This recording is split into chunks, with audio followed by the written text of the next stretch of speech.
I forgot my bands. Oh no!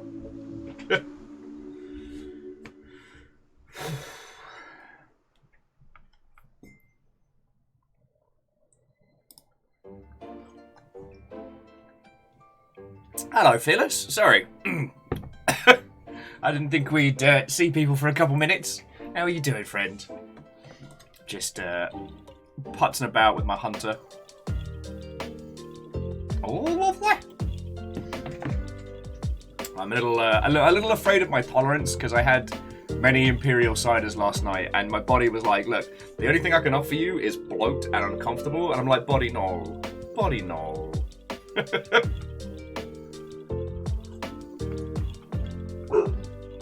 River, it's alright. PVS, Watto, and welcome. Remember, fear the old blood. Sorry, I've been re-binging a whole bunch of the Bloodborne lore videos, so I'm excited for us to get into the meat of stuff. And I have a friend helping look after Amos today, so we'll be able to play for. We'll be able to have a proper stream. Oh. Well, Fearless, I hope you're doing better today, friend. Oh. And yeah, PVS, it's been thanks to Scotty that the VODs have been getting better and better. Though I do think we got to bring, we definitely got to bring the squad together for the Nightmare Frontier, because I'm sick of getting bullied by this stupid place, the stupid poisons. And yes, I know we could. Can we rush towards? No, because we want to do the side stuff before we start the Blood Moon.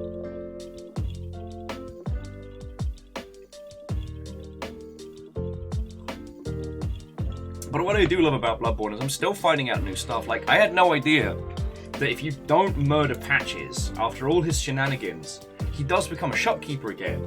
But he'll only show up randomly in Chalice dungeons, and his prices are permanently ridiculous.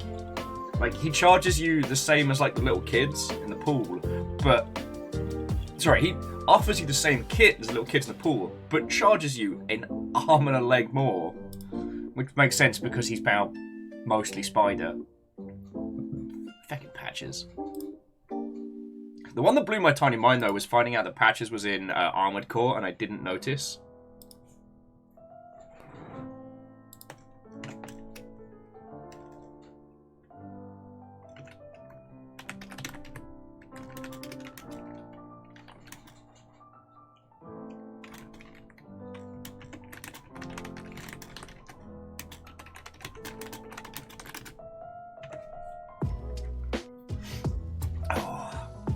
I haven't even checked the hot sheets today, so hopefully nothing is going down. It has been nice watching Dwarf Fortress consume so many individuals. It has been excellent. Caffeine, Watto, and welcome. And Navalis, greetings, welcome. Coming in, friends, coming in.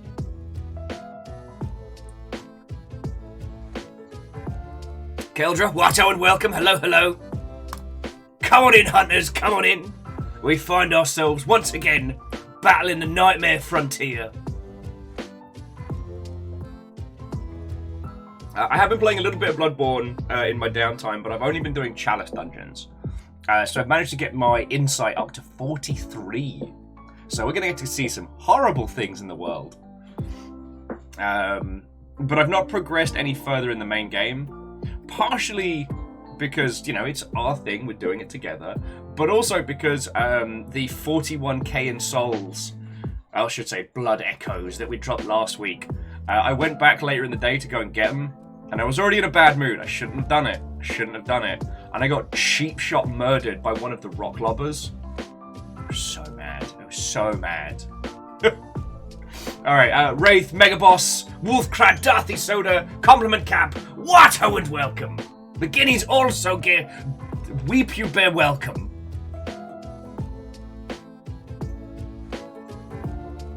Oh, puns. When it comes to caffeination, if you've got it, flaunt it. And without this, this doesn't happen. Like, as you've noticed, we are starting a lot later than intended. I've just been like a shade. It's kind of fascinating because, like, the Soulsian world is all about, you know, like, imbuing of varying substances to return and restore your humanity, or to transcend human limits. And that's what the fuck I did today, because I should be dead. I should be a fucking corpse right now, but I'm not. Through a termination of spite, caffeination. And Lord Lost and Found, Watto and welcome. And Dorothy Soda, we'll give hugs to Amos. He's currently the saddest baby boy in the whole wide world. But like I said, we do have friendo help looking after him today, so there won't be quite so many like me running off into the other room and running back. Fingies crossed, anyway. Fingies crossed. Touch wood. Oh. Biggest coffee, best coffee. Yes. Ooh, Puns has gone for a cherry vanilla with a sprinkle of cinnamon. Seasonal and fancy. I did a creme brulee caramel latte the other day. And it was enough sugar to kill a person. Love it.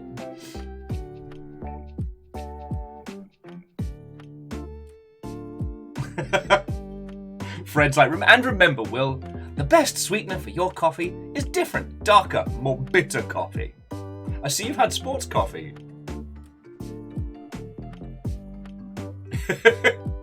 And Robin, how are you doing? Watto and welcome.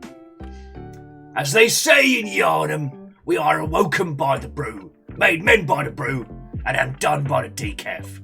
Without it, our eyes cannot open. That's what the pale bloods are. Decaf. Sorry, vile bloods. Yeah.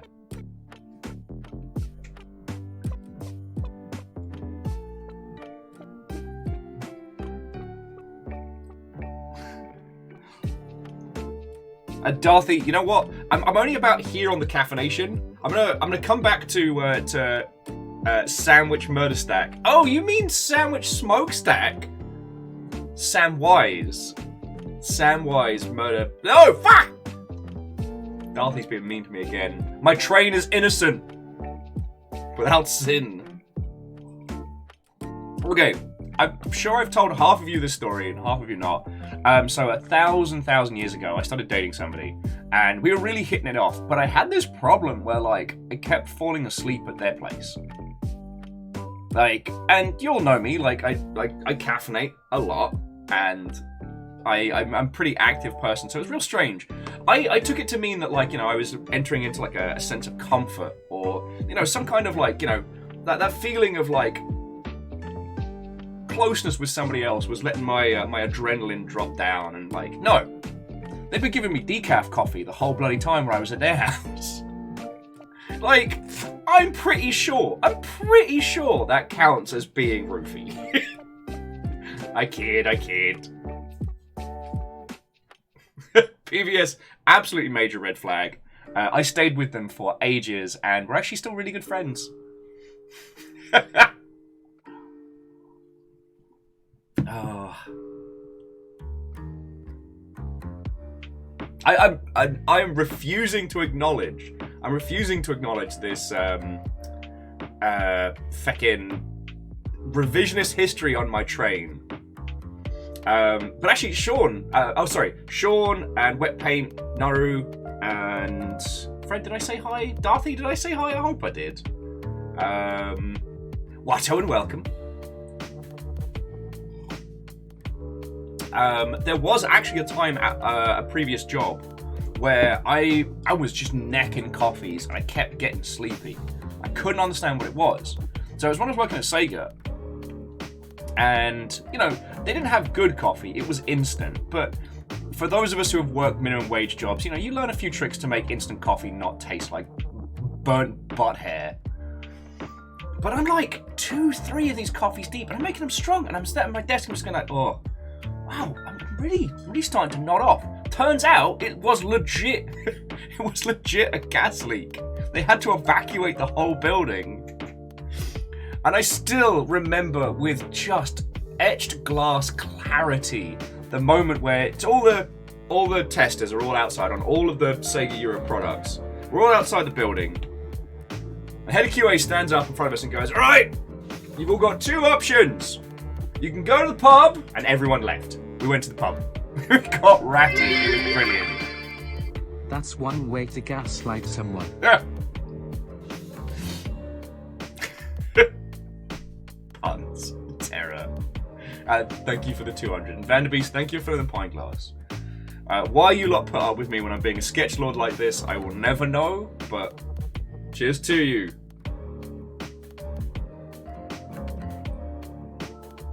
Well, Robin, that's the thing. We never found out what the second option was. We never found out. Just went straight to the pub. Okay, in the last year and change, we've been talking a lot about the conditions of video game workers, and we're moving towards more unionization and stuff like that, which is really good. But I do want to say that it's not all doom and gloom. Okay, yes, testing video games is a job. It is hard. It's minimum wage. It's long hours. It's very underappreciated. Even now, as QA individuals are becoming more and more understood, and the practice is more respected, it's still in certain circles looked down on, right? But the one thing that people don't talk about is the fucking camaraderie when it comes to QA. You are in it together. You when you end up testing with somebody for long enough, that's a bond that's forged. We named our squad the Total War Advanced Testers, and I'd completely forgotten about this till the other day. It popped up on my my Facebook memories. Yes, we were the twats, and we were very proud of this. And it's been a long time since I caught up with those people, but more so than a lot of other jobs and a lot of other teams I've been on, we were a fucking unit. Despite being in semi-competition with each other, we worked together. Hell, stop me if I told you this story, but on the week where they broke the achievements in-game, what we did is we divvied up all the achievements in the game, and we divvied them up between each of us, so everyone would hit their bug count on the first day of the week, so we could just coast. One person could have run roughshod and just bashed out every single one of those achievements. Because, it changes from testing house to testing house, but when you do certification testing, achievements have to work, otherwise it fails cert. Certification is when Microsoft or Sony, and especially Nintendo, Nintendo cert used to be brutal. They will yay or nay whether or not your game is allowed to come out on their platform. You have to pay to submit a game, and it's a difficult process. So you want to make sure that the game is certification ready before it goes to them. And especially with Microsoft and Sony, achievements and trophies have to work. If they don't, it fails certification. So that means if one Chivo stops working, it fails cert, therefore making it an A-class bug. So for a lot of testing houses, your workload is tracked by not just the number of bugs you put in, but the quality. So you can put in a crap load of C-class bugs, but those will be worth 1 point, whereas an A-class bug is worth 10 or 15. And so you need to make sure your bug score and bug count are above a threshold to keep your job. But achievements are quick, they're easy to point out, repo steps are dead easy, and you can just go, yeah, it doesn't work. That counts as an A-class bug. 2 or 3 of those, you're set for the whole fucking week. And then just chip away. Sorry, I guess I'm in story mode today. Navalis, how are you doing? And Stooge! Good morning, friend, how are you doing?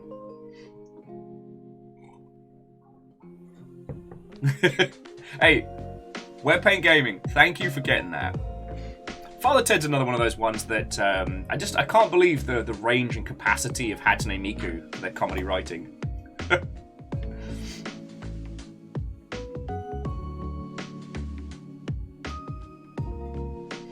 So Dorothy, it's not impossible to end up with a situation where the untainted gas, especially from a mains or something, it can happen. It's not impossible. Oh, yeah, and Common Cap, we absolutely min-maxed our QA work.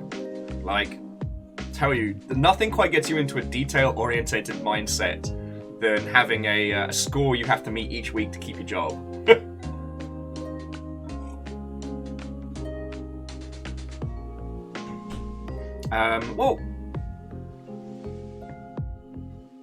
Robin was saying that Nintendo cert is still brutal. Well, I don't know, because the amount of indie titles that release on cert, release on Switch, they must have worked out a different pipeline than they would have for, like, actually on a cartridge titles. Because some of the indies that release, there's no way they could afford the cert fees. So maybe they get waived? I don't know. It's been a while. I've never released a title on Switch. You know, I was primarily PC. Like, you want to know about Steam? Steam, I got you. Nintendo? I don't fucking know. There's strange, weird land over there. When people ask me, like, how do I port my game to Switch? I'm like, pay someone to do it for you.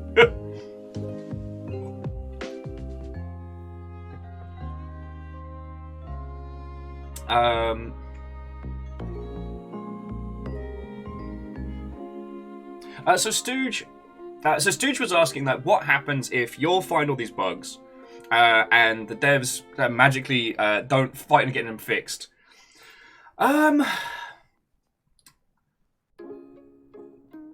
Towards the end of a project, it kind of becomes like a bit of a battle, and this is more true for off-site QA than on-site QA. But what it happens is that as it gets closer and closer to launch, bugs will be deferred to patch or will just be closed as cannot fix, do not fix.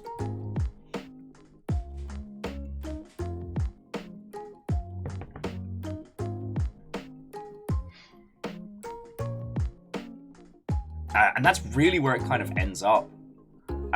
You'll get a lot of bugs starting to be marked as working as intended, or just straight up, we're not fixing this.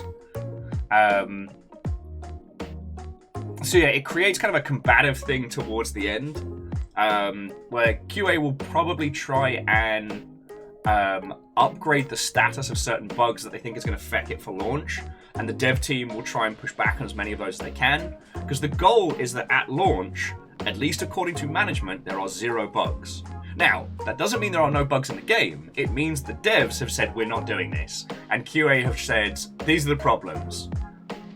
And then there is that baseline of no more fixes are going into the game.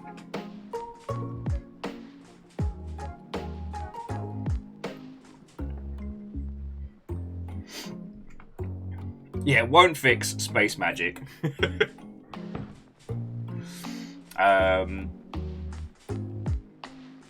Oh, so Sean, did you get into one of the Kentakus? Oh, I'm sorry to hear about that. Honestly, though, so Sean, I think it's because Kotaku changed their format for top 10 lists, and nobody likes them. It says standardization across all the Gorka Media sites, but instead of having a top 10 list, so where's Eurogamer? Have they started doing theirs yet?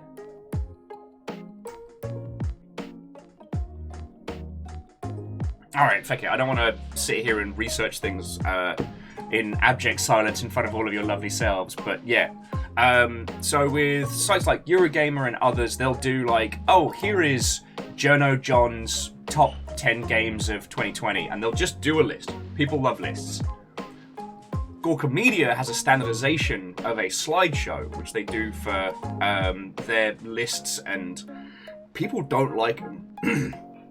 I mean, it's easy to understand. They're clunky on desktop, and they're really unfun to use on mobile. So people click on them, like, oh, cool, a top 10 list, and then, oh shit, I've got to go through a thing, and then just give up after the first one or two.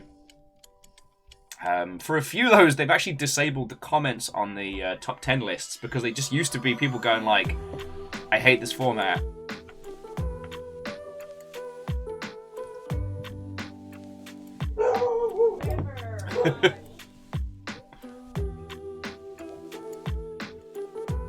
Yeah, well, so Wolfgrad, I mean, you're not wrong. It's just, when it comes to video game testing and certification and stuff like that, like, because video games are all about like the feel and, if you'll forgive the term, the vibe.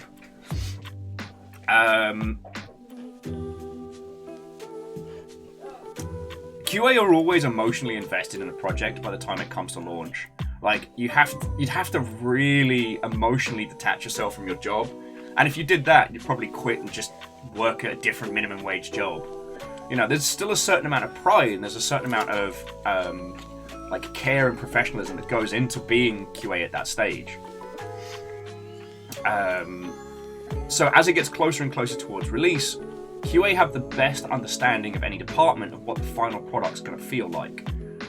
And so they're submitting a lot of bugs and issues that, whilst they aren't in the ranking system like A-class showstoppers, they do have a huge impact on the title.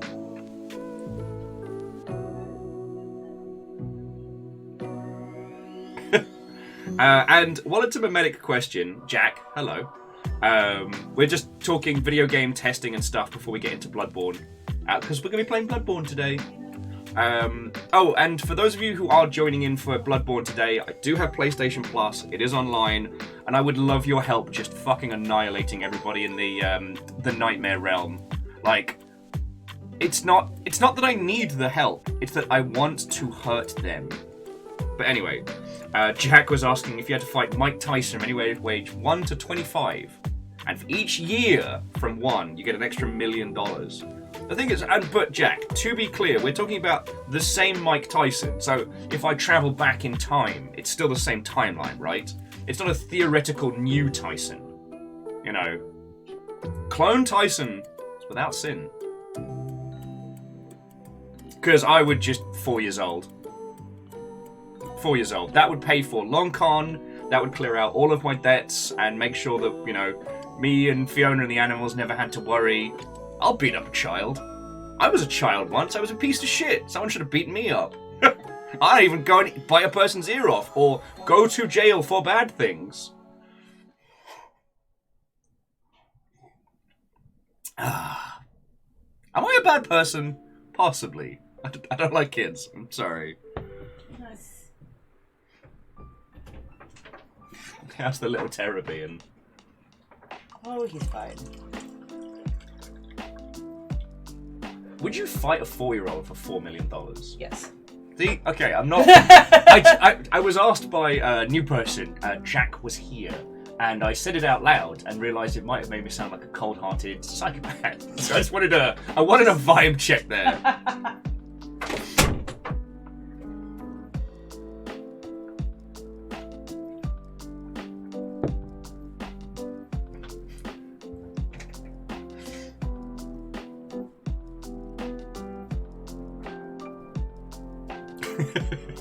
Alright, yeah, my vibes have been checked. But yeah, so Jack, if we haven't met before, I'm Will. I worked in the games industry for 10 years, primarily in like community management and then into like comms and marketing and shit like that. So yeah, I'm a little bit low energy today as I'm getting some coffee in the system. But yeah, if you'll indulge me, I'll talk your ear off about the feckin' video games. Not bite your ear off, like a certain someone.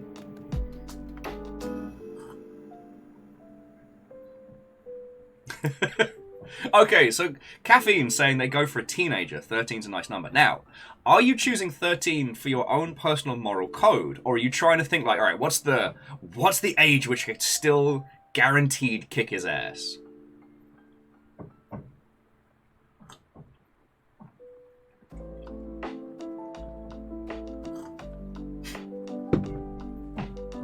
Fred, no. So if you're wondering what in the bloody hell Fred and Darthy Soda have been talking about, we played through Choo Choo Charles this week, which is a very good game, and I do recommend it. It's a nice, tight, focused, open world horror game with this real, like, surrealist edge to how it's what if Thomas the Tank Engine, but horror. It's brilliant. However, we named our train Samwise Smokestack, and he's a cutie patootie, he's a purple train, and he kept us alive. Fred... Darthy kept being like, but he's going to turn evil. But he's going to betray me. There's nothing wrong with Sam. He's conducting himself properly around all his siblings. Why are you like this? Being mean to me. Sorry. Wolfgrad was like, yo, I just googled 13-year-old Mike Tyson. Wouldn't win.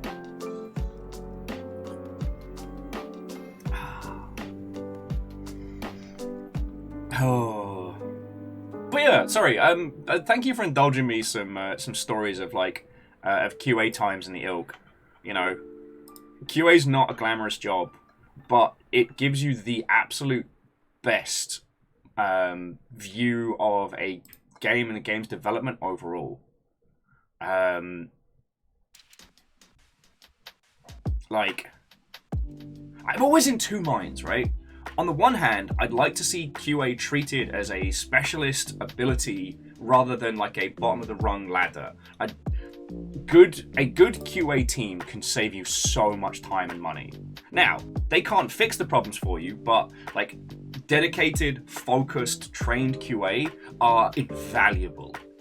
You know, I still remember, and I don't want to name any names because I don't want to talk about people's contracts and things like that, but at a previous company, they created a specialized system so that they could hang on to QA without doing direct promotion, because there isn't really any way to get promoted to in QA.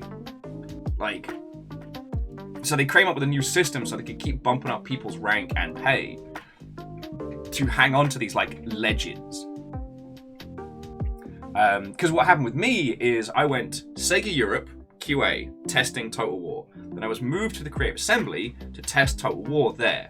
And from there, I was moved from general testing, well, with a focus on multiplayer, to being an embedded tester. What that meant was I sat with a particular team, but working on a particular feature, and I was their go-to tester. It was my job day in, day out to test whatever things that they were putting forward. Love it. And from there, I ended up in community because I was running an external testing group. Because, you know, what is multiplayer without players, right? You can't be a multiplayer RTS tester of one. So that was my path kind of through QA.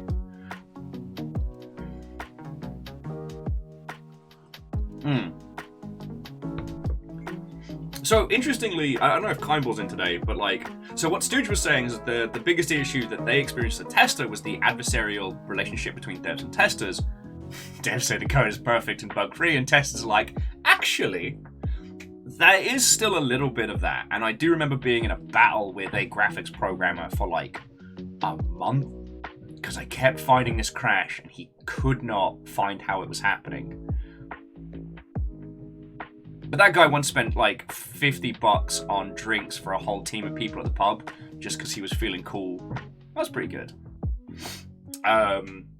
The other thing with games is, unlike like software that's made purely for a function, games have a bit more of a wiggle room in terms of vibe. QA are going to notice the minutiae of the details and the things that feel weird and wrong, and the little errors that may require more time and cost more to fix than you'll get back in repairing them. So sometimes, even a game that has had all the time it needs and plenty of leeway, plenty of runway to get it out, will still launch with bugs because, as I'm sure all of you programmers know, that sometimes fixing one thing can cause a cascade knock-on. And sometimes, you know what, it's fine to have the oranges look like apples. It's fine to have that. Yes, QA bugged it. Yes, they noticed that the orange stand had apples on it. But, you know, it could be an issue with where the textures are getting pulled from. And to fix that could then cause a cascade in every other texture. I'm just pulling this out of my arse, but yeah. Puns like Cascade is my favorite coding soda.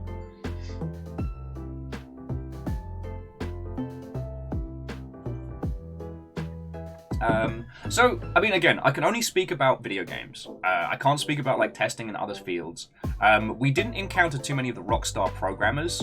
It was more they have 20,000 things going on, and you've just given them 20,001. And potentially, you've given them something that is so much more, it's a higher priority than what they're working on. So you've basically taken someone's day and gone, hey, you know how you're going to be coding that fun thing that you want to do? Ha-ha! A-class crash bug! Like, that's how it feels from them, like QA being these like little nitpicking gremlins. I encountered a lot more of that kind of vibe. Like, I can't believe you're making me fix this and not letting me work on this. That's where a lot of the friction would happen. Now, design bugs. Oh, pissed off a lot of people with those. Hey, look, if you're gonna feckin' steal a feckin' asset from the real world and try and pass it off as your own design work, I'm a bug that. Wow, Zelda's really banging out today. Turn that down a little bit. Oh, okay, so Bismarck, the classes of bugs, it's basically, so you've got A, B, C, and D. Or S if you're working with a Japanese team. Still don't understand that one, how you can have a bug that's more than an A class, but alright. So A-class bug is a showstopper. The game cannot ship if this bug is in, so your save game gets deleted, the game crashes because of X, Y, and Z, it hardlocks your hardware or console, that kind of thing. Or it can be things like, you know, someone has spray painted a penis on the UI in the front end for a joke. That's got to go. A B class is like, this is serious, but this isn't a showstopper. B classes are weirdly the rarer, but so that would be more like your Skyrim bugs. Like, it's obviously a bug, but the game won't fail if it ships with this. So like, maybe occasionally one of the soldiers in your unit does like a little pirouette. It's weird. Why is he doing that? That's very clearly a bug. But it doesn't crash, it doesn't break the game, and it doesn't cause any effect on gameplay, so alright. And C classes are your little things out of place. You know, the texture for oranges is apples, the flag icon on the UI is off by a few pixels, so it looks slightly wonky, stuff like that. Yeah, occasionally your horse launches into orbit, no big deal. Yes. Now, D-class bugs are suggestions. Usually, a good D-class bug is a QA notice something very, very, very, very minutia. It's very, very much in the minutia that they can then go, hey, help, I noticed that, you know, this is missing here. It would be really cool if, or it would be really good to the user if this was here. That gets put forward. Very, very rarely do suggestion bugs get actioned, because when you think about it, a programmer's time is already been like blocked out for them by production. And design has already worked with coding to bring that together. So there's very little wiggle room in the schedule for like suggestions.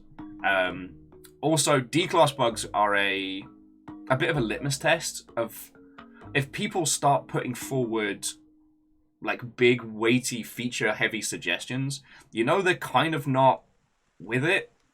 They're not paying attention to the project and how things are going. Because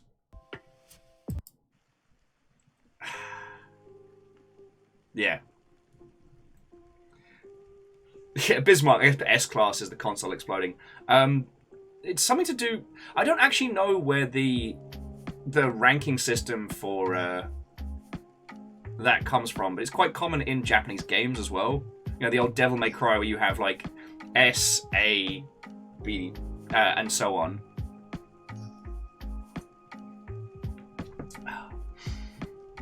So yeah, those are the classifications. Don't you start hating on my mate Private Dancer. He's a free spirit that can't be restrained by his code. Giving me flashbacks there. So, LARP group I was with, we all had like comedy military names. I was specialist needs, because I'm dyslexic. I had a few good ones. Private Balcony, I think, was the pièce de résistance. Sorry. Stories upon stories. But yeah, this kind of like classification system and stuff can be good to bear in mind for yourself when you're fixing bugs in your own game. But here's the thing. you don't need to go through the process of creating repo steps. So how you choose to fix bugs for your own indie titles, honestly, that's up to you.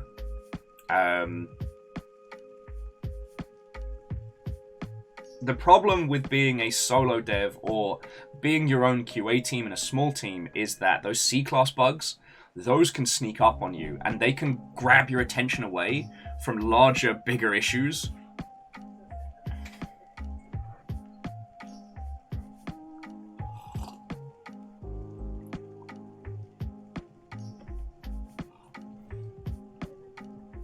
It's not a bug, it's a feature. Hey, I mean, worked for Bethesda.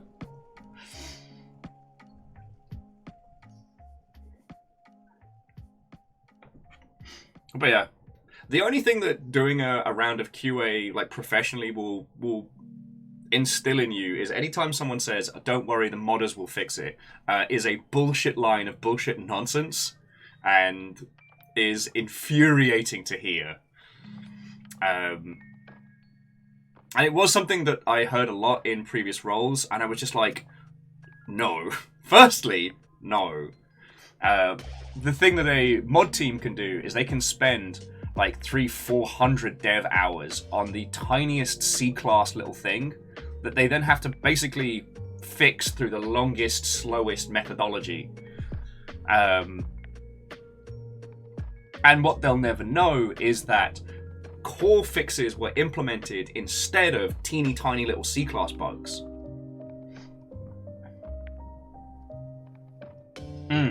Salient, you do make a good point that it can be really tough to QA your own stuff because you know how it's supposed to work and you're less likely to create situations that would break it.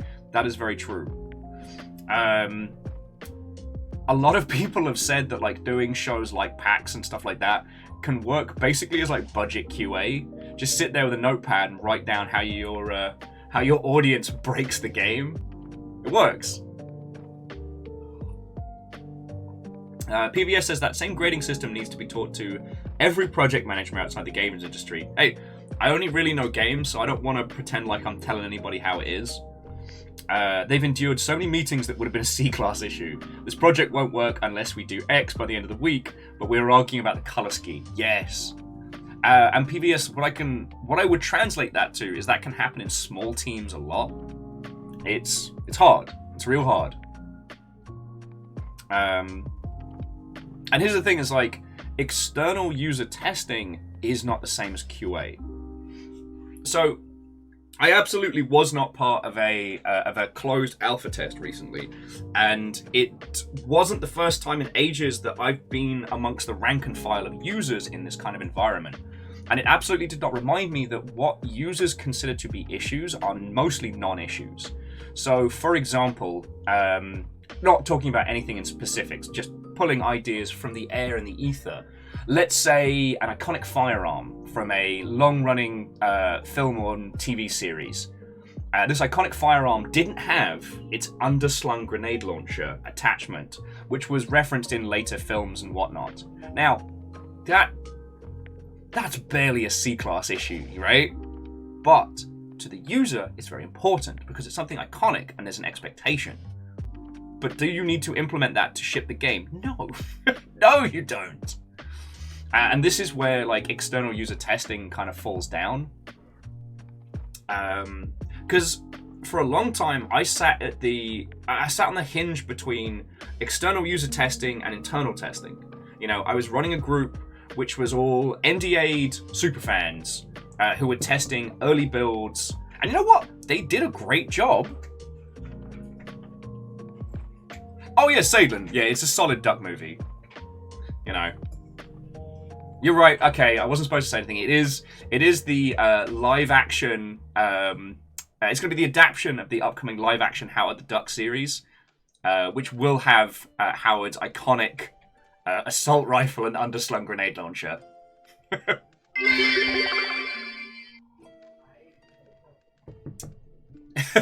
I mean, you're not wrong. This is not a noob tube, sir. This is an underslung shotty too hotty.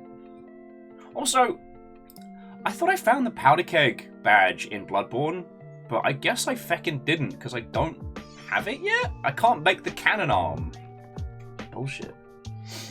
Sean said they had someone join the game and kept throwing puzzle pieces against the wall until it went through and posted as a bug. They said they were a game dev. You know what, Sean? That does sound like some proper QA. I forget the meme.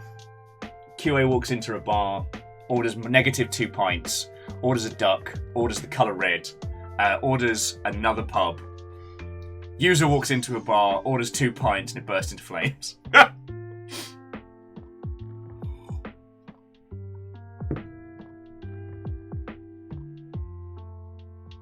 Ah, yes, Sadlin, the rubber duck. Although, I always thought rubber duck was good for, like, design and creative review.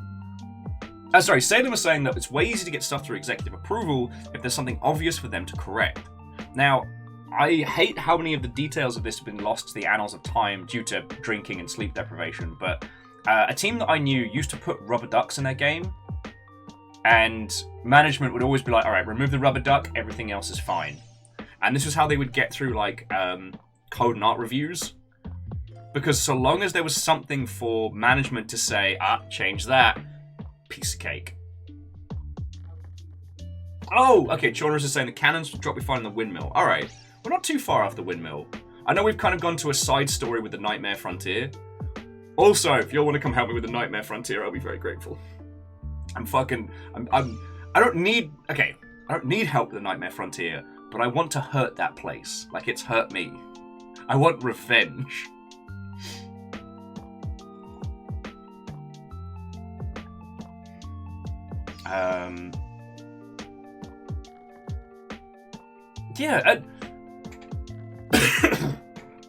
Well, so Naruhoodie, I'm glad to hear, like, it does happen. I guess glad's the wrong word.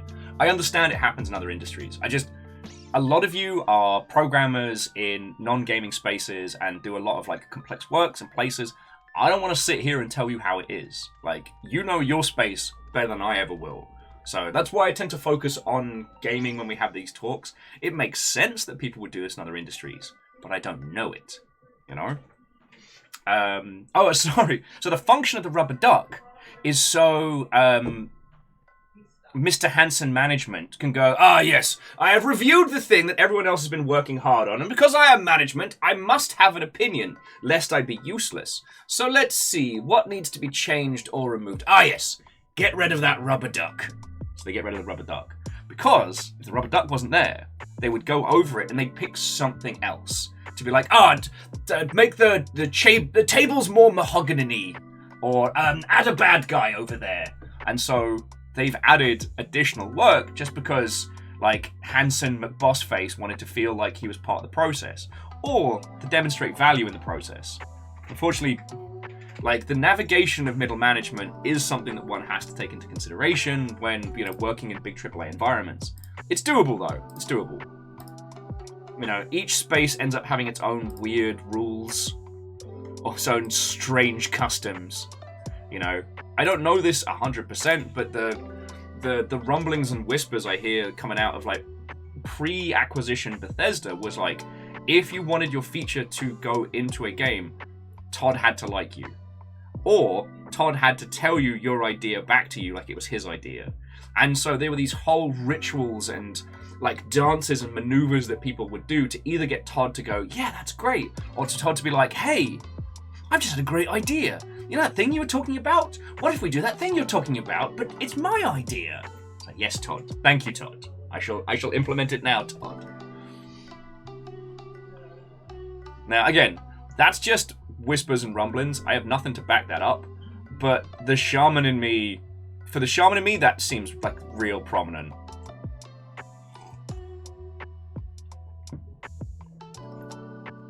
Okay, so Sadlin was saying in that their environment, they use placeholder images of Nicolas Cage because they're easy to spot and remove before pushing a design live, and they often function as the duck. Wolfgrad just saying, gotta be careful though, in case the executive's like, I love that duck, make it the focus. Can happen.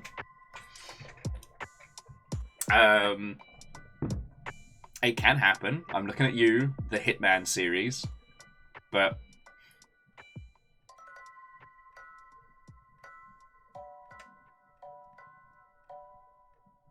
oh, Yeah, Sean, that's a whole different kettle of monkeys, but a very real one. Sean was saying that they had a 3D render job where the management kept saying remove the shadows. They couldn't figure out what they meant. Finally rendered 0 shadows, and they were like, no, not like that. Yeah. And PVS, I am aware of the rubber duck method for solving problems, which is probably why I've forgotten which project it was. They implemented rubber ducks as basically like a distraction flare for management. I don't imagine anyone's not heard of the rubber duck solution, but the TLDR is when you're trying to solve problems in code and things like that, what you do is you take a rubber duck and you explain it to the rubber duck. A lot of the time, talking through the problem allows you to solve the problem as you're bantering, but you don't always have access to a coworker who you can talk to. So you take your little rubber duck, what have I got? Again, I guess, take your little Anjanath, and you'd be like, okay, Anjanath, here are the problems I'm facing right now. And you explain it to them, and then the Anjanath goes, oh, okay, well, what you really need to do is turn the graphics at level 4. And you're like, it's not very helpful, Anjanath. And I forget where this bit was going, but... Look at this Anjanath! With his tiny hands and make me laugh. Oh man, did you get... Anjanath's got some schmutz on him. I'm guessing the dags probably threw him around, I didn't notice.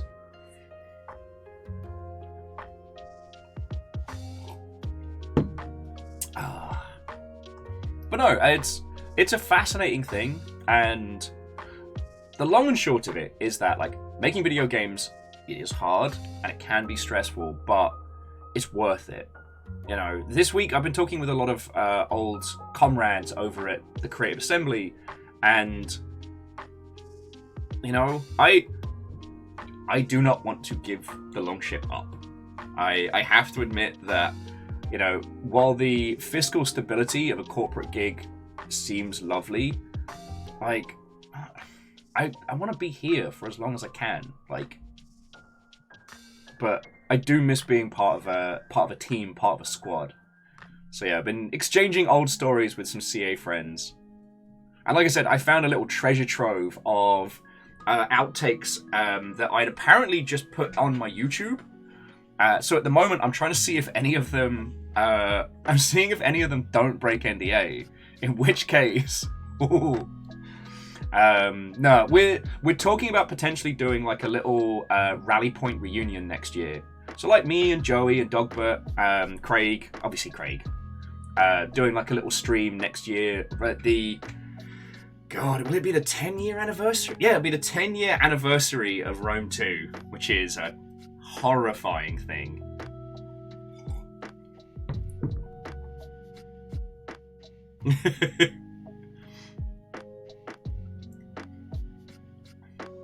You know what, Asari, I am good. I do not need a rubber shark bath toy.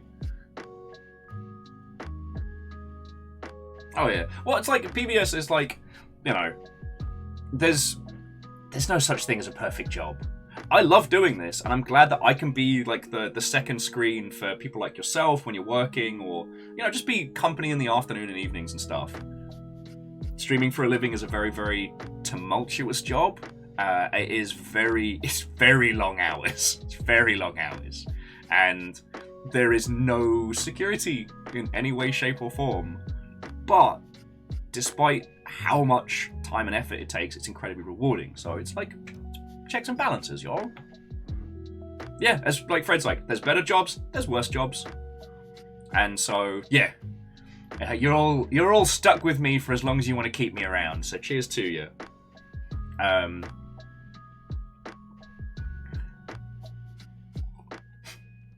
PVS was saying long hours and high stress, but 0 PowerPoint. Not 0, but only PowerPoints for funds. People have been doing this thing on TikTok, which is like a comedy bit where they do their year of dating. So like, here's all the dates they went on in 2022, and I started making a PowerPoint of mine. And I was trying to like be like, wait, what constitutes a date? The answer is 0. It's 0 dates. And then I was just going to do a slideshow of different pictures of Amos. A friend did their Tinder profile like a like a corporate PowerPoint presentation, and it is the funniest thing I have ever seen.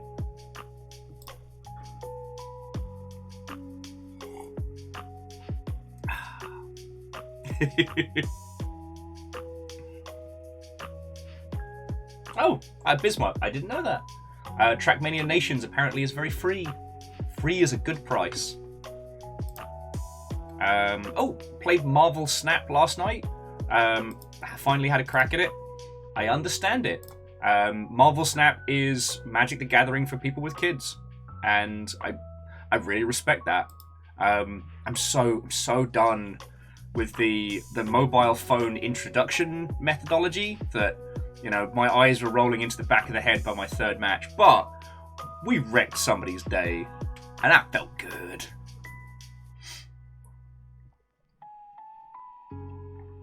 Yeah. Well, so Deus, I didn't know if you wanted to talk about it, but yeah. It was Deus's profile. It was laid out like a PowerPoint presentation, but Tinder made them verify they weren't a robot and then hid their profile from everybody. Tinder doesn't like the comedy profiles. Though you can sneak some in. I don't know if it's Tinder or one of the other ones where you can say your name, so to allow people to know how to pronounce your name.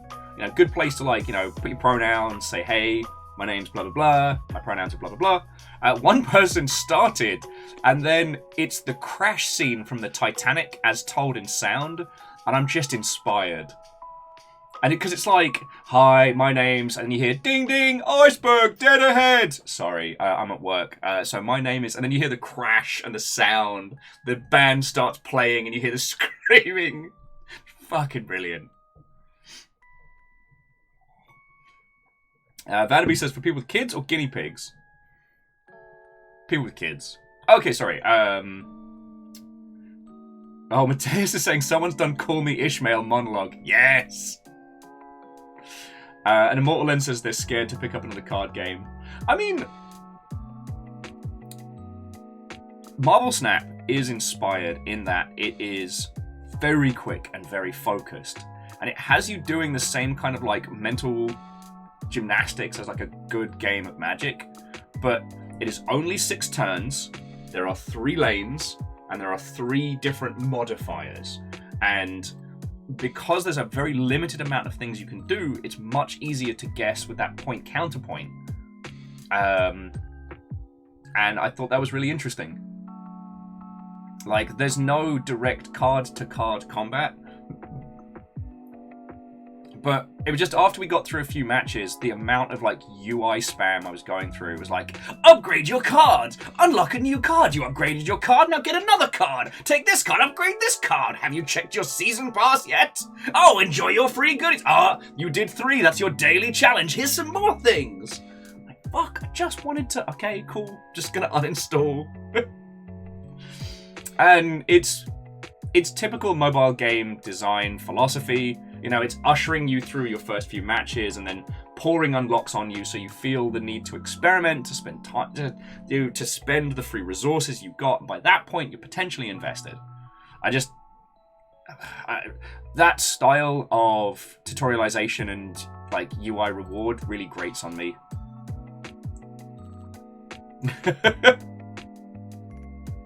I mean, Stooge, if you could do that, it would be brilliant.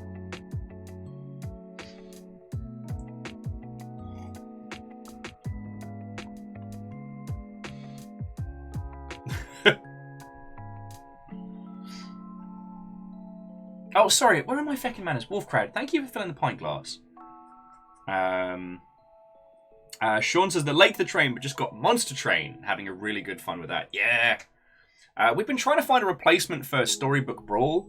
That one definitely got the long ship together for a while, till they went all NFT on us.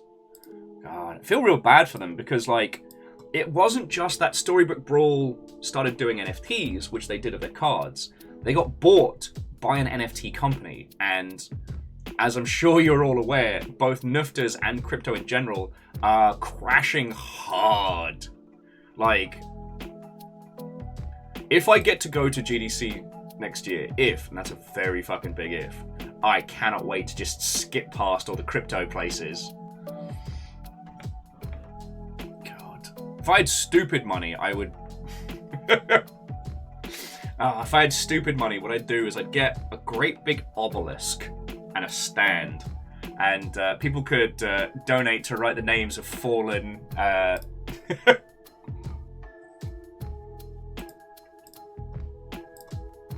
hey, Robin, I'm in the same fucking boat, friend. I'm in the same boat. And Mateus was just saying they come up on a decade of playing Magic.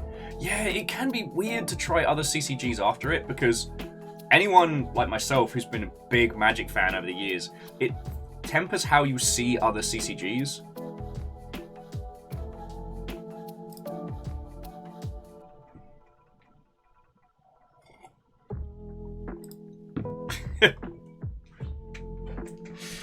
Well, and yeah, you're right, Stooge. That's a lot of stupid money on a lot of stupid money ideas. There's other better dumb money ideas that I've had that we could get into first.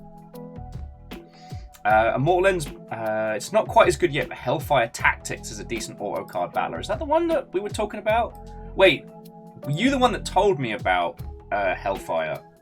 Because I've got Hellfire Tactics installed, I just haven't had time proper to have a go at it.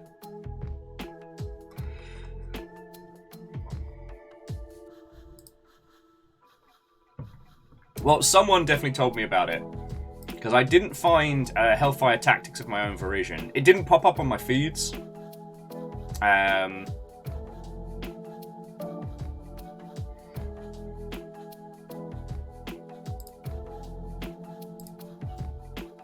Oh shit, they made a sequel to Duelist? Huh. I'm sorry, I was just, because I was just checking stuff and I saw Duelist 2. Free-to-play card battler. Huh. Duelist was more like battle-y tactics than anything else, but... Huh. Sorry, I had no idea. Okay, so Fred, Marketeer Fred. Fred's saying it's not a sequel, the old game is dead, it's a revival. Okay. They're listing it as Duelist 2. Which is interesting. So it could be they're trying to create like a fire gap between that and the other. Oh, well, I can get you the link to Duelist 2. Yeah, Fred, it's kind of in that same vein.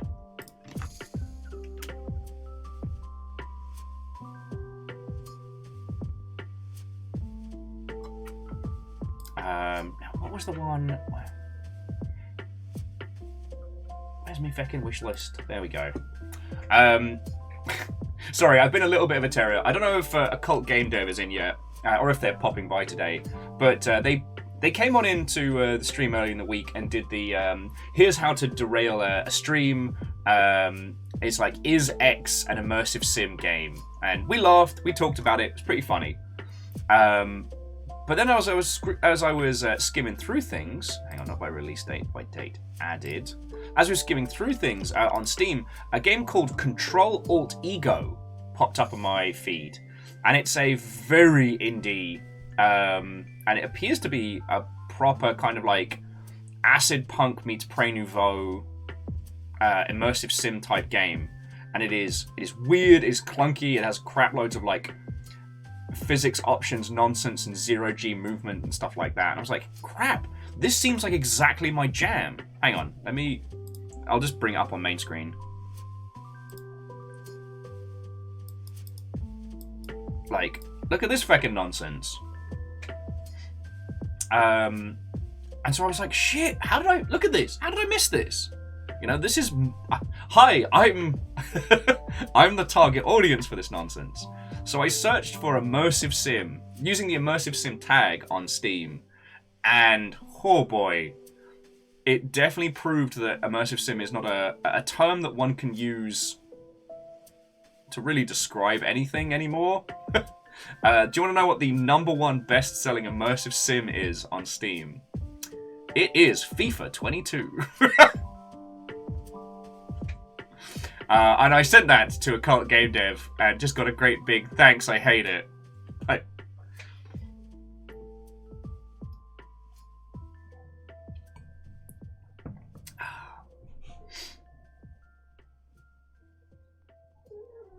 Oh, nice. You got on John Walker's list. That's not too shabby. Like, Sean, that's a good list to be on. Anyway, this came out in July, so I have no idea how it skipped past me. But it's definitely something that we'll be giving a go to, like, someone in the future. I just wanted you all to know that the Steam tags say me nothing. Okie dokie Lokies. Right, so let's pause these smooth jams. Let's get into game. So we are continuing our run of Bloodborne, and it has been very fun.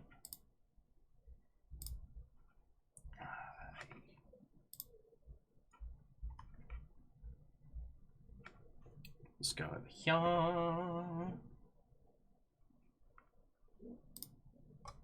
Come on. There we go.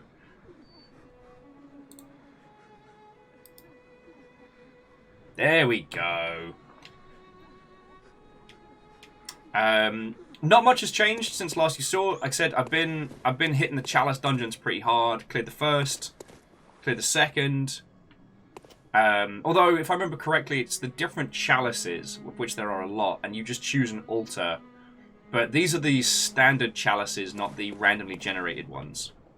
I managed to get us up to 43 insight, which I'm very proud of. Which I believe later on we'll start getting like different songs in the Hunter's Dream and stuff. And this time I have been binging. Binging all of the Bloodborne lore videos and whatnot, because I definitely got the wrong end of the stick on things like the choir and stuff like that. So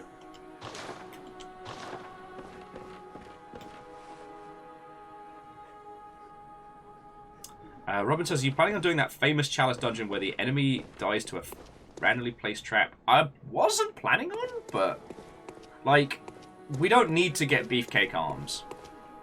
What was funny though was rewatching a bunch of the old Bloodborne videos and everyone being like, yo, here's tips and tricks for beating the Vicar. You know, Vicar Amelia is the hardest battle in the early game. And I'm like, I just had my friends beat Amelia to death with sticks. It was kind of mean.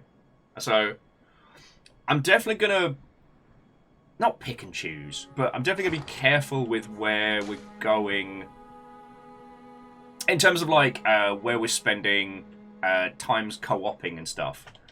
But what I do want to do is get us back to the Nightmare Frontier and bring the squad together, because I'm fucking done with that place. Alright, Nightmare Frontier, where are you? In the woods. Hypergen Gal. Oh, here we go. Awaken above ground. Nightmare Frontier. Okay.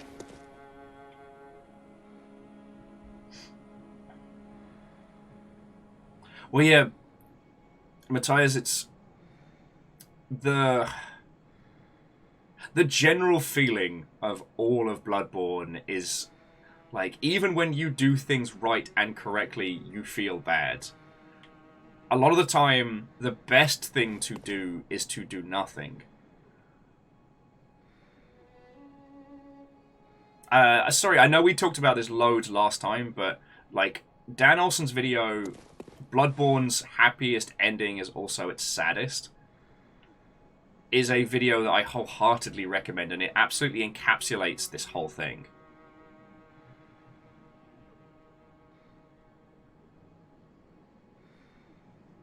So Chaunerus, we got murked by one of the Winter Lanterns last week.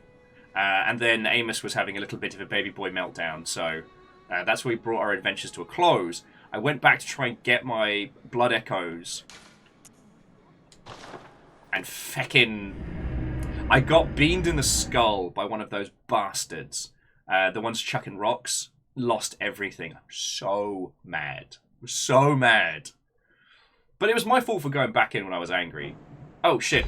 Also, helps if I update the game on twitch.television.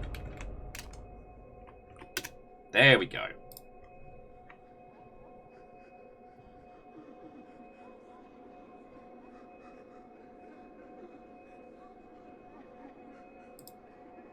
Well, so the problem I had, Chaunerus, is that it's the one winter lantern in the poison tunnel. And Jalek, thank you kindly for the follow. We kind of got trapped, and I couldn't get far enough away before the frenzy kicked in, so I tried to kill him first. It wasn't a good idea. That's a good question. What is this week's password?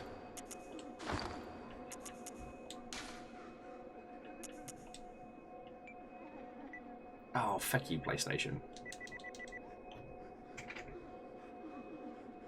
You know what? I don't need to have this plugged in. Woo! Okay, Tarps is not a bad one. Train. Kaibo! I was talking about the production being the intersection of QA and programming earlier today, so I probably missed out on giving you some, like, heinous flashbacks. How are you doing, friend? We're about to head to the Nightmare Frontier.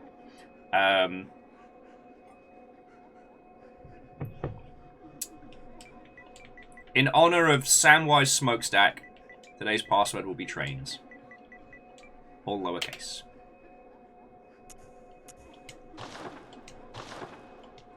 I like trains.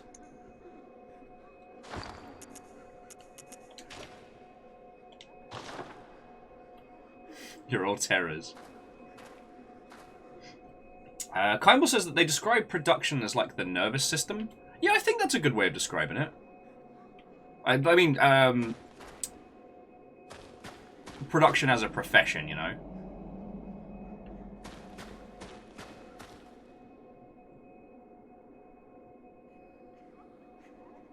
I'm not even talking about this. Samwise Smokestack is a beautiful train and did nothing wrong.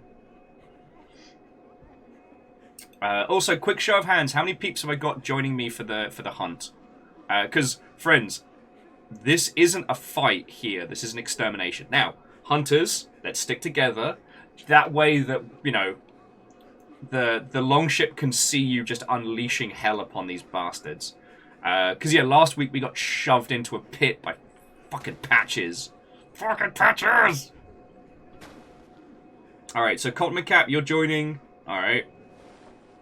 Because I think I get 2 hunters a time. If we end up having more hunters, then we can do rotatey potato. But yeah. At the moment, friends, we're doing all of the side content before we start moving towards the Blood Moon. Yeah, Anuri, you're not wrong. The longship that hunts together stays together. It's the hunters that slay together stay together.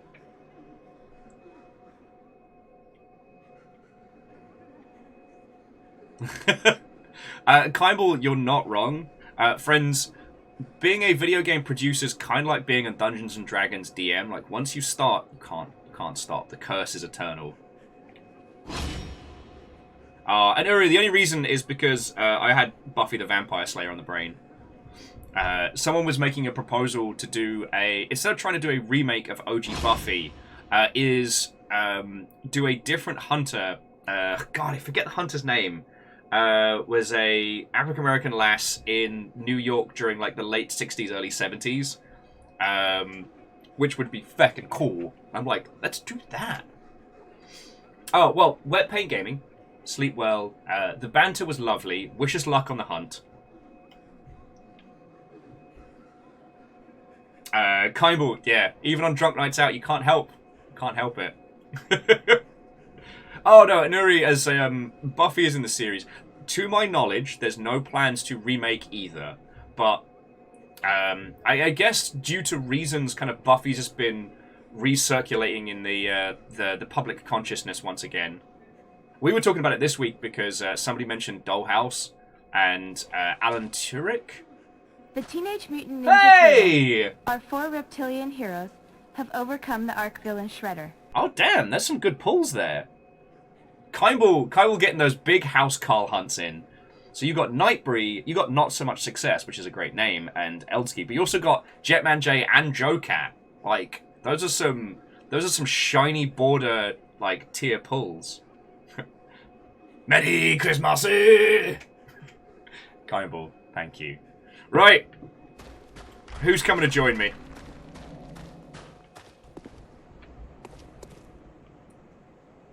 Now we're down there.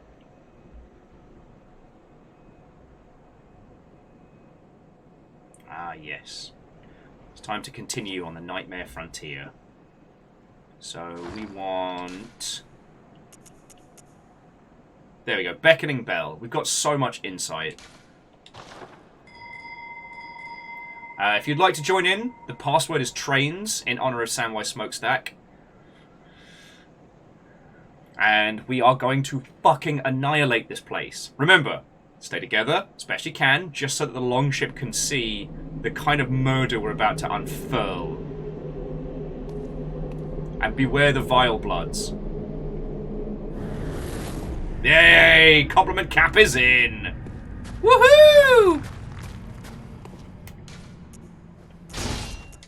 Let's do murder!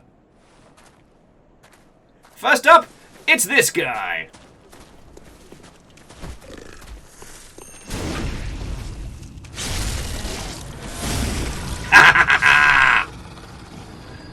That doesn't stop being fun!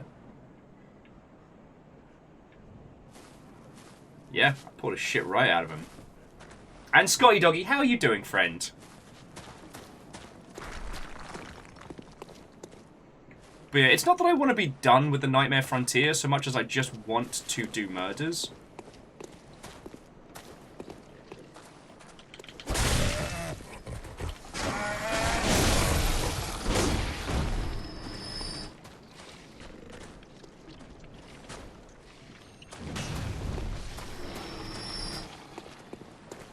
Alright. Actually, I want to go... Okay, I want to go check out the place that people told me not to check out.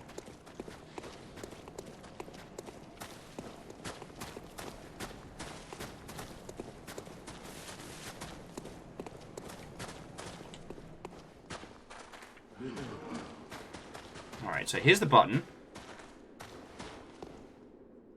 Oh, is this just a portal to hell? Okay, that's just nothing. Sorry, comp. It's an elevator, we just don't have the elevation part. Alright, that makes me feel better. Alright, so... let's go fucking slay. But yeah, so I realised after last week that the amount of knowledge I have about the Bloodborne-averse is a lot less than I would like. So I've been studying up, and I'm reminded of... Alright, where are you, lady? Sorry, I was gonna go stab someone's nan. Feck you, Patches! I know you're out there!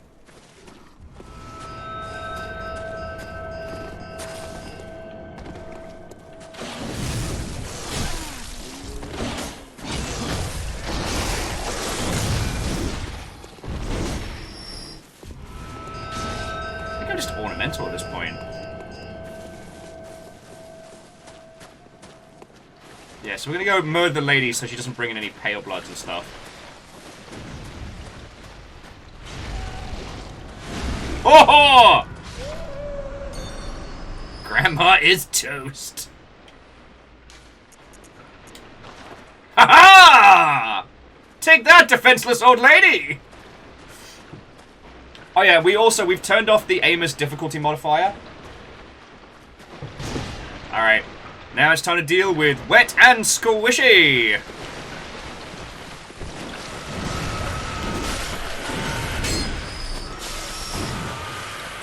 Spit and snot! Duh, duh, duh.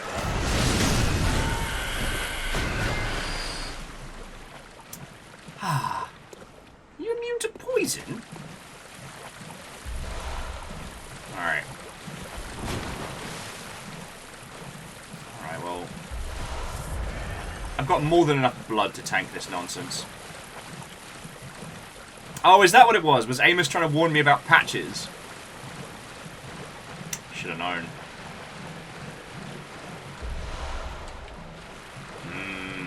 cold brew blood.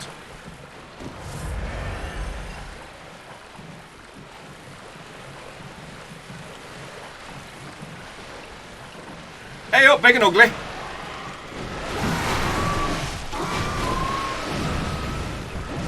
That was bad. I didn't see the little one underneath. That was bad.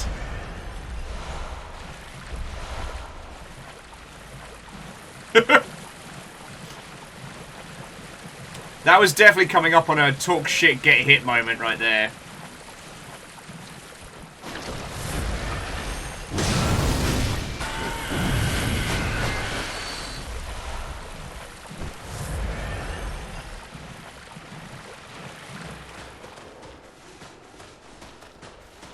Alright, see, there's the... You see that bastard right on that cliff there?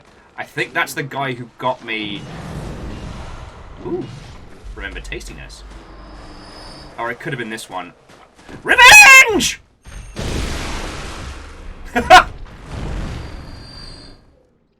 Yeah, Comp just tentacled that guy. That makes me very happy, thank you.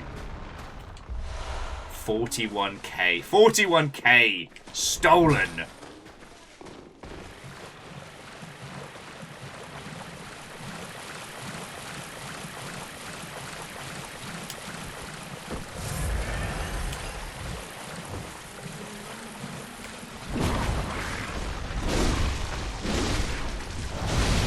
Oh, tentacles in the bum!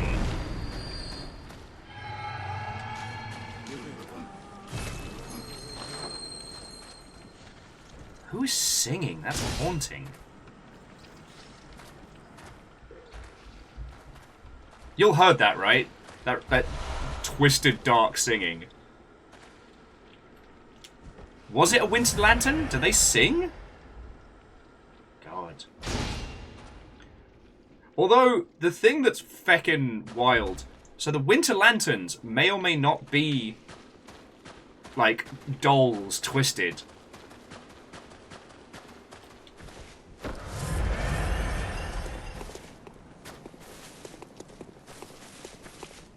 Yeah, it's a Winter Lantern.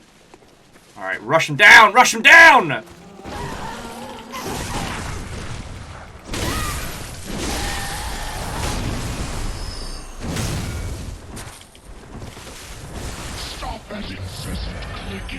Okay. Survived that by an absolute hair's breadth. And Kimball, thank you for gifting us up to Mateus. Okay. Unfortunately, the corpse disappears, but, like I said, I've been going through a lot.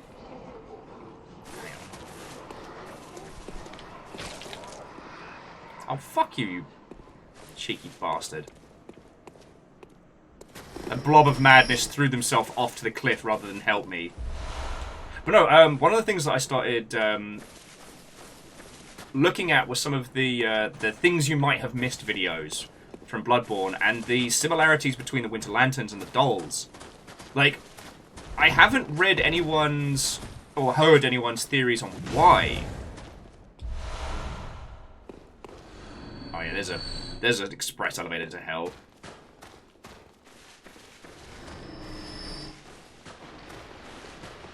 But it appears that they are one and same. Oh, there's another one. Where are they?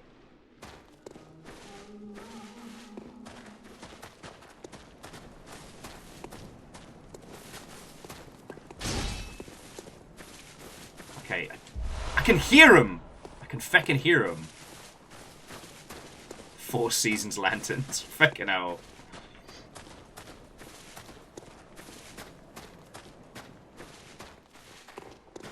Alright, you know what, Comp? I've spent enough time in the fucking... I've spent enough time around here. I've done my time.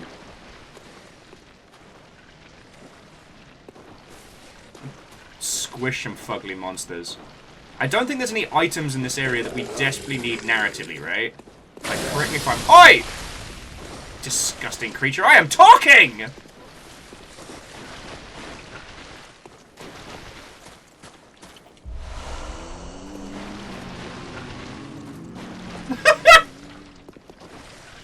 Did you turn into some tiny skeletons?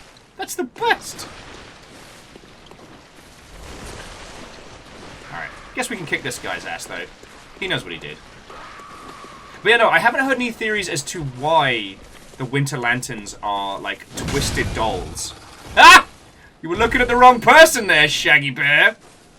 No, he's more an animal. It's Fozzie Bear, not Shaggy Bear. I'm sorry, friends. I'm biffing my references and everything.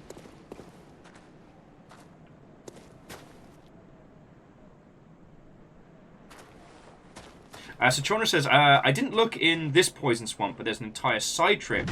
The entire side trip is a Chalice Dungeon side area, so elevator up here. Ah, okay.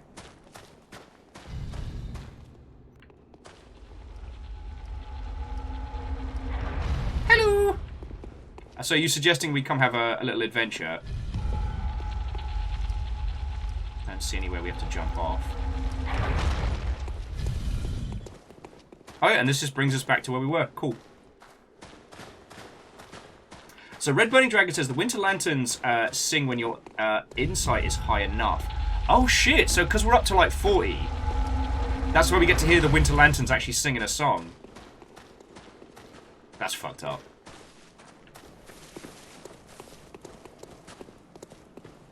Oh, the other thing I found out is that the side fight with the witches, you know, where they spawn infinite numbers of horrors to tear your soul asunder. If you do that fight with no insight, they can't summon anything because you're not insightful enough to see the horrors that they can inflict. That amuses me greatly.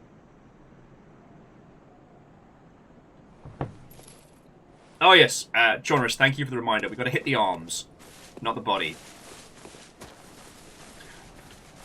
Yeah, it's like, even with the sheer amount of time spent with this game, you know what? Yeah, fuck that swamp. Just trying to get my bearings. Yeah, even with the sheer amount of time I've spent with this game, I'm still finding new stuff.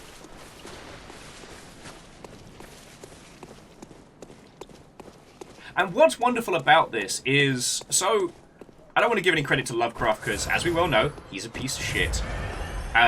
But he put forward the idea that the knowledge of great ancient ones would eventually drive a person mad. That, you know, that these creatures were unknowable. And the one thing that Bloodborne does so much better than anything else is it instills this through subtle reflections. The way the story unfurls from your viewpoint and the choices that you make and how they affect others, for you eventually becoming something almost otherworldly yourself. I think it does a really good job there. You know, insight makes things harder. The more you try to help people, the more you end up hurting them. Like, but this isn't a budget sanity meter from a Call of Cthulhu type game.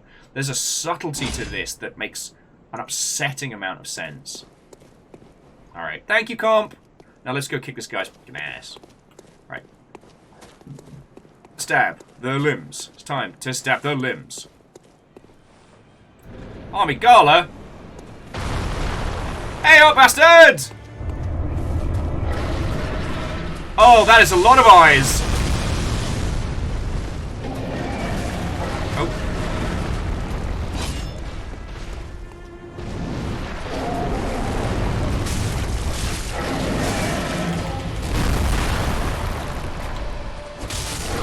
There we go. Woo! Well, I pissed it off, that's for sure. Ow!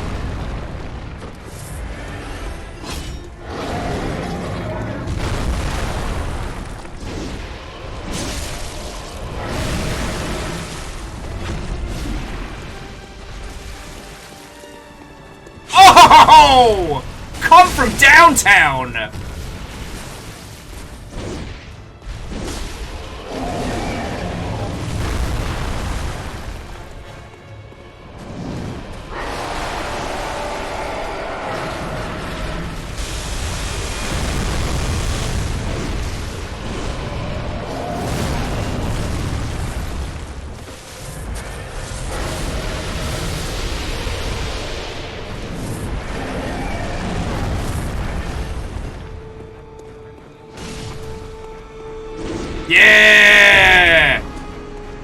dunked on. Viking! Yes! My gala, your gala. Feck that bastard. Oh. No, Comp, thank you for helping with that one. I remember doing that fight back in the day and almost just breaking into tears. I mean, yeah, no one would really be a fan of it if someone ran around and stubbed you in your Magadla.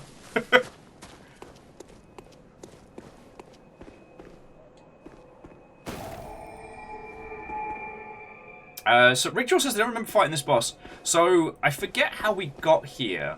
So this is one of the side areas. We get given the tonsils by patches. We give the tonsils to one of the great. Well, you see that squiggly thing that we just fought? One of those, and it teleports us here. Initially, we go through a nightmare version of, I want to say, Bergensworth. And then we come out here to the Nightmare Frontier. And this is a whole point where, like, the varying nightmares and dreams of Bloodborne kind of intersect. Like, off in the distance, you can see parts of, like, the other twisted dreaming worlds. I'm not quite sure the significance of killing the big bastard there that we just did, but, you know, seek the pale blood. But I think this means we're done with the Nightmare Frontier, yeah? I mean, we've lit the lantern so we can come back, but I'm pretty sure we're done. And we're almost at 50 feckin' insight, so it's gonna get wild soon. Oh, is this like... Hang on, let me check the... Oh, joy. Yeah. The one problem with the note system in Bloodborne is that these little critters will do a little happy dance if you approve it, and they'll do a sad dance if you don't. And I can't make these little kids sad.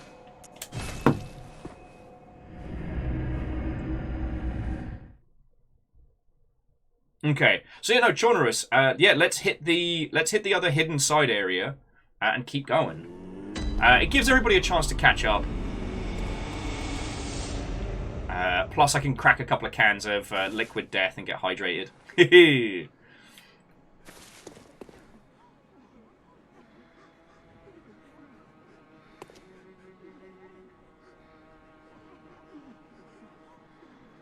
Okay, so Comp says there's a little item that lets you be the messengers. You know what? I'm okay for that one. We can come back to that one later. Also, sorry, Kindball, if I didn't say so, have good sleeps, friend. Like, it's always, like, thank you, and it's always good to see you. Yeah, Chaunerus, now, if we could turn that creature's arms into weapons, I would be there. PVS is, wait. You just finished fighting a 50-foot cosmic horror? It's gonna get weird soon? Yep. Feck it. Let's get weird. How much Madman's knowledge have I got? Enough.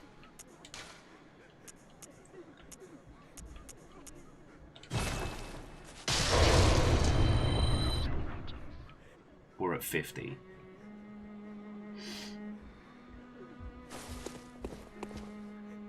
It's going down for real. What is it you desire? Yeah, sorry, but while we were jumping around so the Winter Lanterns are these messed up multi-eyed creatures, which I believe you can, as we were saying, you can only hear their song once you have a certain level of insight. And I believe you can only see them once you get past a certain level. Like, the more insight you have, the harder this game gets.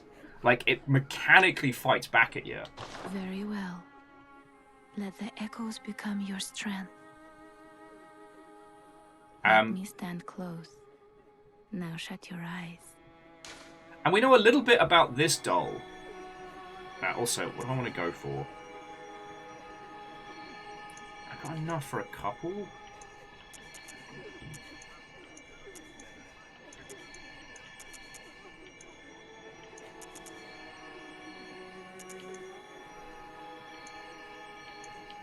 Yeah, you're right. I will take some vitality. Strength and skill are pretty beefy right now, and I'm doing some good damage.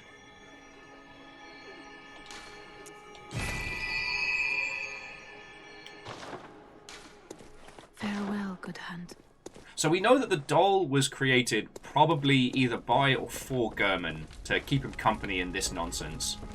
Because he's a sad, lonely old man. But what are the Winter Lanterns? I don't know.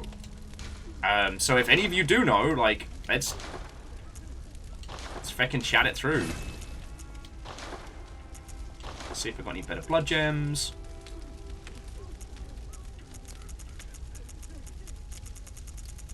Just scroll until the numbers go up, right?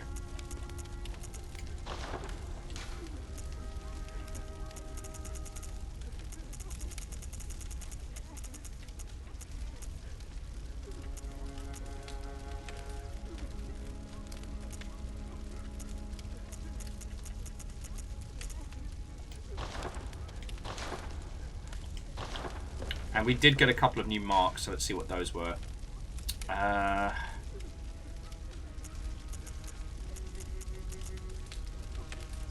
So max vials held isn't really a massive one. We could go for more HP. Now, where was the hungry? Oh, slow poison resist plus 200. Fucking could have used that ages ago.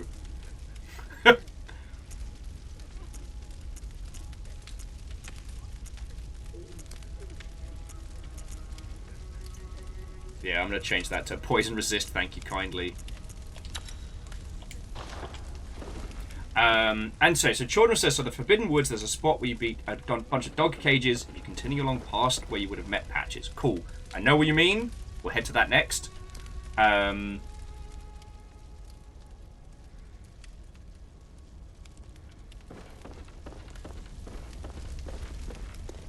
I wonder if there's anything new. So yeah, so that's the DLC. This is...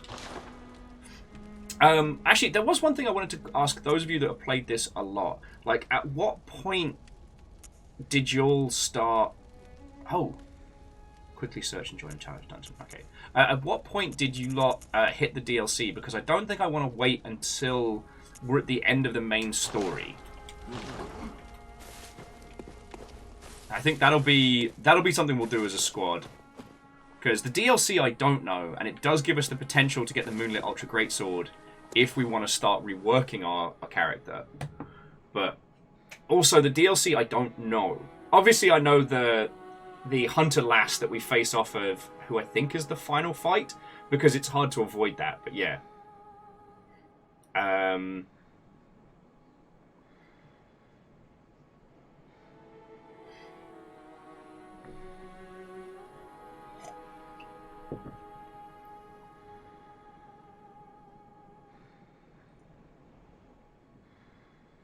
Comp says the recommended level is around 80 to 90. Okay.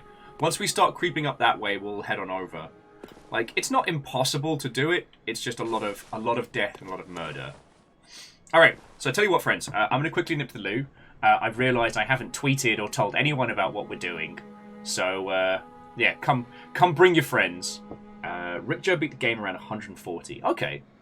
I mean... One of the things that I love about this is that you can just get Beefcake at it. And I hate that there's a little part of my brain that's like, hey, Will, do you wanna platinum this? You wanna platinum this? I'm like, that's a lot of Chalice dungeons, mate. I'm like, yeah, but what if you did? Like, shut up, brain. I have enough things going on as it is.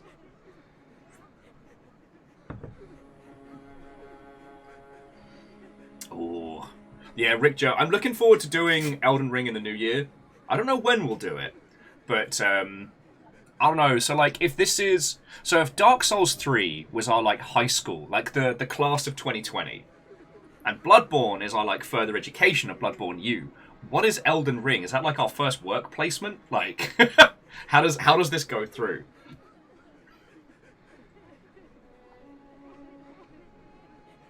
Oh, okay. And so Mateus was doing a bit of reading. So we don't actually have much text to go on about the connection between the doll and the lanterns. We know the models and clothes are corrupted versions of the dolls, but no actual idea where the dolls would have come from or how they'd been taken by the brain of Mensis. Interesting. Elden Ring, PhD. Elden Ring, master's degree. I like it. I like it. Alright, so friends, please bear with me a second as I'm bursting through because I've had far too much coffee. And then we are going to go check out that spooky area by the Dags. And keep chatting about Elden Ring. Also, Richter, I didn't say a proper hello when you came in. I hope you're doing great, friend. I've been a bit of a sketch lord of late. But this week I've had Friendo help looking after the animals and stuff, which has made it so much easier. So much easier. Alright, yeah, I'll be back in just a second, friends. So I'll leave you to hang out with the dull friend. Just get cool. Oh, we haven't learnt the...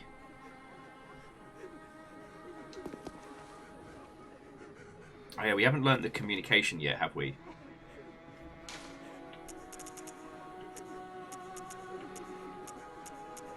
No. All right, sorry. I was gonna flex a little bit, but we haven't learnt the gesture yet. Okay, I mean it. I'll be back in a second.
Hello, hello, hello.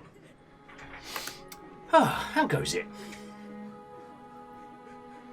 See, PVS Elden Ring does feel like it fits more into the here's your first job placement. Cheers all. Here's your first job placement as a chronically unpaid intern. Mainly because at the beginning no one tells you what to do, you just gotta work it out.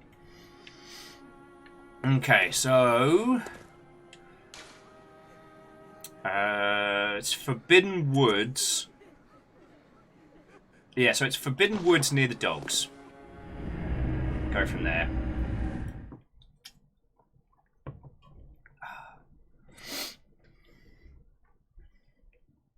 Also, Nightbreed, hello. How are you doing? I couldn't think of a clever or witty tweet to put out to tell people we were here and hanging out, so I just posted a picture of Amos. I went, we're playing and talking about Bloodborne. The picture is unrelated. Yeah, here we are.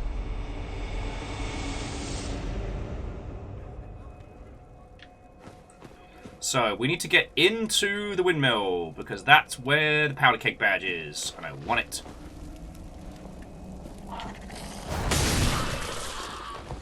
No crow. No crow.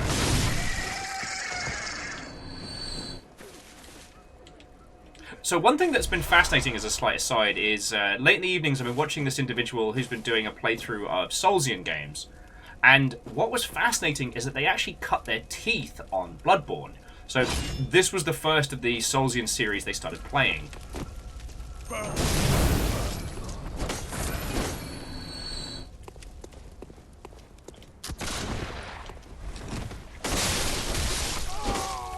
So, since this is how they kind of began their journey, going from this to Dark Souls, which is very slow, very methodical, you know, with Bloodborne, attack, attack, attack, don't give them cause for breath. In Dark Souls, it's like shields up, clack, clack, you know, time your attacks, wait. Sorry, PVS says Amos has 145 ounce insight. Don't ask why he's whining.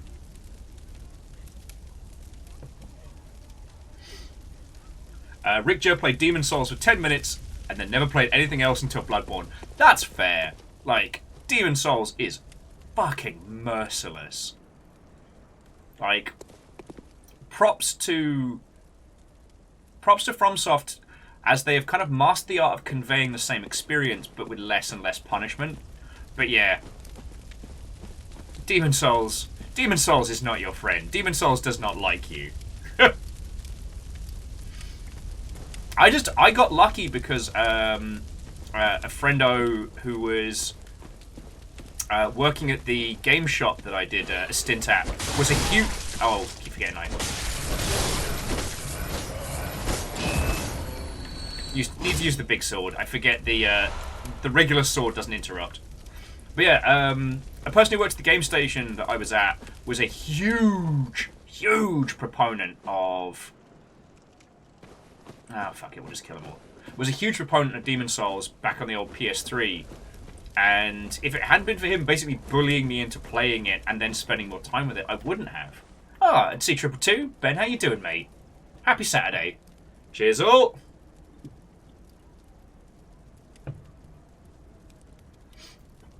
Oh yeah, Rick Joe, like, Bloodborne is brilliant. It is one of the great games of our time. And Dark Souls 3 is a ton of fun.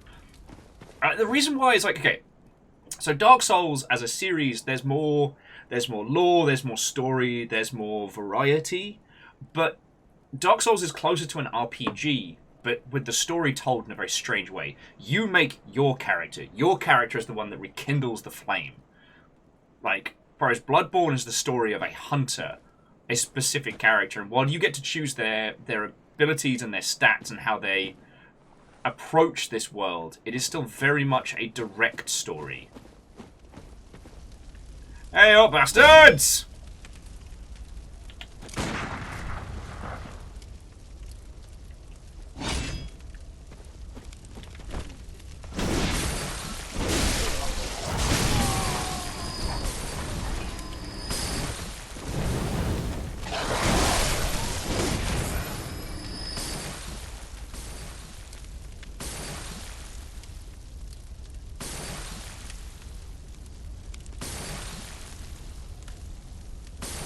PVS was saying that the Souls games are cool when you realise that they rely on their paratext.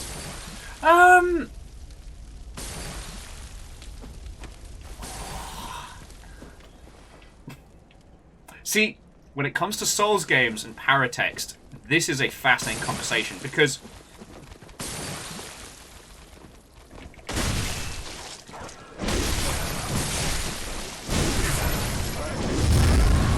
oh, you fucking piece of shit! Sorry.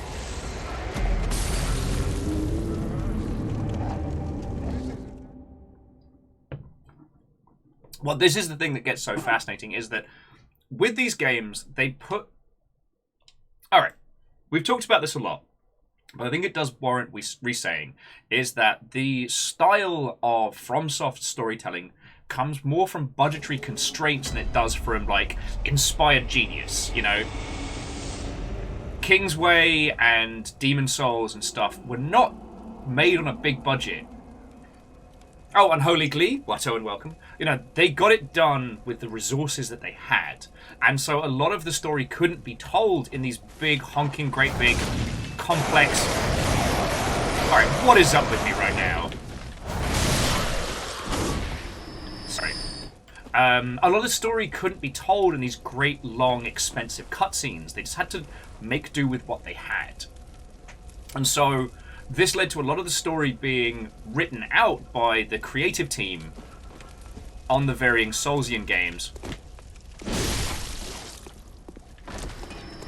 but not being implemented in a traditional way. So that's why item text and little clues and hints from throughout the world are what give us the largest part of the story. The world's been mapped out, it's been written, but they don't have the budget to do, you know, something as big and fat and bloated as, like, The Witcher. And that's how the storytelling came about. Now, is Bloodborne a creature of paratext? I don't know.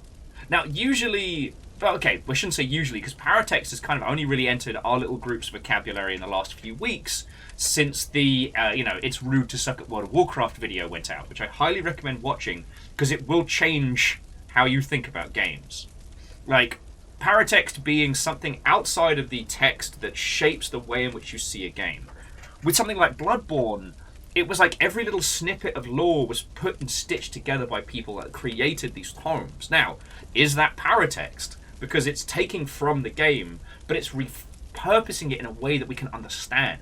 You know, the videos that say, alright, here's the lore, they're not telling you anything that you didn't know. They're not recontextualizing things.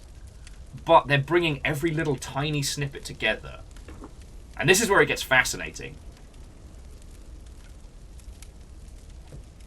But as I said, the reason why I think that, you know, Bloodborne is the perfect game, because like a Supergiant game, like a lot of the greats, nothing is out of place. Everything is part of the story of this hunter. And, I mean, let's be honest, their quest to become like a teeny tiny baby old one, which they didn't even start. Like, they're a nondescript somebody who showed up looking to get blood ministration healing and ended up on this horrible path. You know, they are one of hundreds of hunters that have passed through the hunter's dream. But are they the one to finally break the cycle?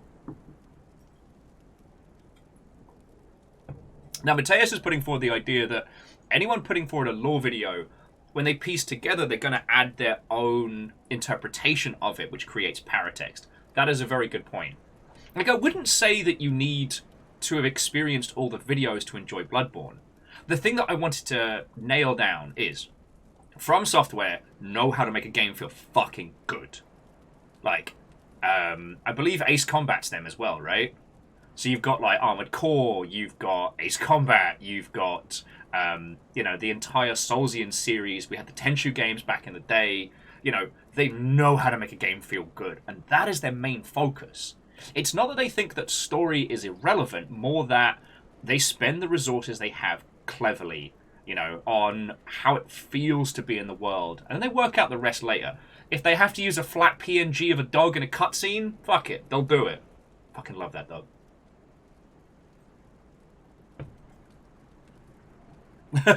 Unholy Glee. It can be. No, you know I'm always down for explaining anything about the games industry. No, it's Bloodborne University because we went to Dark Souls High. During lockdown, we started a group game of Dark Souls 3, which was like Dark Souls, the class of 2020. And then when we finished it, like Bloodborne's kind of like our further education.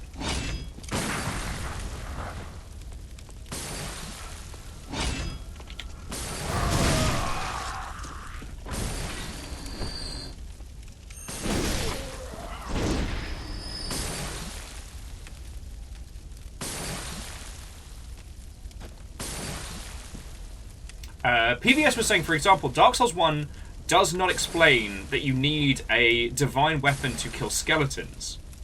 Yeah, but the other thing is you can get Beefcake Swole and come back to those skeletons to fight them.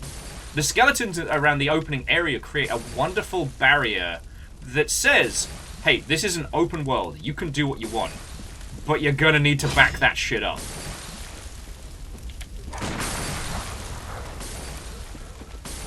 Shit, werewolves are Harry!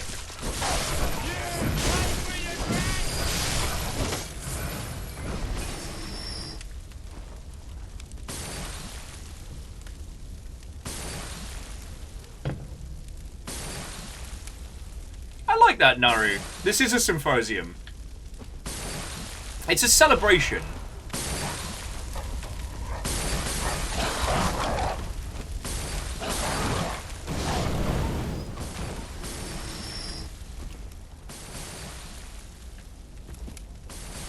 Yeah.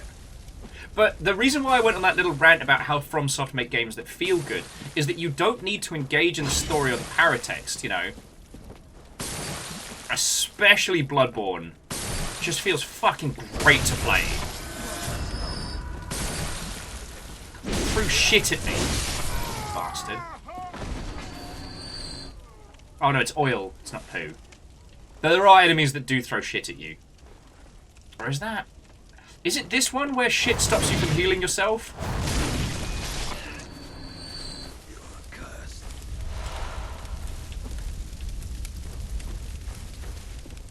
I forget. Anyway.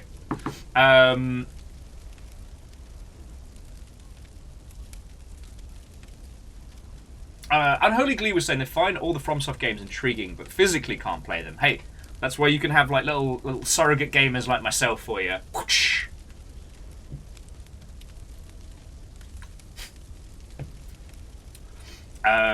But they do make these fascinating, huge concepts, and I love that. Like, the thing that keeps getting missed when people talk about the Lovecraftian mythos, and again, Lovecraft as a person's a piece of shit, always prefix with that, but a lot of the times, people miss huge swaths of what made that shit intriguing of why we came back to it. You know, we have video games that deal with Lovecraftian horror, but they tend to be these big, sweeping, epic events. Bloodborne's success comes from the fact that we are this person. The world is strange and twisted, but grounded. Yharnam feels like a town you could visit. It feels like a city that functions. It makes sense. Oh, it's this guy.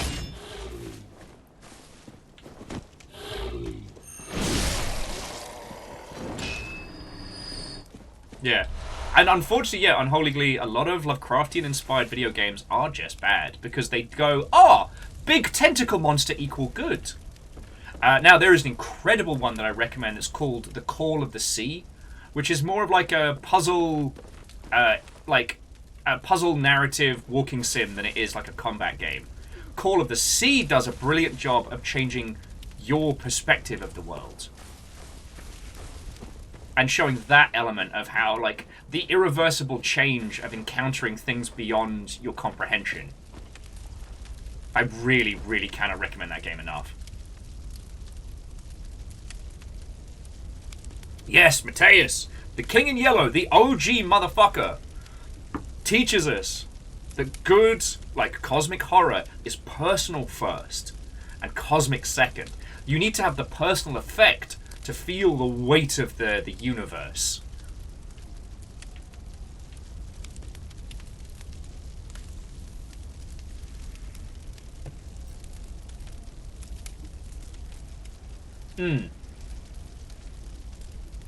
So PVS, I don't disagree with what you're saying, that these games do feel good once you know them.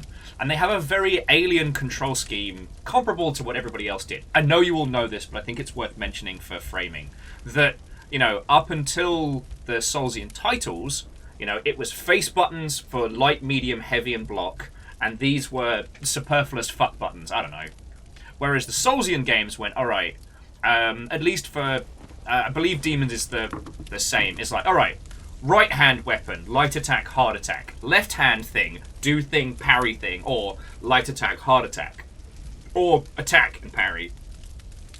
Depending on how spicy you are. Alright, Mega Boss, you did well, sleep well, and have a lovely rest of your weekend, alright? Oh yeah, Chronos, so I'm going to stick to the left. I really enjoy this conversation, and I wanted to make sure I'm doing one right rather than failing at both.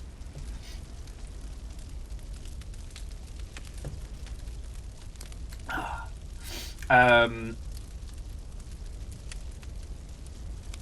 so what PVS was saying about how the mysterious nature of this world is led by its lack of explanation. Both this and Dark Souls do sit in familiar territory. Like, you don't have to read the lore to understand the hunt. These guys are all walking around the town and they're ready to fuck up your day at a moment's notice. They're shaggy and bestial with flaming torches. There's enough iconography in their design and how they move and how they interact with the environment that you go, ah, shit, that's bad. So when they attack you, it doesn't catch you off guard. They're not like happy, joyfully skipping around being like, yay, just kidding. Stab, stab, stab, stab, stab. With the Dark Souls series, it's a traditional medieval style fantasy. It's grounded. You're heavy. You have a sword and a shield and maybe a little bit of the whimsical magic to start with. But again, it's something you can understand. That's a skeleton trying to kill me. Okay, you know, I've read a book. I've seen a thing. I know how this goes through. So it gives you enough grounding so during that early where you're finding your feet, you can come to understand the world as you're in. So that once you get into the rhythm of it all, it can feel very good, but it never has to be outwardly explained, you know? It's just, we have so many shooty gunbang games that will feckin' break their own arm. I was about to say something very heinous then. Patting themselves on the back, let's go with that. Trying to explain to you the stakes and the reasons behind these guys shooting at these guys. And you're like, yes, I've seen a piece of media.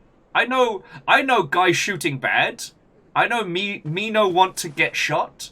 I understand how this works. And I think, you know what? One of these days, friends, one of these days, I would love to do like a day breaking down the Killzone games. Because never has there been a more expensive missing of the point. Killzone, on paper, should be perfect. And it is not. It's made by an exceptional development team. The quality of the visuals and controls, brilliant. But the games are just bad.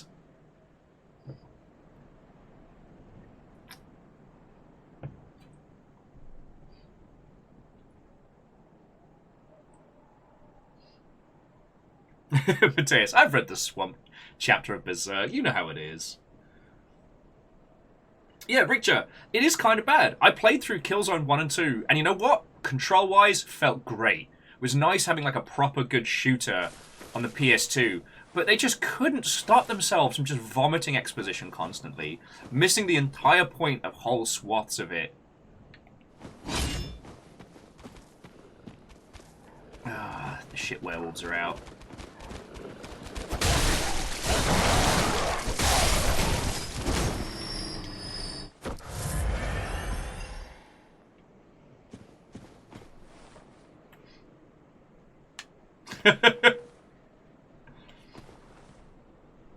Rick Joe is saying another game I love is Resistance Fall of Man.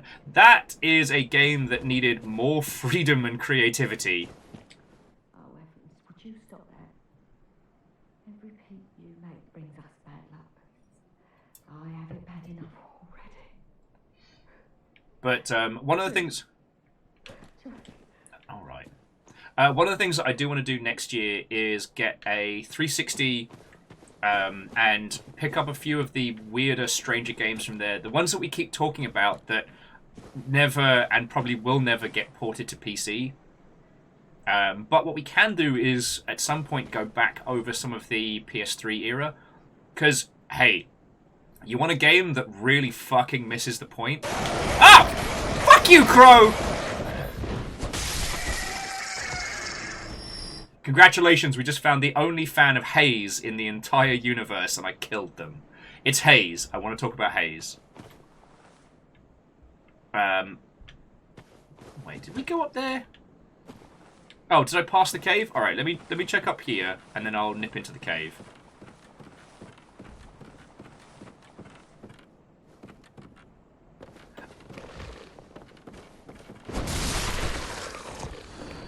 So it's Haze, spelt H-A-Z-E. And it was supposed to be the new paradigm of shooters, and it was a disaster. Well, see, Richter, Haze is one of those that there was intent, and they fucked the delivery. But the intent and the idea is so fascinating.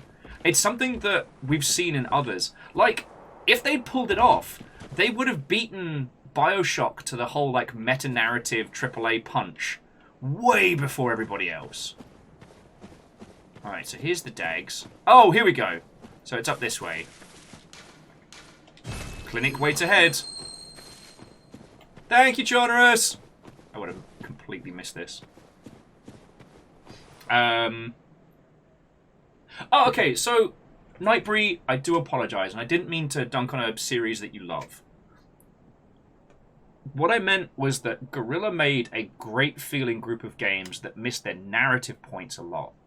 They weren't content to let us be in the space before they started pouring all this, like, world-building and exposition on us. And I apparently just killed somebody with my mind? Cool. We'll see in 2 to 3 working weeks if that paid off.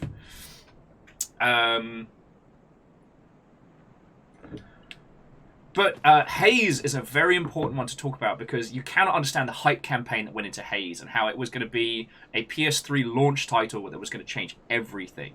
Haze's premise was that you are part of I think a corporate military army looking to kick out some evil rebels from a village, from a jungle or something. I don't know. The titular hook was that you and your compatriots are drugged up to the eyeballs on Haze.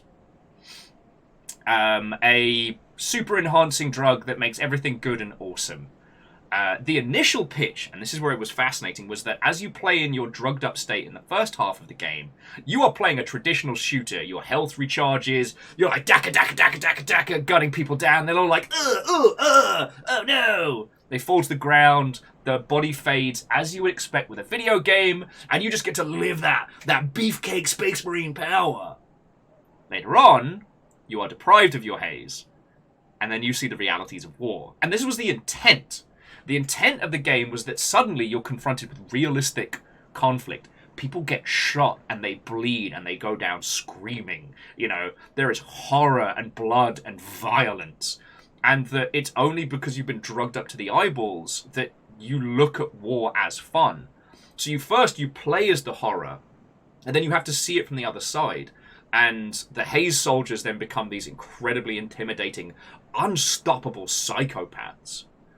That was the pitch. What they delivered was not good, and they make more mistakes than I care to count. One of the reasons that I replay Half-Life every year is so I don't forget the lessons that Half-Life taught us. You know, the Black Mesa transit system wasn't good because we sat around while people vomited exposition and basically barefaced told us the point of the game. The Black Mesa transit system is great because it grounds you in the world. It gives you a sense of size and scale so that you can know the world. That's death. So yeah, Haze isn't... Okay, Haze is a pretty bad game. But it's a game that's important. It's worth talking about. But there's a few others that I want to do. And it'll be easier to get access to a 360 than a PS3. So people have offered to lend, but considering the amount of time it takes to get these, like, get things locked in and planned, like, I'm just gonna see if I can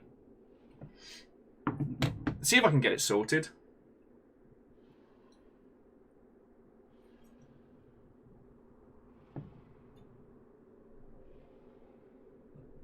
Okay, so Chonra says, there are a bunch of small things around the Poison Swavecom.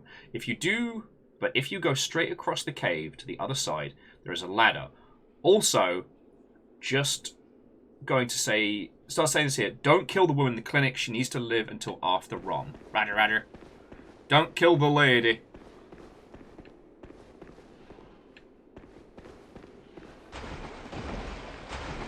Ah, fuck sticks. It's this place.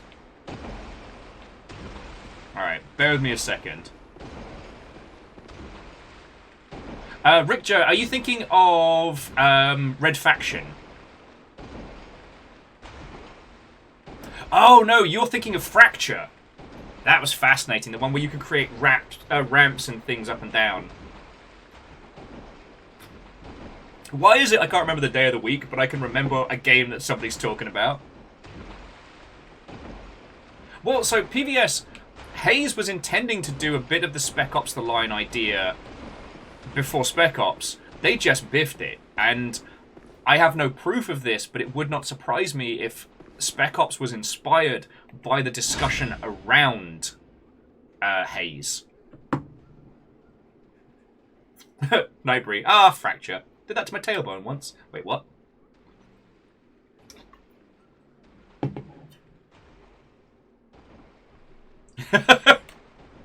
I mean, genres, and I guess to all of us, that's probably why we all hang out. God. Did anyone have a crack at The World Ends With You 2? Well, so Verdant Flow, thank you kindly. But on the PS3 side, that's something we'll probably be looking at, like, late to next year.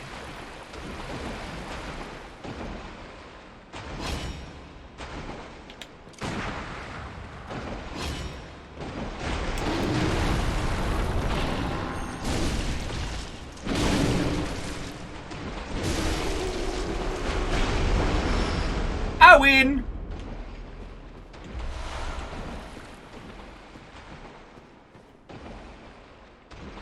So this is the back way into the clinic, right? But Verdant Flow, thank you kindly. Like I said, the next goal is going to be get a 360 for the purpose of streaming, and get copies of the Metal Gear Solid collection, Lost Planet 2, and there was something else that was like 360 only. Oh, probably probably a few of the weird Capcom stuff. So Operation Raccoon City, Never Dead.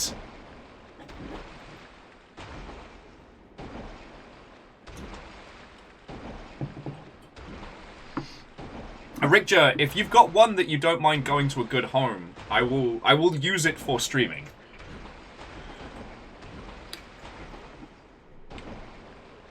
So long as it's one of the ones that does HDMI output, then that would be a fucking win. Thank you.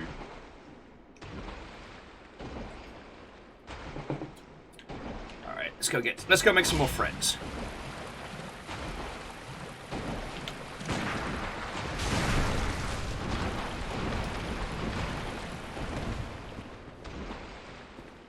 Damn, that's an ugly baby.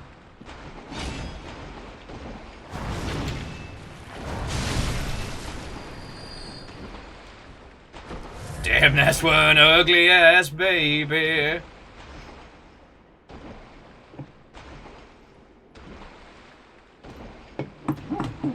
Oh. Okay. Sorry, I'm just waiting for my poison to go down. You know how it is. Okay. Did we talk about this already? The sequel to Let It Die dropped on Steam already, and I heard nothing about it.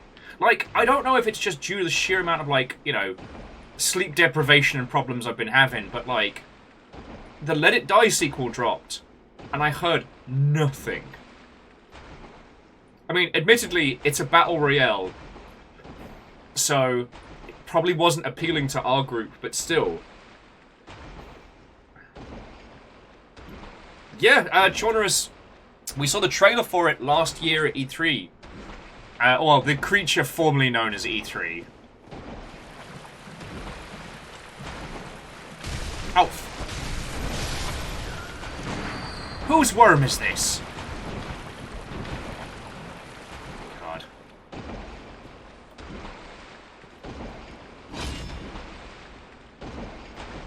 Oh, my feckin' life.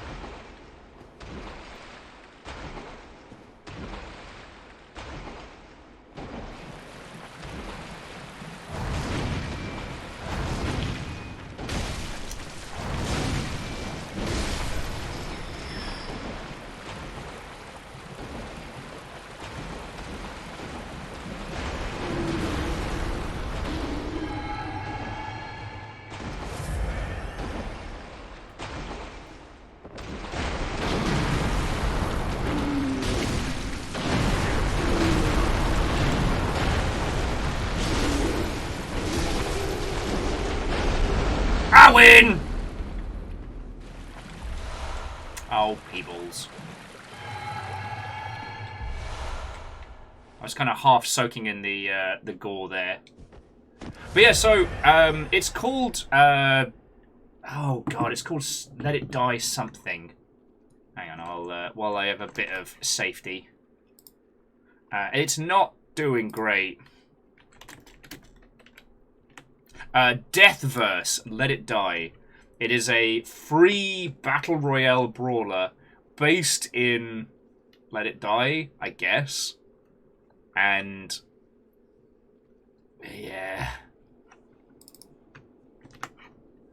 it seems to, at least from first observation, it seemed to lack all of the charm and nuance that made Let It Die kind of an engaging experience. It's got the same kind of like Soulsian brawler combat, with the whimsical carved weapons, but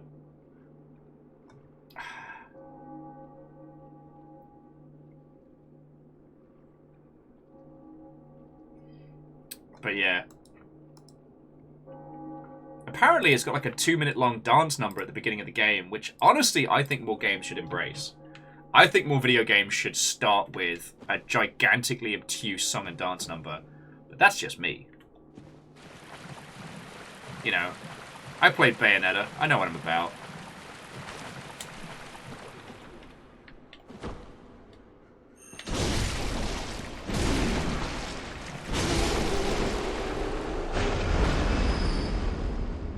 Alright, I know I stepped on a whole bunch of bugs as we were coming over here. So, it's time to play Super Gross Whack-A-Mole.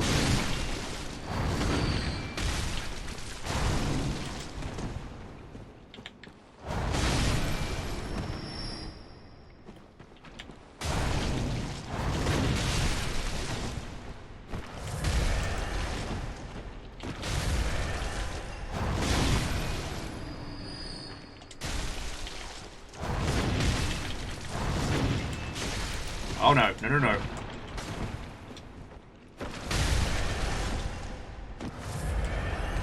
You little guys suck. Like, literally, the blood out of my fucking body.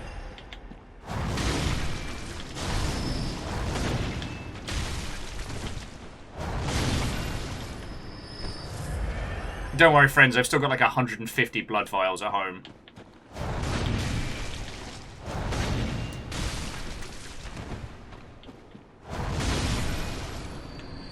Probably should have brought the hammer now I think about it. Angel Colina, the game is going lovely. How are you holding up?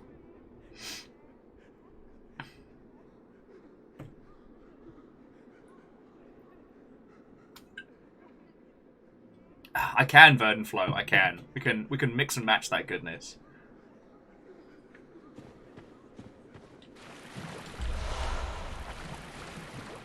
Alright, so there's one thing over there. Yo, did we clear this place out? Am I good at Bloodborne?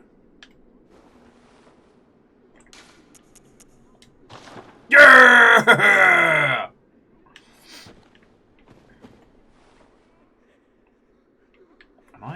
good at video games?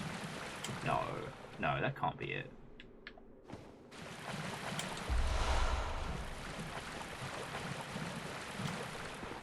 Okay, yeah, so this is the place you were talking about where we need to absolutely not kill the lady. Alright. Oh, well, Angel Kalina, have a lovely rest of your evening. I tried getting my Christmas shopping done last night. I got a few things done. Not as many as I wanted. There's been a lot happening in the household. I think I'm finally managed to get enough shit done so I could go to bed at like 6 this morning. It sucked. I'm amazed I'm as coherent as I am. Then I remember I had a lot of coffee, so job's a good one. Naru, tell me that's on a t-shirt somewhere. I'm not a gamer, but I play one on twitch.television. Alright, fingers off the triggers.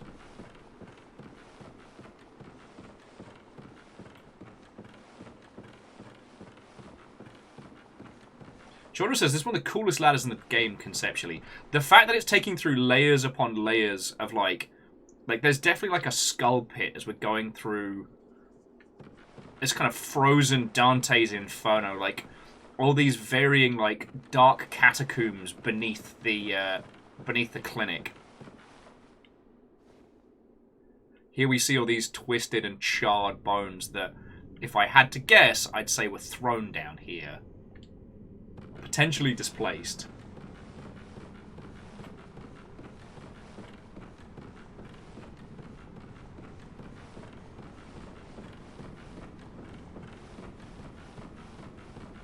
It also begs the question, what facilitated the need for these?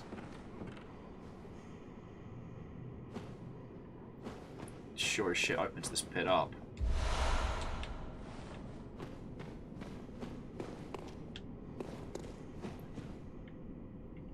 Yeah, so we have this little, like, formal graveyard, and then that, yeah, big old open grave. It's fine.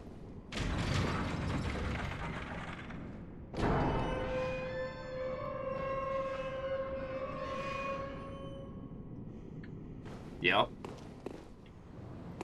Oh, sorry, Chornus, I was agreeing with you, but Chornus was saying that, like,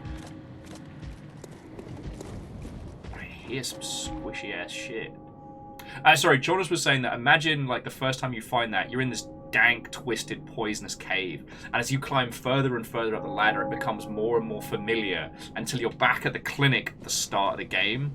You know, you're back in Yharnam, but you're harder now. You are trained, you are violent. And here we're going to end up meeting the person who was pretending to be the clinic owner, if I remember correctly.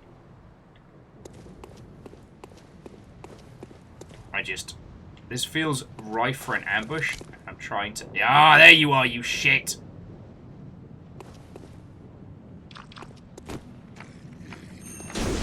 Ah, fuck, mistimed. Mistimed.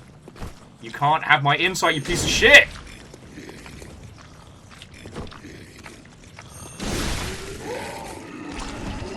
Greedy gobbler. While they don't always kill you, their grab attack steals your insight. I can't remember if they're meant to be the remnants of Bergenworth's lot, or if they're a whole nother kettle of monkeys. But they are insight-stealing bad words. Sorry, I guess they're not as much of a threat the second time round you play this. But the first time they grab you, and you're like, oh, well, they're only doing a little bit of damage, and you see your insight getting pulled away. Oh, okay, so they're part of the choir. Alright. Alright.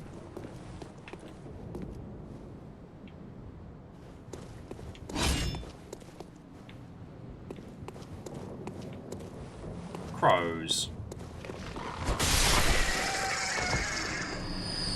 Making me feel bad.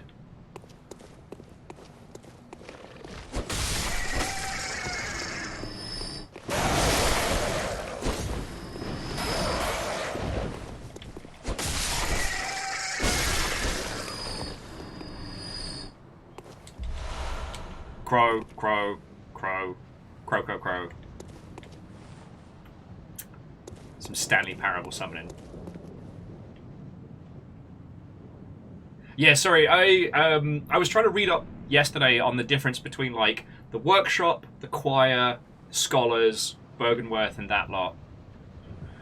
The one little cute fact that somebody pointed out is that while the pebbles in Bloodborne are almost entirely useless, except for like occasionally pointing out to a co-op friend, they do look like eyes, which crows are known to consume. So,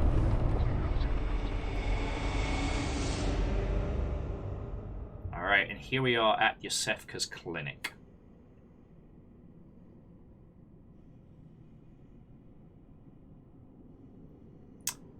Sir, are you aware that you're covered in blood? No? Maybe.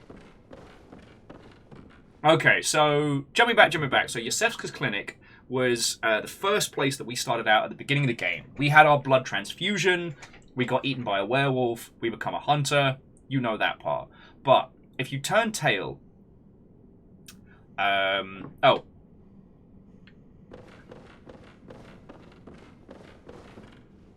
if you turn tail and head back into the clinic, you meet a person called Yosefka. Now, Yosefka says, look, I'm really sorry, like, you're having a bad time, but I can't open my clinic. I cannot risk my patients. And then later on, you come back and Yosefka's like, just send anybody here. That's good and great. Because it totally isn't, you know, Yosefka's just feckin' lost it. Alright, remember, small lady, nothing but corruption here. Okay. And Swalmaz, Watto, and welcome. We do get bathed, but this is very much the reason why the proper hunters are garbed as they are. It's just for the feckin' gore splatter. Alright, there's the blobby. Did we kill the blobby?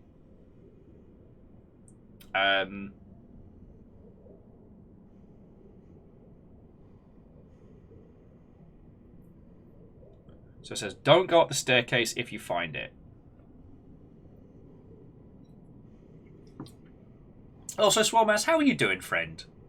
I feel like I've been real lucky to get to catch you and Peeps as much for stream banter.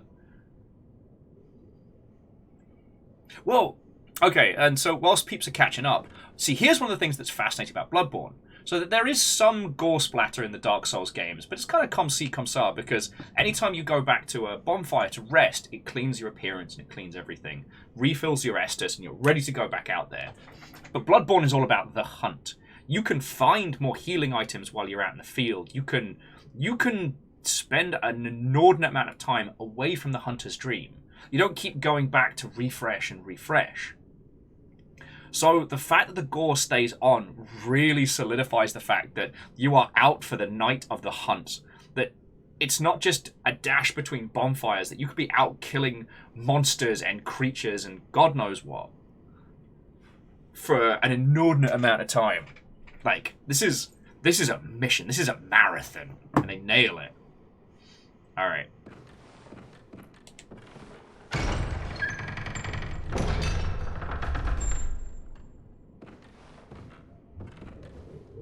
So, is that the thing I'm not supposed to kill?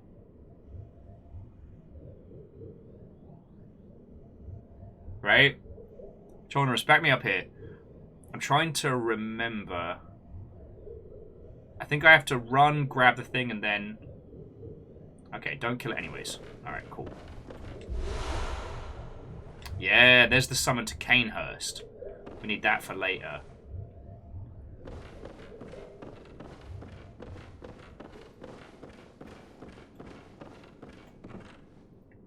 Yeah, that thing is wobbling. That is the thing that has been telling us to send people to the clinic.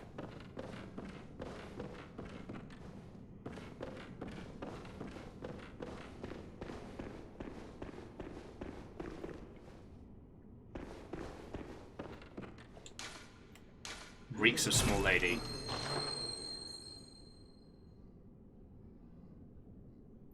Oh, Chonra says poor Yosefka isn't even hostile. So you can just...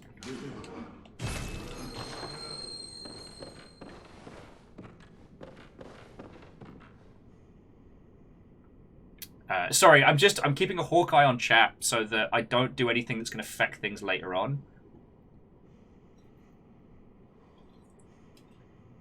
Yeah, but Naru, once we proc Rom and bring about the Nightmare Moon, we can actually go and talk to Yosefka after it's happened. We just leave now. We not go. Moonlit scents. How did you worm your way in here? Very unfortunate. I had such high hopes for you. Well, I won't make any excuses. Would you mind leaving us alone? Things need not change. You'll do the rescuing, and I'll do the saving. But if you refuse to leave... Oh, well.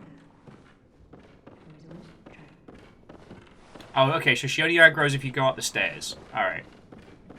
So Bobblehead doesn't... So, wait, was Bobblehead was original Yosefka, and that's baddie Yosefka? I forget. God. Ah, yes, and here's some of the experiments that Yosefka's been doing on people. Anyone that you send to Yosefka's clinic gets experimented on, and you can find their corpses here.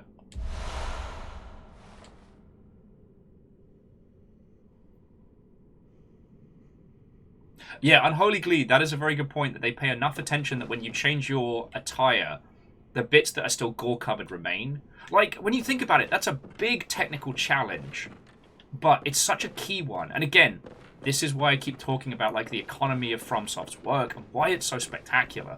It's these little details. So yeah, thank you, Moose.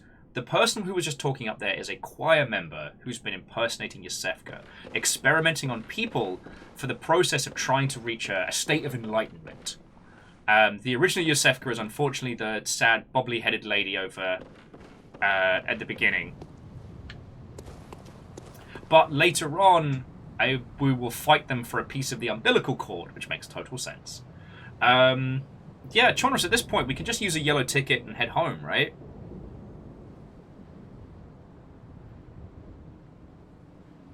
Nightbury really liked the hooded version of the Yargle Black set.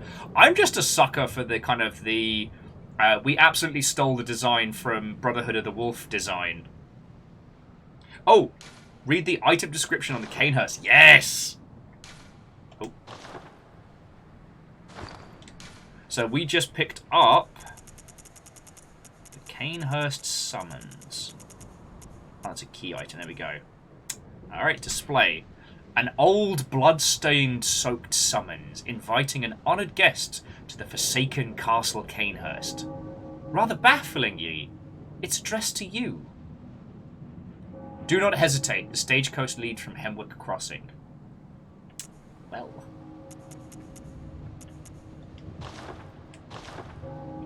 So we want to continue doing the Forbidden Woods before we do Canehurst, right?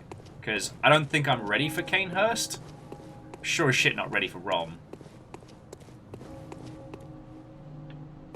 Oh wait, no, I don't need to use a yellow ticket. We're right close to the bloody entrance.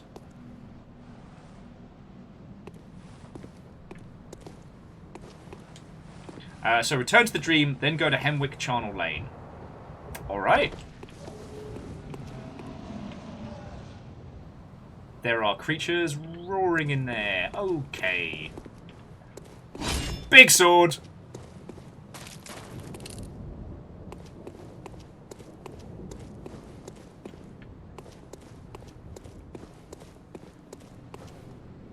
Yeah, to quote Unholy Glee, Canehurst is a lot. Now, it does mean that it will kind of shift the conversation. But, again, artistically it shows, like, both the economy of art and the restraint that FromSoft shows in a lot of their designs and concepts.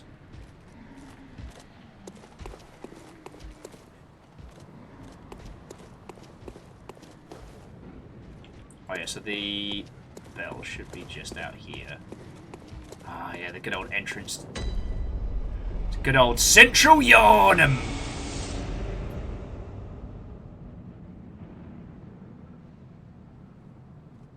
Okay, so Chonrus did Canehurst before the Nightmare Frontier. Honestly, Chonrus, I don't remember what order. I know I ricocheted off the Nightmare Frontier like once or twice. Wake up! Let me have a think. What was I going to say? Oh, yes. So, we've been in Yharnam for most of this time. You know, Yharnam, home to a specific tinge of the blood.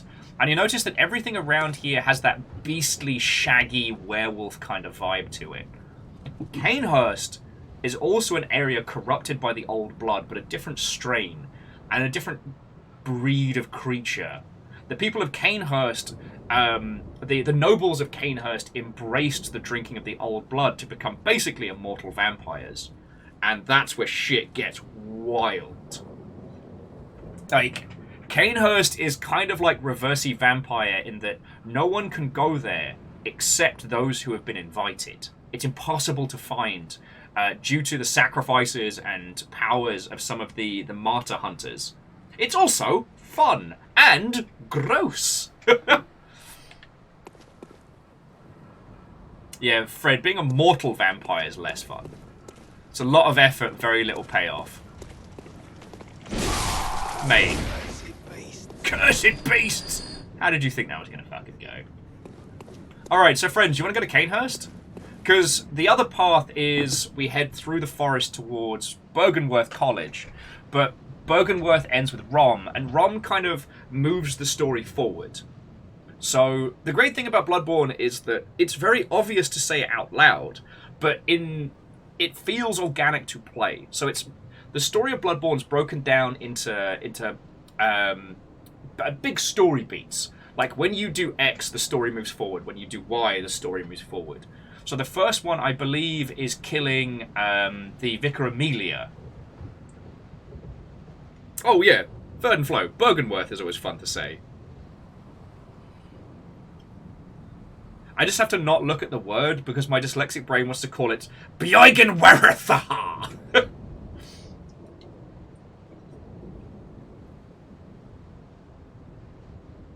Oh yeah, Unholy Glee, we've got the Bloodlickers. But the Bloodlickers are a really good example of the difference between, like, Yharnam and what happened at Canehurst. See, in Yharnam, the Blood Holy Church basically took the blood of the Old Ones and tried to use it for the good.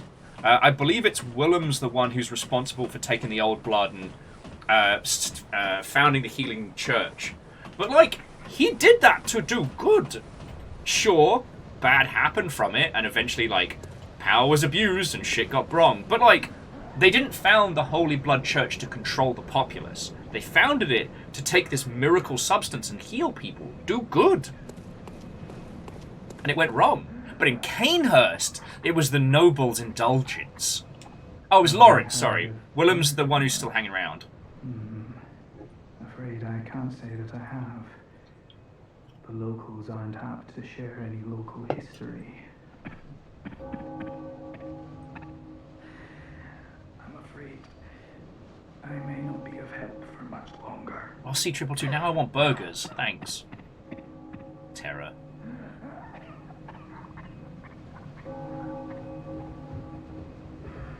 Yeah, thank you, Unholy Glee. Sorry, this is where I get the names kind of all wibbly-wobbly. Master Willem was the one who found the Old Blood and was like, yeah, don't, just fucking don't. He's currently sitting in his rocking chair, contemplating how to have eyes on the inside of his face. Because I guess that's what he fucking does. But yeah, it's not made clear, by my understanding, who it was that managed to steal a sample of the Old Blood for the Canehurst nobles. But they got French aristocracy with it, if you know what I'm saying. And it cost them everything. The Hunters of the Holy Healing Church tried to wipe out Canehurst and fucking failed because the Queen of Canehurst is super duper whooper unkillable. Like, she is way beyond cursed to a mask and queen to a kingdom with no subjects.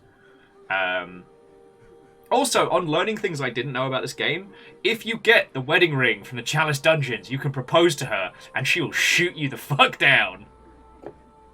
Fucking love it. But yeah, one of the more heartbreak characters of this. So Hemwick Charnel Lane. You're looking for a waystone about halfway between the entrance and the boss area. Okay. Did we do the channel lane boss? Alright. Welcome. What is it you... Very well. Let Make- me start. Make me beefcake!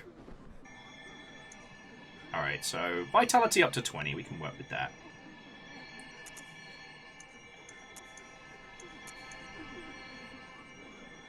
I'll work on getting the old 25-25 split. Ah, there we go. Nicely handled. And a bit of leftovers.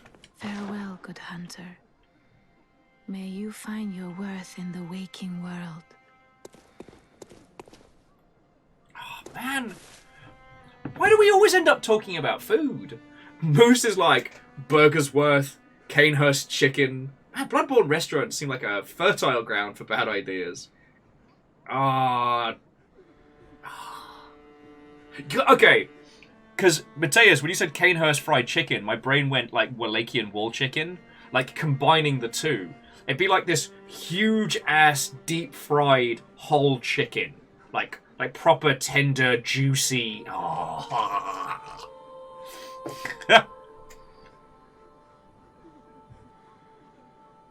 Oh yeah, Chornus, that's a good point. The wedding ring from the Chalice Dungeons is a ritual thingy. Oh... Yeah, so Chornus, I'm trying to think, like, whether there's things I need to do in the Chalice Dungeons to get all 3 umbilicals. I can't remember if there is. I can't remember if the ring is needed. Like, and do we have to kill and then res Lady Canehurst?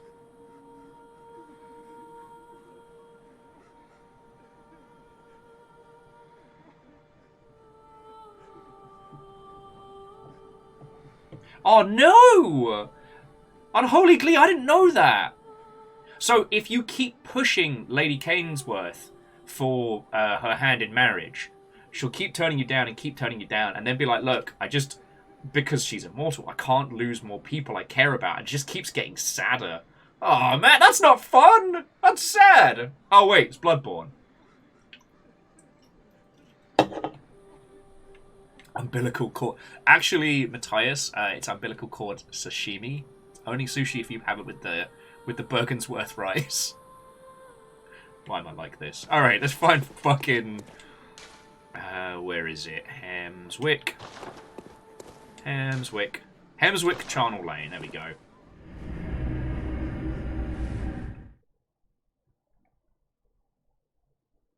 Okay, so yeah, the chalices are completely optional. Cool. I've just been doing the chalice dungeons because since we started playing this again, I've really gotten the bug. And I love the fact that chalice dungeons are just a thing. Pride Cannonball! Cannonball! Not bad. Good old corgi mixer. But also, C222, thank you for the 200. Getting laughed at by the locals. What was I going to say? Oh yeah, so the thing is, I realised I've not actually done that much on the Chalice Dungeons when I first played this. After my little rage out, losing all the blood echoes to the bastards in the Nightmare Frontier, I went back...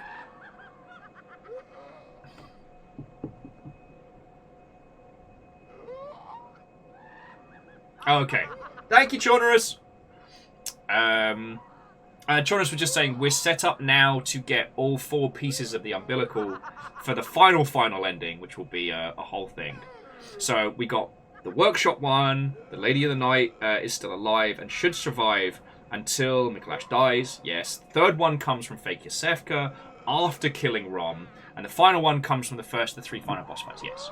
But yeah, I love this game, and I wanted to play more, but I didn't want to miss stuff. I didn't want you all to miss stuff. So I've been hitting the Chalice Dungeons, as I was saying. And I found a huge, massive, like, underground garden.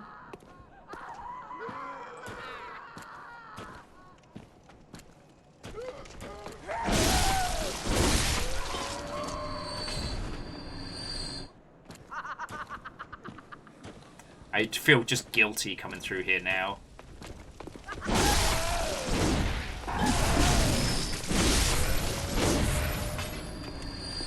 Sorry, I know I'm kind of flitting between conversation topics. When you play a Dark Souls game, and the game beats the fuck out of you with a stick at the beginning of the game. And you're like... This is mean, this is bad, one day I'm going to have my revenge. And then you go back and you revisit those areas and you just bully the things that beat you up at the beginning. Feels good. Feels... Oh, thank you, lady. It feels good, you know? In Bloodborne, when you get Beefcake and come back through these areas and you realise that, you know, these poor people who have just been, you know, twisted and messed with and, you know, have been subjected to horror after horror and their minds just break in this strange elongated state of half in, half out as the hunt continues. They're having the worst time. There isn't a catharsis from killing these people because now you're the hunter. You're the monster.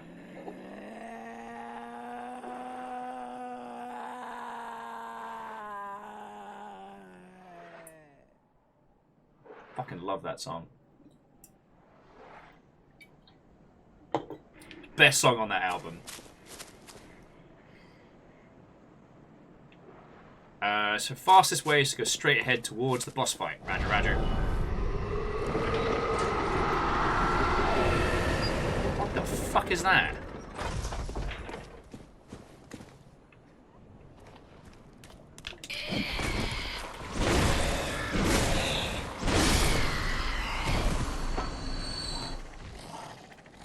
Oh, crows, don't do it. Now I just feel bad.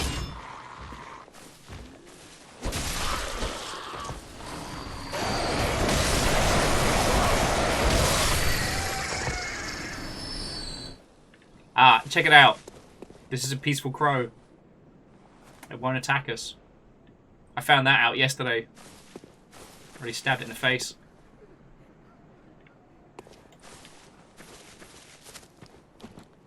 So actually, friends, due to actually staying hydrated like a dumbass, I do need to nip to the loo again. So I'll be back with you all in just a sec. This is the problem of, like, these have been a real good help for, one, staying hydrated, and two, drinking less. But it turns out if you drink loads of water all the time, you have to pee all the time. Shocking. Who knew? So I'll be back in just a second. Then we're going to head to Canehurst Castle. And this will be a whole-ass new area with... Yeah, you know what? We'll just get there, alright? Yeah. Hydrate or die straight. But yeah, Angel Kalina, I hope you're feeling better, friend. I really do. And I'll be back with you all in just a second.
Thank you all for waiting. The friendo who's looking after the dags is treating me to Thai curry this evening, so I'm getting spoiled. So not only are we playing a great video game, not only do we have a formal, and I mean formal, invitation to Canehurst Castle, which I hear is very exclusive, but I'm getting curry. I'm getting curry. This was a good Saturday. And yes, more hail hydrate. In case you hear the clinking of cans.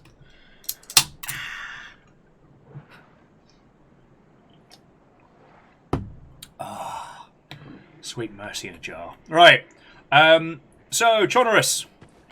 So I head up this way and just head straight towards the boss, yeah? Which is up and round the corner.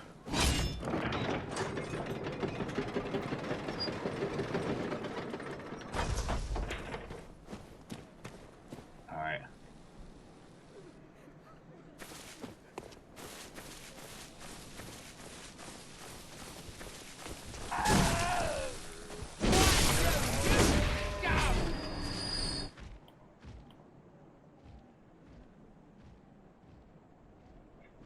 Mateus says if your insight is high enough, you can hear the White Lantern curry singing to you. What is it? What would a curry frenzy be? I don't know. Alright, just waiting for the instructions from Chonorus.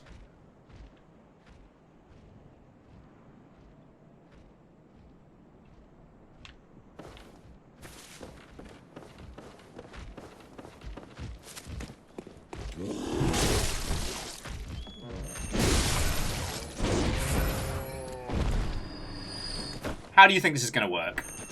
Oh, actually, that's very effective.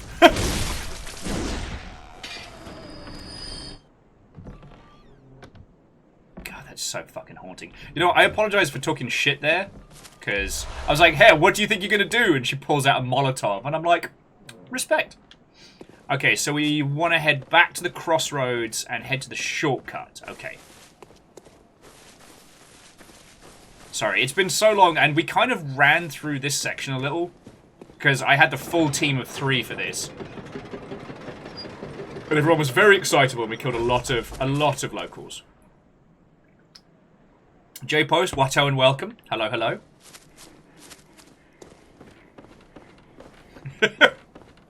Portals! As the old lady spiked a Molotov at me.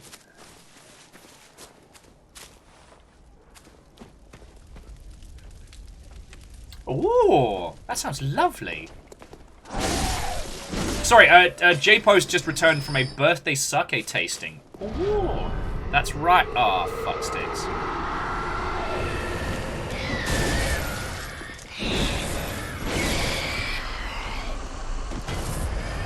Forgot about those fuckers.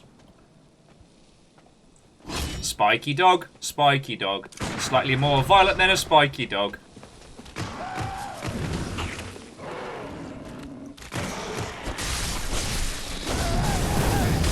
Oi!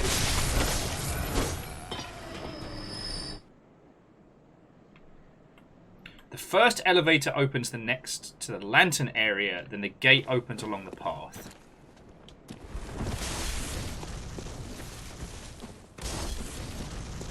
Apologies for being a bit of a...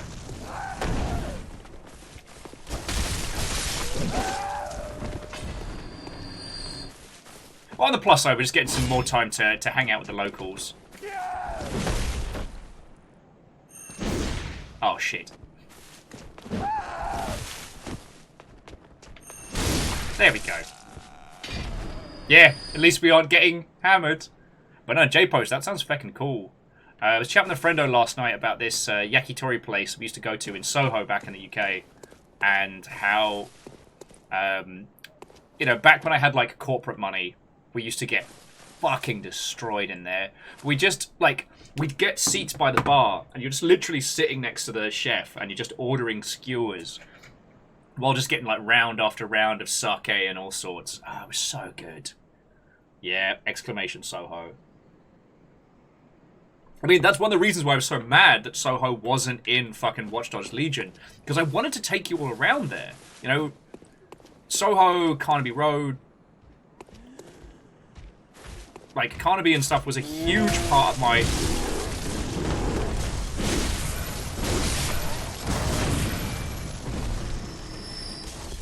Okay, enough with the Molotovs.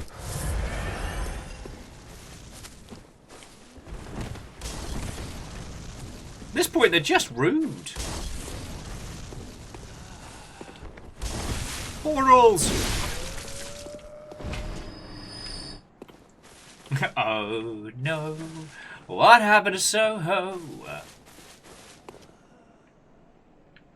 But yeah, so I used to work on at a post-production house in Carnaby Street, so I got to know that area really, really well. Obviously, it's completely changed by now. Like, the nature of London is it's always in a transitory state.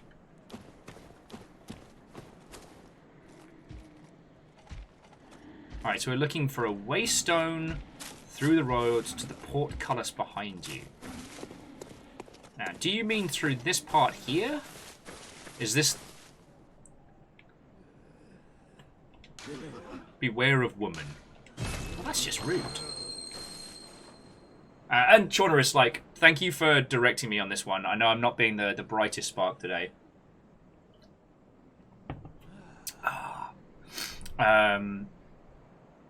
So what were we talking about before break? Oh, okay, the behind while we were taking on the Molotov thrower.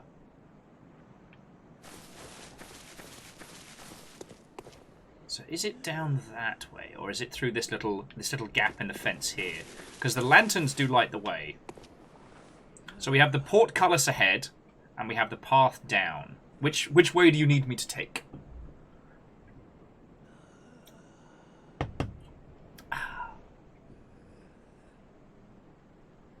And honestly, like, I don't mind the head through the portcullis. I don't mind the telegram of this because it gives me more chance to. I mean, not just to talk about Sake and Soho, but, like, this whole aspect in game. You know.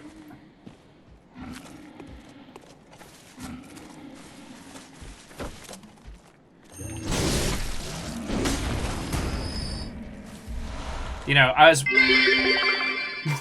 Distraction. Corgo after Corgo flung high into the air. J-Post undoing Wolfcrad and Vanderbeest's hard work once more. Yeah, and then you hit him with the pocket sand.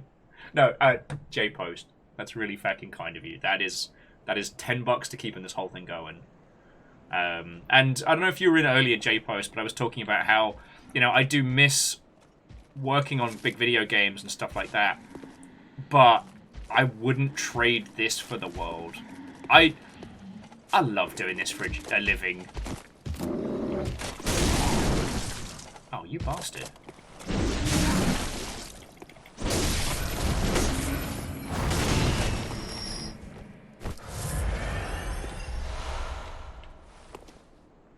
Alright, so... Oh yeah, so this is where we would have come through if we were going the long way round.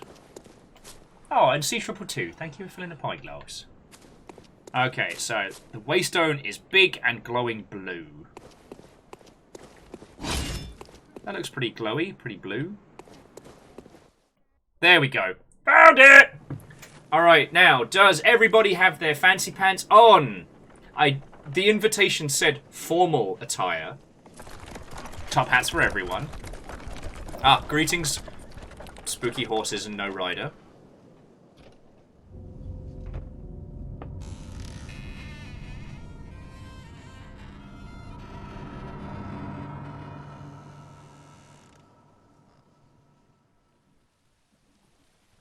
Hello. Just expect like Kermit the Frog to kind of lean into shot and be like, "Hi ho." All right, let's ride the carriage. Yeah, it's time to get wasted on the good blood. You know what I'm saying? The noble blood.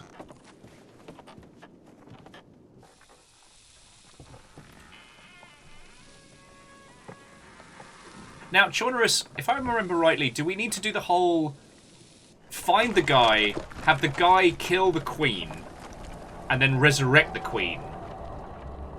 Does that need to be part of our story?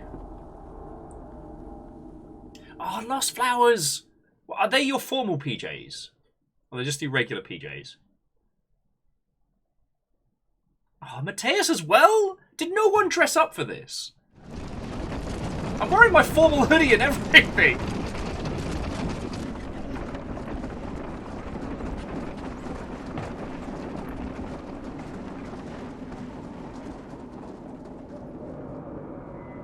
Ah, here we are.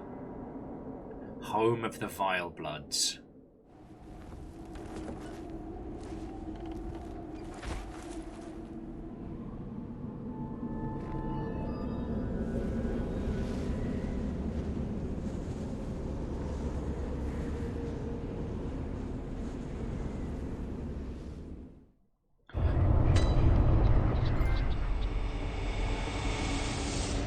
Ting.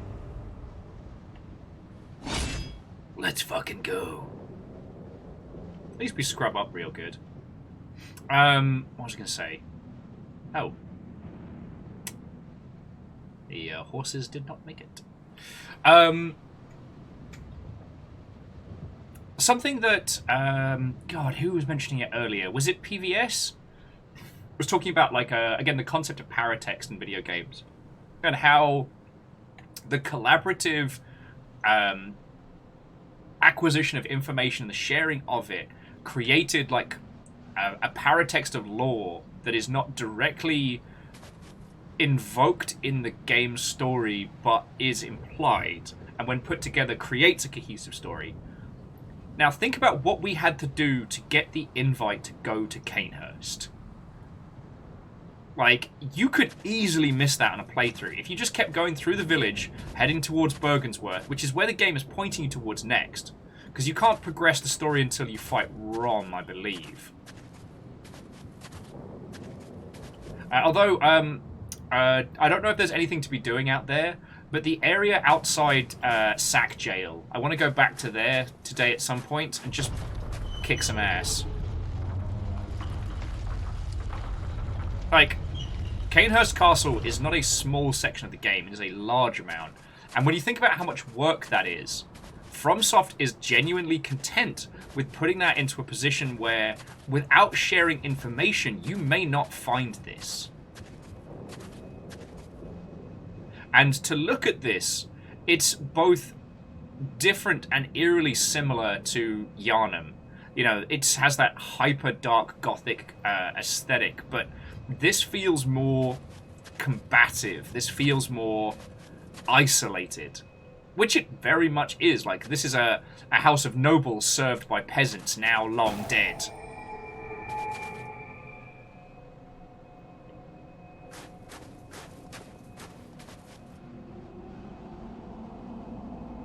Also, we're at like 55 insight. This is awesome. Yes, and Mateus, you're right. This is the whole. They are the same people who hid a whole unique area and covenant behind 2 illusionary rules. That's true.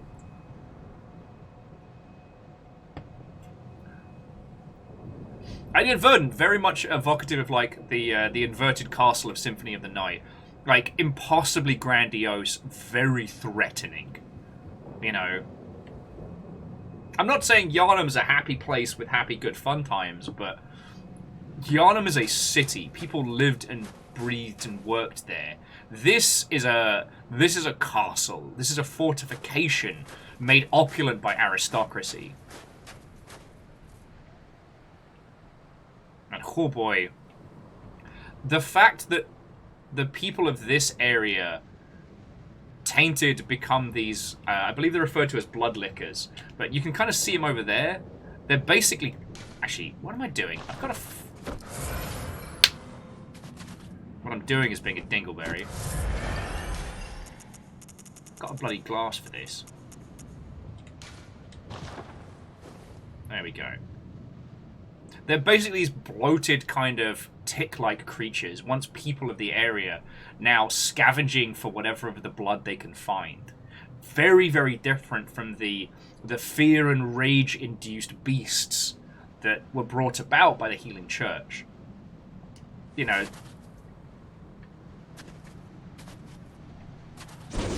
Oh, hang on. How do I turn this bloody off? That's what I get for trying to be clever. There we go. there's a very, very different reason and a very, very different effect as to the Vile Bloods versus, like, the Holy Blood. Remember, safe place.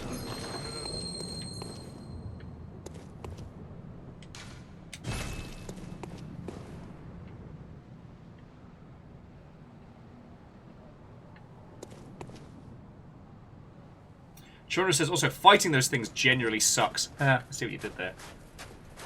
I mean, I want to tussle with them a little bit because I forgot. But also, you need to see these buggers up close. Like, when the people of Yharnam turn, they turn into these, like, beastly abominations.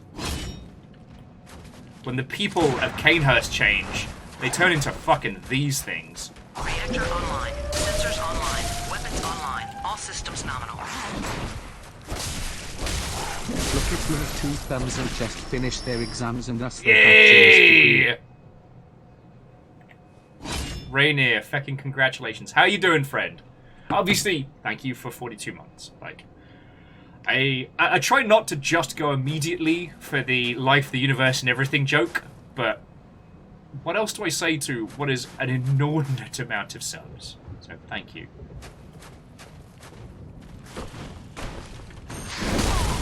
Oh yeah, that's why they jump onto my nonsense.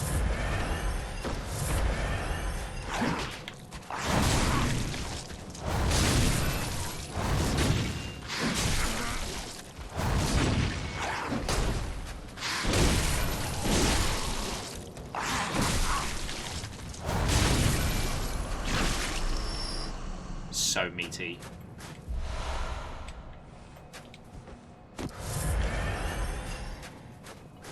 Chewing through blood vials like popcorn. The numbing mist. Oh, there is stuff to explore down there. Yeah, let's... But no, Rainier, that's seriously fucking cool. Congratulations. So friends, Rainier just got their bachelor degree in computer science. Go you. Sorry, I genuinely mean that. That's fucking great. I'm really happy for you. Just making sure that didn't sound insincere or sarcastic.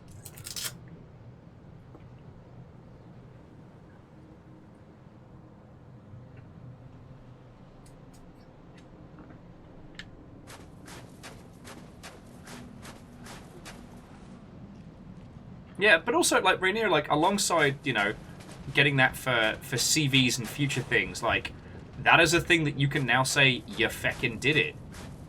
That's very fucking powerful.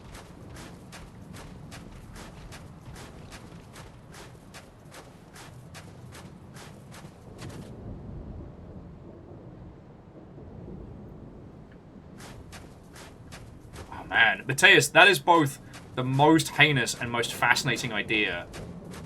Using the Canehurst tick as a basis for like a gangrel character. Oh, as you fuckers again. Oh, and the ice ones are tougher. Great.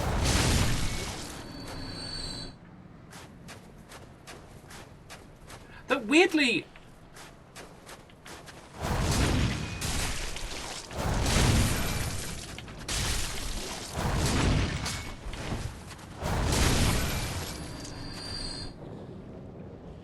No, you know what? I'm not going to say it. I'm not going to jinx myself.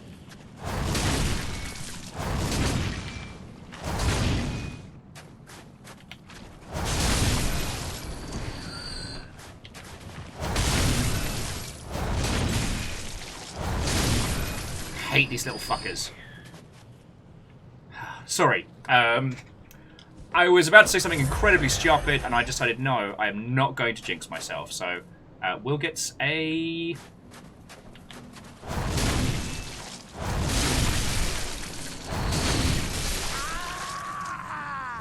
How about I jinx myself anyway?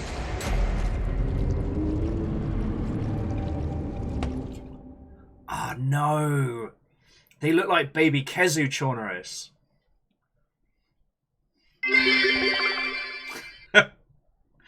Was that my dinosaur sticker there, J-Post?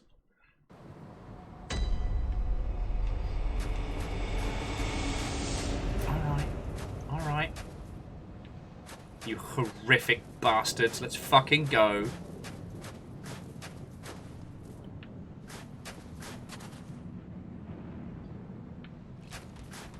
Damn, that's an ugly baby.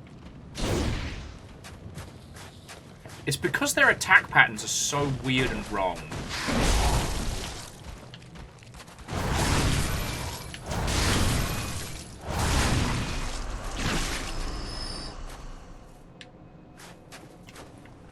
They're almost like the anti-big heavy sword bastards. I hate it.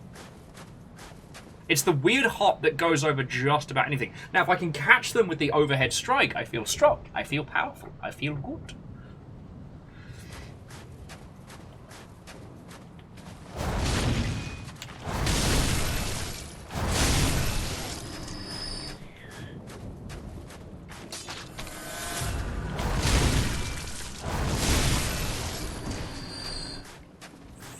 Bastards. Feckin' bastard worms! I tell thee. I'm just gonna shoot the feckin' worm. I should have gotten the cannon before we started.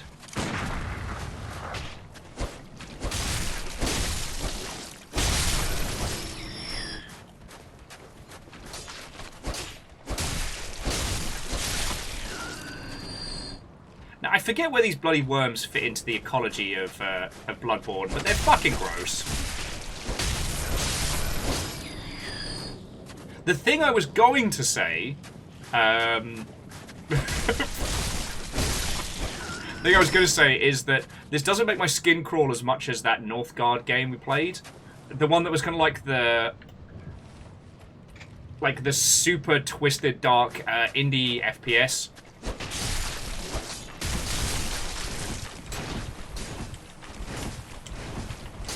Stop locking on!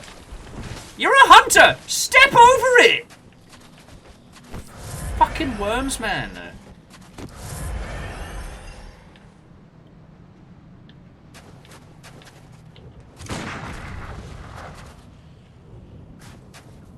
Who will win? A trained hunter feared by many beasts, or one squiggly little guy?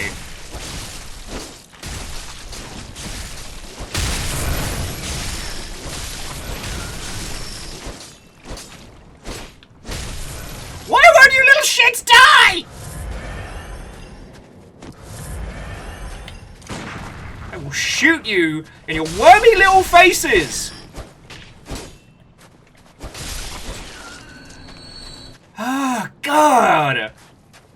Why are there so many gross fucking worms?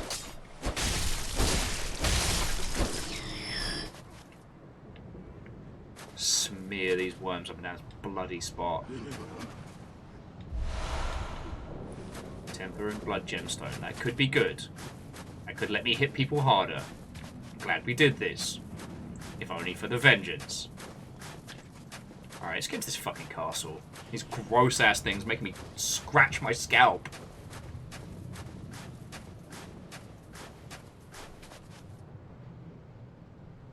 Huh. Chornera says that they look like the tentacle summons that pop up when you do an arcane attack, and they're possibly something like leeches. Now, okay, it would make sense that leeches would be employed with anything involving, well, blood, right? So, if they needed to extract blood from someone and didn't have scientific apparatus, leeches could be used. And that those leeches would eventually ingest enough of the blood as to change them.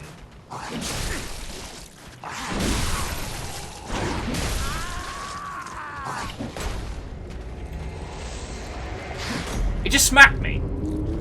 Gross ass fucking thing just slapped me.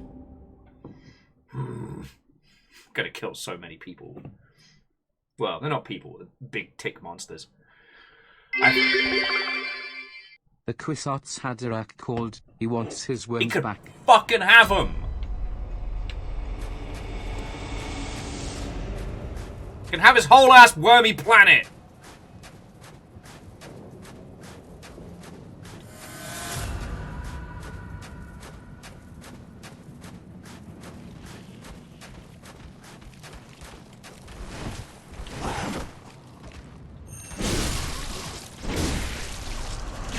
Get fucked!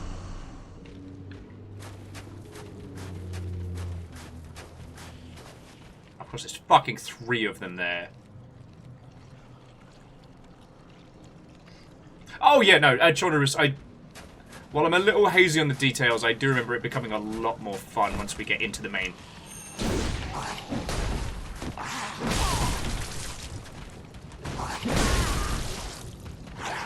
I just feel like I'm getting teabagged on here, you know? Come on!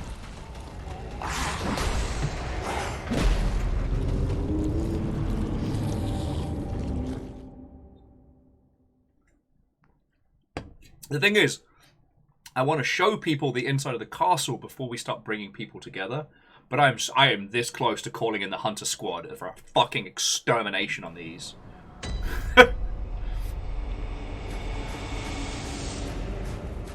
I am... Okay, Mateus, I'm glad I'm not just imagining it. I am getting thoroughly disrespected here.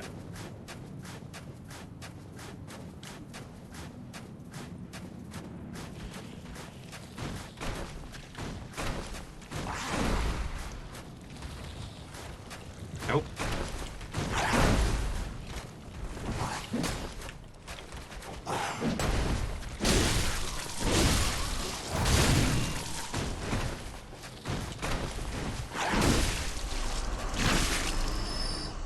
Make sure I'm not getting ambushed from the back. Alright, now, where's my splatter? Or did that horrible thing eat my souls? Yep. Piece of shit. Come on! Yeah, hippity hoppity, let's get...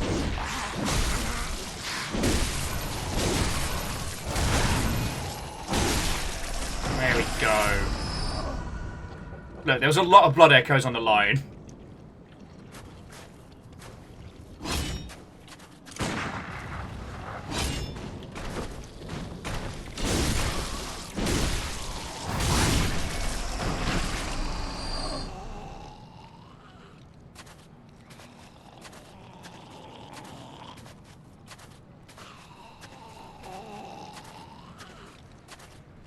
Oh, this is so gross.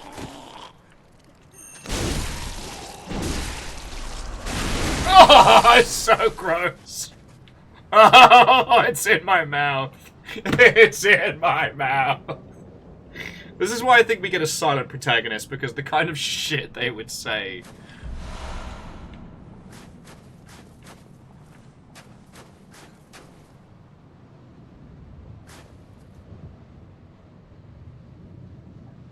I can't even tell who it was they were snacking on. Oh, Common McCab is sad to report they have gone to bed, so I can't call fire support. Shit, I'm just a lone baby hunter doing hunting stuff.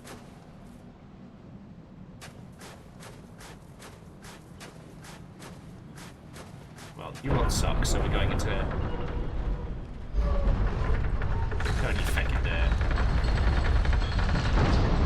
Hey, look, I know you said formal dress, but I need a shower. Or, like, hosing off or something.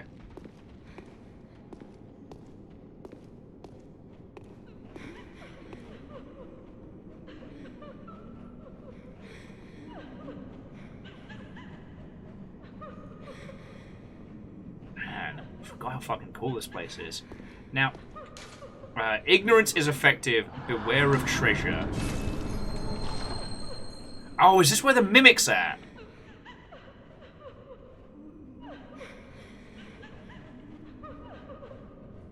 Gotta try to remember this area. Okay, so I believe.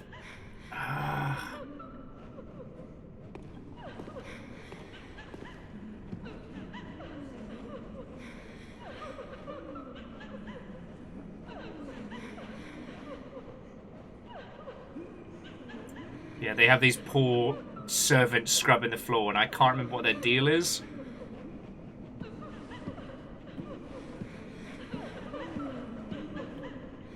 Not attacking me. Let us cleanse these foul streets! Beware of item and fear the foul spirit.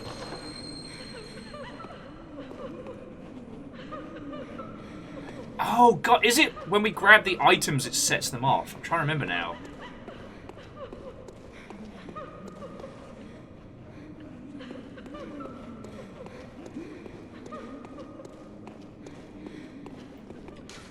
You must accept a long weapon. Behind you. Wait, what? Hello there.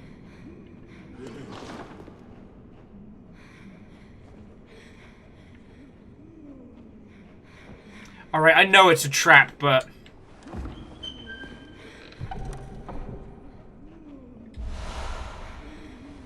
Ooh!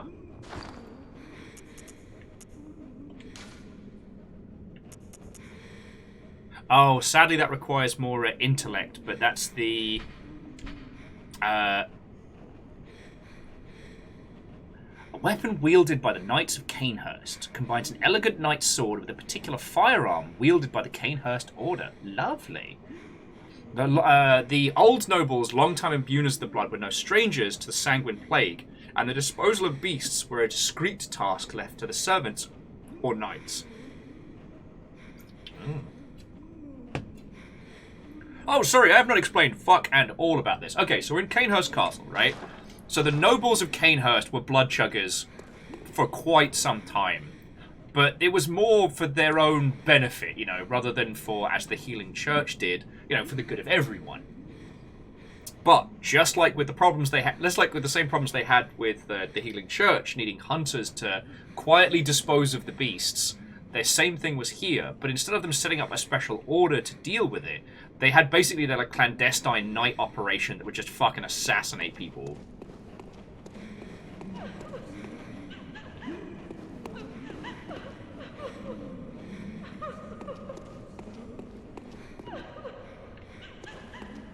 You know what? I don't think we need whatever those items are. I think we just leave them alone.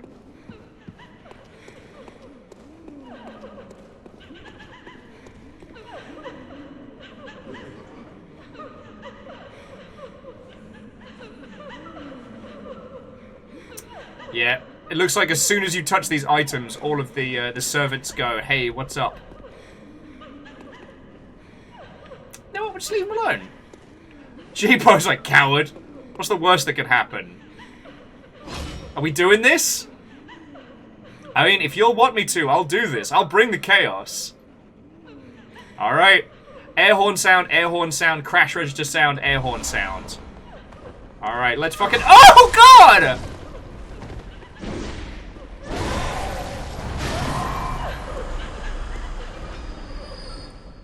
Ghosts? Fucking ghosts, man!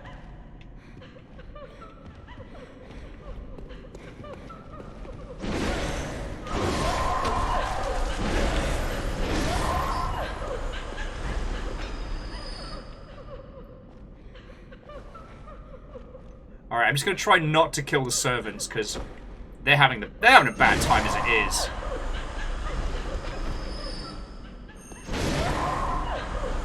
These blind-armed spirits of Canehurst are fucking haunting.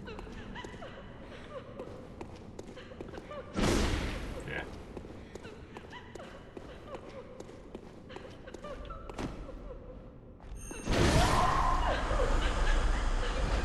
Alright, so it's like, if I know they're coming, this isn't too bad. But the question of who you're gonna call, apparently me.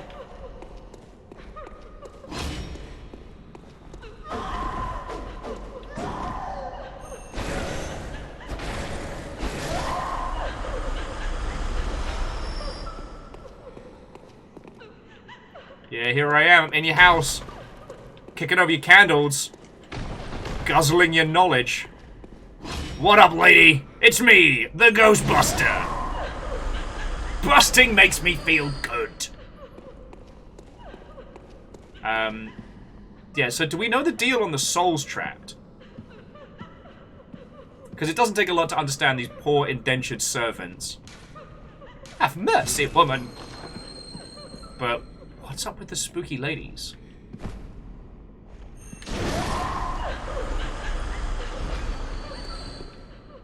Like, part of the,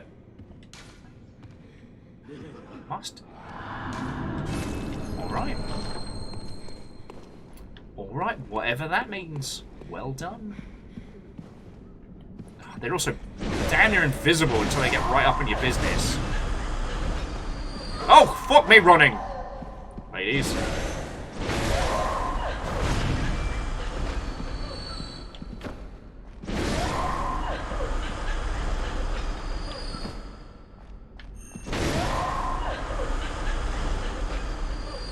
I don't feel good about this. I'm gonna be honest.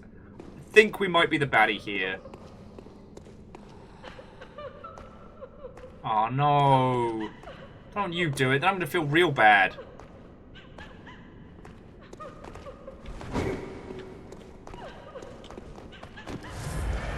Oh, did not mean to do that.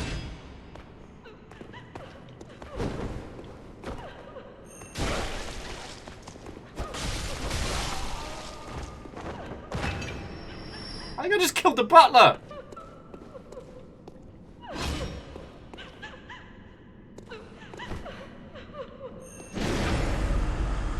Oh! Ghost wrecked. Jadefo says, I didn't think we were the baddie before. Yo, no one's good in Bloodborne.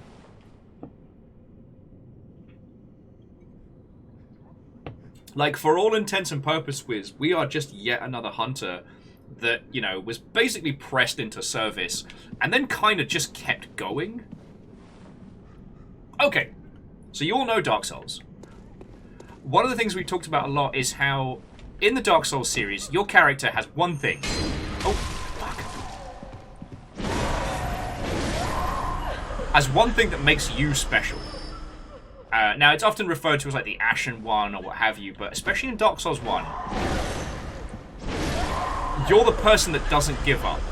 You're the person that didn't go hollow.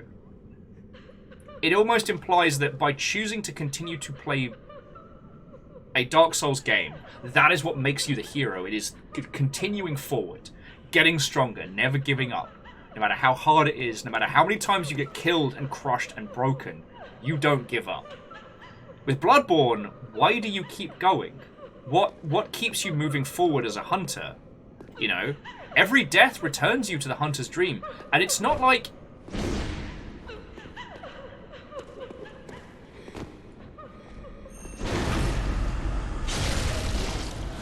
Ghost Soul! It's not like, while you do lose progress, you never lose a piece of yourself. Like, let us remember that Demon Souls, Dark Souls, I think even Dark Souls 2, every time you died, you'd lose a little bit of your health, a little bit of your humanity, until you became more and more resembling the withered corpses of the hollows that you'd see around. Dark Souls 3, different, but that's another story. Oh, okay. Oh! So the ghosts we're fighting, these are the ghosts of people sacrificed for the nobles. They're bound and have neck wounds. Shit. Lost Flowers, like, thank you for the details there.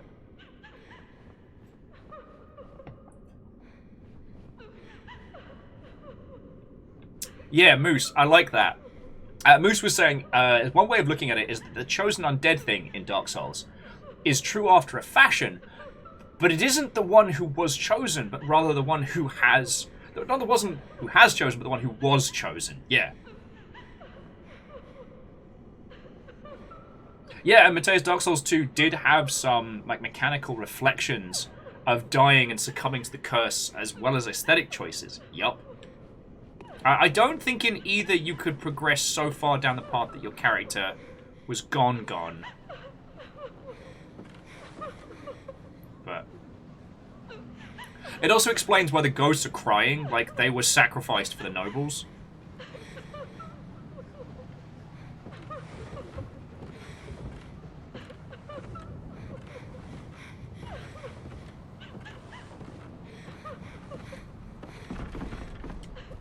Ladies, no. Spooky ladies. Fuck your chairs, spooky ladies! Alright. Spooky lady, single file, here we go! Oh, but yeah, you can see their hands are bound. Oh, that's fucked up. Okay.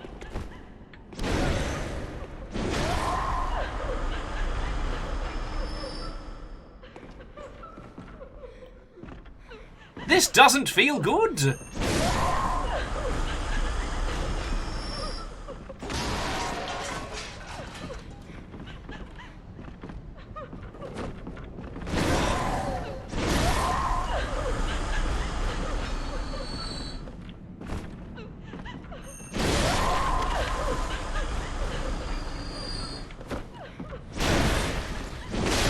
Yeah, feck your fancy dinner party!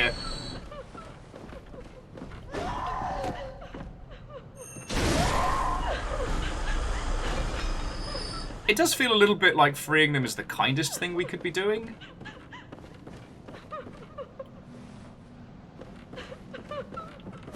Ghost soul.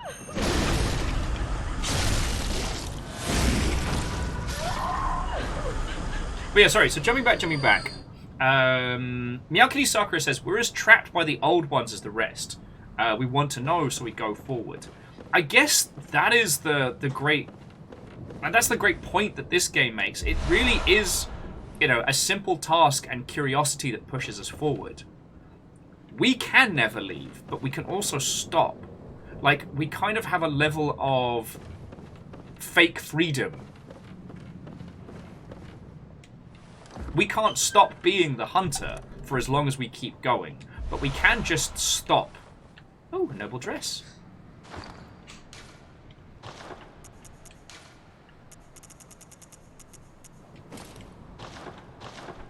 There we go. Actually, I didn't actually look at the stats. It might actually be better. What was I wearing? I think I was wearing the hunter's garb.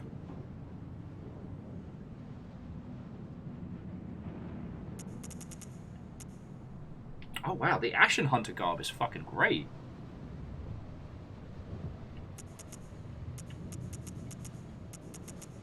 When did I get the Ashen set?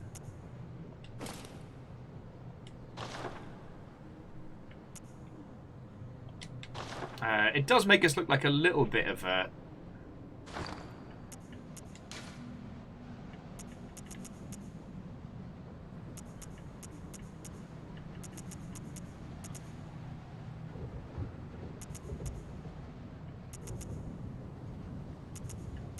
I mean, let's be honest, a lot of this is aesthetical choices. Okay, Ashen unlocks after Dura dies. Okay. Not as good as a rumpled Yarnum hat. But... hello there. It is I.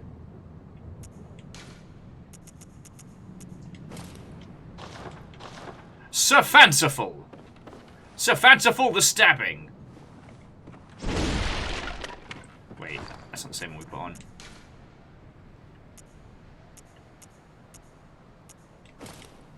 There we go. There's our fancy attire. We don't need to wear the top hat, but there we go. Sorry, jumping back, because I really do love discussing this point about like what these games say about us and where our agency lies. We are free to stop playing the game at any time. That feels like a little bit of a meta context, but what our character is free to do is they're free to come and go from the Hunter's Dream as they please. They cannot escape it until they are allowed. Towards the end of the game, unless you do what we're doing, which is get all the umbilicals, you're offered basically two choices. You can go or you can stay. If you leave the Hunter's Dream, you wake up the following morning with only a hazy recollection of what might have happened. You've affected the world of Bloodborne in a way, and everything has survived for one more day. Like, congratulations, yay! But you leave having forgot a lot of what you have learned. You know, the things you have learned to the old ones and the truth and the insight of it all, that's gone. You just wake up back in Yharnam for another day, I guess. Maybe you want to keep being a hunter, maybe you don't. That's up to you. The other choice you get of the two core endings is you take Gurman's place in the Hunter's Dream. you become the person that ushers hunters through this, trapped in what could potentially be like a fucking infinite, like, dreamscape. And as we come to find out, that dreamscape is being maintained by one of the Old Ones, which comes to lead us to the conclusion that the Old Ones aren't a race of, like, friends and chummy buddies. You know, they don't have, like, an Old Ones hangout and, like, wine mixer once a year. That they may be in direct competition, or perhaps even in, you know, the attempt to fucking murder each other. Like, these are all valid reads. Like an Elder God proxy war, essentially. Yeah, Mateus, you're not wrong. I can't remember if... Is there another lantern before we start getting into, like, boss and stuff? Because...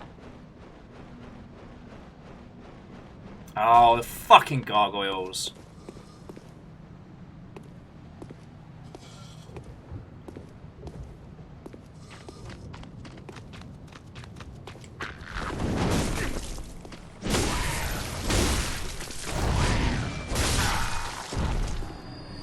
Ha-ha! Fanciful Sir Topham Hatt is here for murder! They arrange a gang of Bill Murrays who have Groundhog Day'd themselves into godhood. Fuck! You know, that's not wrong, though. Which does mean that Groundhog Day is a Bloodborne sequel, but that's another story.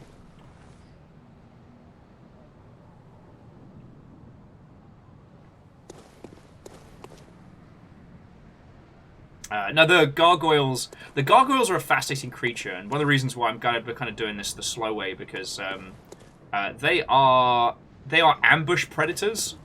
So whereas the ticks and lickers that we saw earlier, those are scavengers.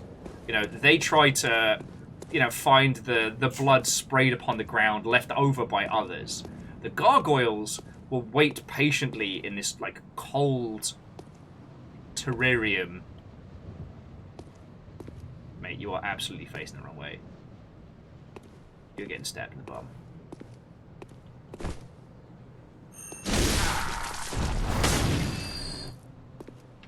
Woof. Yeah, Unholy Glee. Groundhog Day is a Bloodborne sequel. Trapped in an infinite looping dream.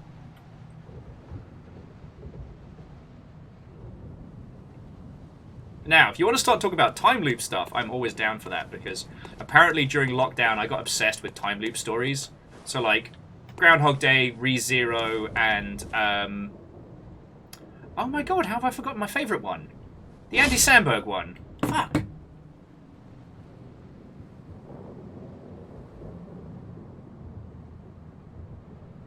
What is wrong with me? Okay, so apparently this is a whole week where I don't get to remember things. Sleep deprivation is real. Oh my god. Palm Springs, thank you, Mateus. How did I forget that?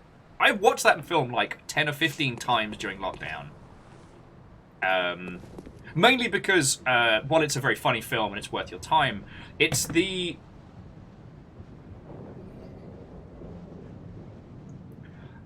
It's kind of... It explores the trifecta of different ways of dealing with the unknown. Like, you know, rage, acceptance, and understanding. You know, of the three characters, we see one who accepts the situation they are in and attempts to live in harmony with it, one who rages against it, and one who attempts to understand it, you know, for the purpose of essentially breaking out. The thing that Palm Springs does that we never really see a lot of the others touch on is just the amount of time. Now, because in Bloodborne, we're playing it in real time, we have a sense of how much time our hunter spends in the dream, right? I know you're there, mate. We've done this dance before.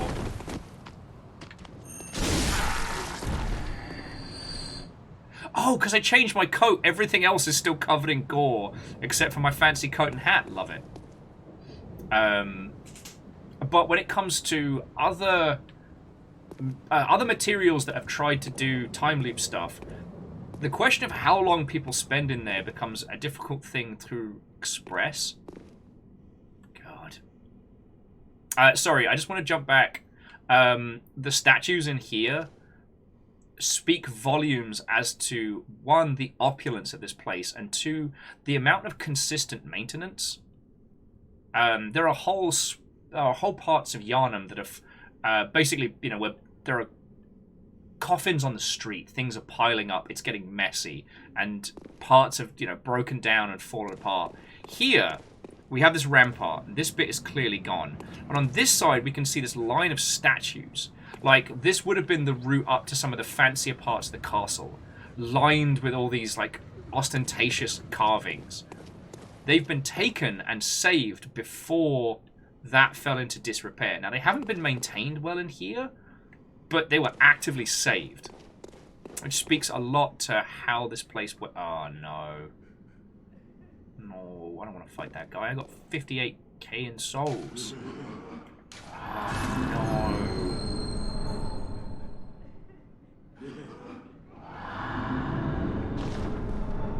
Shit sticks. It's just one little dude. Is it one little dude? It's not that guy who's like the hunter of hunters. Just one little guy with a longsword. How bad could it be? So Dea says, time loops are the effective parallel of the Batman with prep time. If someone has enough time to predict and prepare for everything, there is nearly no... there is no distinguishing omnipotence from knowing the minuscule details. That's true. I was really hoping the film, the map of tiny things, would explore that more. But what you come up against is the limits of the human psyche. Like, yes, it is possible for a person to learn everything in a time loop scenario within reason. You know, if you think about where you're sitting now, if you had 24 hours on infinite repeat, there's a block radius around yourself where you could know everything ever. Also, Palm Springs adds the idea that it's only during sleep that your consciousness resets, but that's another whole kettle of monkeys.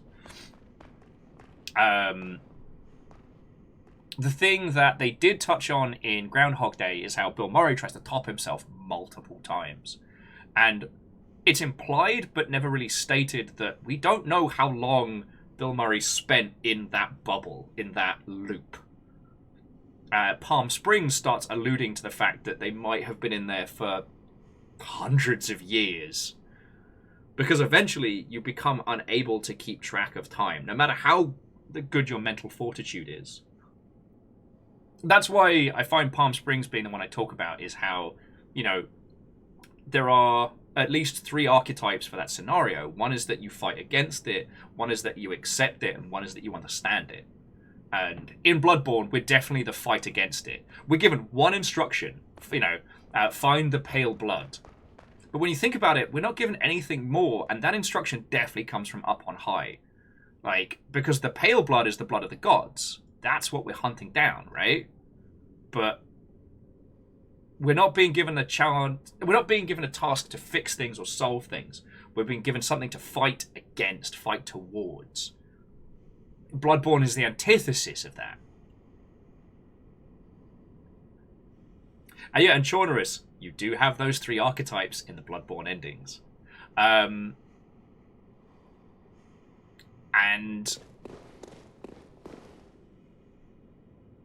which one's which, I think, is a question of... That is an interesting question of discussion. Like, I think that acceptance is when you leave the dream. You have accepted that you will not carry anything with you, that you will know nothing. But you get to live another day. And thanks to your efforts, Yharnam will live another day. You just won't remember it. Understanding and raging against. I mean, raging against is probably where you end up becoming you end up becoming him.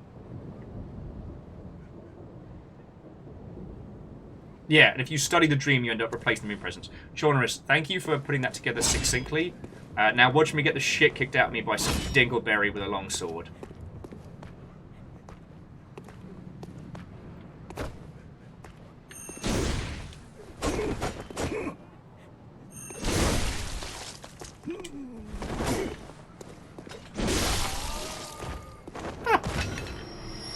Okay, I remember that guy kicking the fuck out of me. I'm not saying I was stalling there, but I remember this corridor.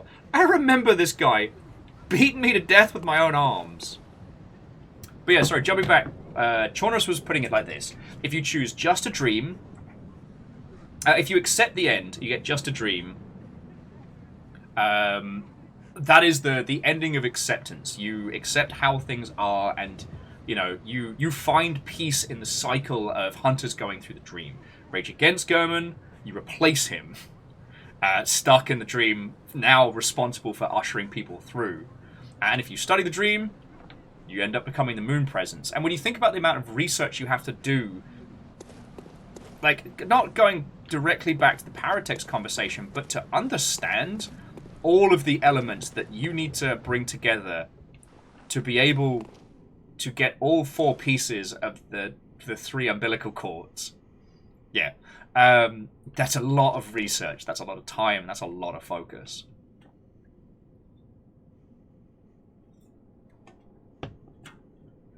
Okay.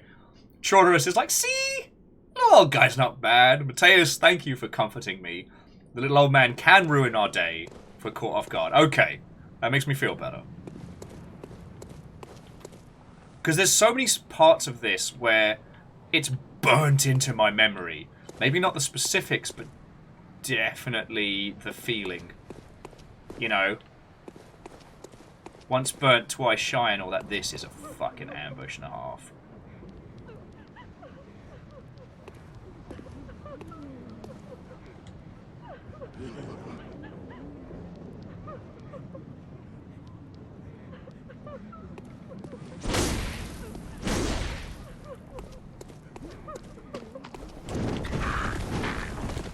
Fucking knew it! Oh, I forgot they do that! They got their quirky little screechy noise. That's one. Big Sword says no.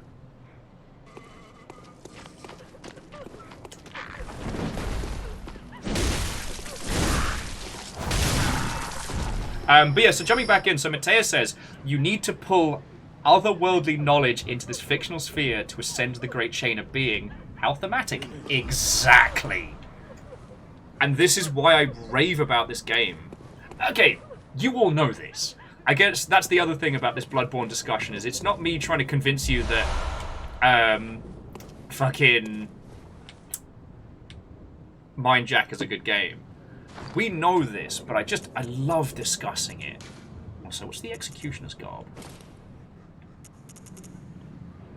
Not great for physical defense. How does it look? No, that is not our style.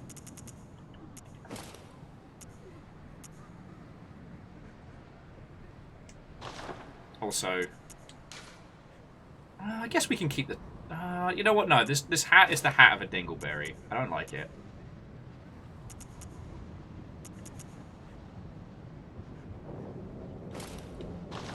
There we go. There we go. Now I look like a budget superhero.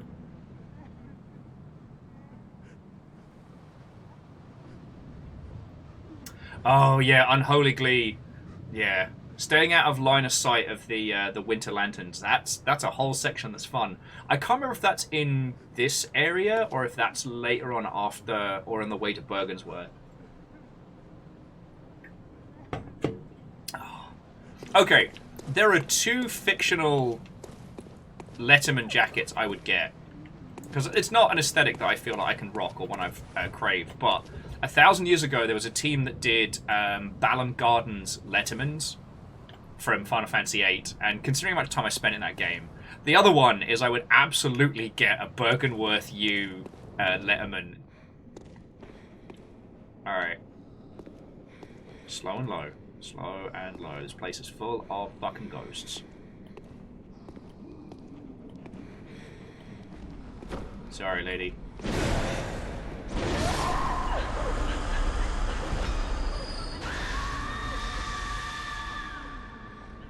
The fuck was that?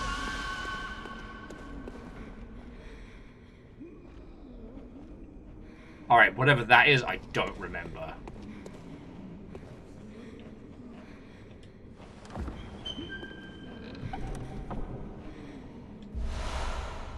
Vile Blood Register.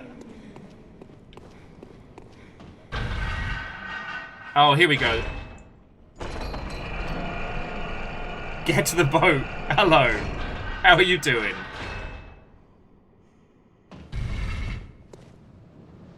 No, I just saw Unholy Glee was like, they would consider violence for a Balam Gardens jacket. Yeah, I think it was Insert Coin in the UK that was doing them for a while. Yeah, I'm about to go spend all of our Blood Echoes before we continue, because fucking hell.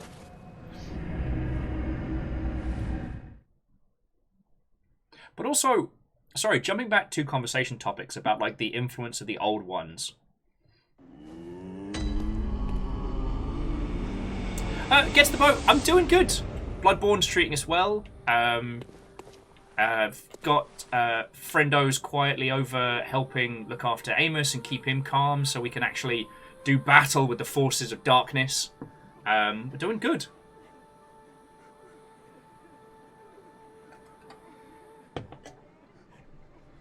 Yeah, while Chaunerus is being our Bloodborne GPS. But no, the thing I wanted to jump back to is the other thing that Lovecraft kind of scratched at back when he started putting pen to paper, and yes, he is a monstrous chode slam and a dickhole, was the idea of the controlling influence of these cosmic horrors. And sometimes, friends, are you familiar with the term the idiot savant? That sometimes dumb, stupid, bad, or annoying people can hit upon really good concepts, or imply really good concepts which they themselves didn't intend. And one of them is the idea of like the effect of the cosmic being and how they control people. And Bloodborne is a great example of the control. See, you know what we were talking about with the loop? This dream is being run by one of the old ones. How it came to be, I'm not entirely sure. How Gurman came to be the guy in the chair, I don't know. But it is what it is. There is an old one creating this space that sends hunters out, to potentially slay, other old ones, or at least attempts at raising new old ones. We are not controlled in the sense of we have an old one sticking its fingers in our brain and going like some kind of meaty marionette. We're simply given a situation where the only progression forward is the outcome that it desires. It doesn't control us by, doing crazy hypnotic mind rays. It merely states every time you die, you come back to the hunter's dream. Gurman gets no rest until your mission is completed. So Moose says they're not sure, but they think Gurman is being punished for the events that the DLC goes into. Okay. I've actually not been reading up on the DLC because I don't know that, and I'd kind of like to go back to hearing some of your thoughts and feels that I don't know. Do you know what I mean? I don't want to turn this Bloodborne playthrough into Will's preachy face does preachy stuff while preaching.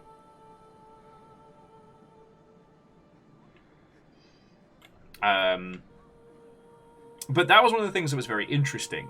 The other was the idea of like cosmic madness. And loads of people have been using the ant analogy as a really good way of describing that. So, example that, the effect and powers of cosmic horrors. Imagine a group of ants. So you're going to work, right? You come out your flat, and on the ground, ants have spelled out your name. Like, there's no way you're not going to be like, they're going to be curious about this. And now, that's a whole joke bit in the sense that the ants then go on to make requests of you, believing you to be this omnipotent god, but, you're a person. You have, arms, limbs, digits and stuff. So if the ants make an offering that says, and say to you, like, bring us, we are hungry, bring us food, you can be like, cool. And you can bring them so much food that is beyond an ant's comprehension. But if an ant says, hey, I want to be with this ant, like, how do you get them to be a couple? Well, you could just squish a bunch of other ants and leave them together. Or, like, put them both in a jar, start an ant aquarium. Basically take them to the equivalent of a pocket dimension where it's just them. Like, think of the unholy horror from the ants' perspective of their requests. Now, here's where it gets fucking wild. Imagine an ant wishes to understand the universe as you do. And for a handful of brief moments, the ant is given our perception of the world, our intellect, our senses, our sight, our height, the size and scale comparable to them. And then that is taken away. And that ant is left with the knowledge of what it is to be people, but unable to do anything to change that. Would that not drive madness? How do they convey and explain the capacities and tastes and, how do you explain the fucking internet to your fellow ant? That is the cosmic madness and the cosmic horror. And I've always loved that analogy as a great way of conveying it. The thing about Lovecraft, he can go fucking spin in his grave, bastard. No, the thing about Bloodborne is that everyone is in search of this ascension, and yet the beings that are ascended seem solitary, almost lonely, disconnected and gone. Moose, how do you explain memes to your fellow ant? Yeah, and it's a fascinating one to think about. And in the world of Bloodborne, we are just an ant. We're a strong ant. We've got a sword, but we're just an ant. So yeah, right, let's spend a fuckload of blood souls. And I need to pee again, because I keep drinking the liquid deaths to stay... Welcome. What is it you desire? Stay hydrated, which I've not been doing. Very well. Let me start. I'm going to do one more in endurance. Start beefcaking our...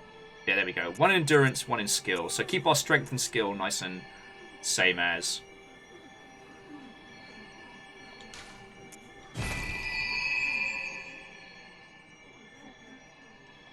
Actually, we'll spend a little bit so we can get one more. Farewell, good hunter. Now, so Verdant Flow says that, the ants outweigh people. They do. But if you think of what... From the perspective of the ant, if you think about what one person is capable of, it's terrifying.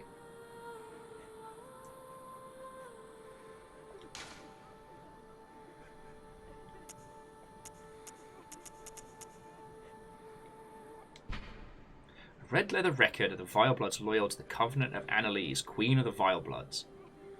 Online use only, cannot use item offline. Oh, is this like the... Yeah, so this is the register of...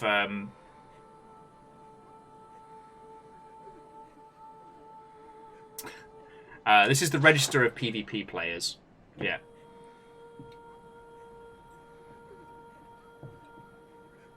Yeah, I mean, get to the boat. That's very much like the ambrosia of... Okay, but yeah, knowing what mac and cheese tastes like, and then going back to eating tiny insects and getting dew from a leaf and things like that. Having neither the means or capacity to express the differences. And just, once again, from an ant's perspective, how much, and the variety and... the kinds of foods that we can consume alone. Like, sorry, I've got food on the brain where I'm getting treated to a curry, so I'm fucking giddy. And I'm thinking about the curry already. But, to begin to explain the process by which we have access to the resources and spices needed to make a curry. Like, fucking hell. It's not so much of a spoiler. But I do...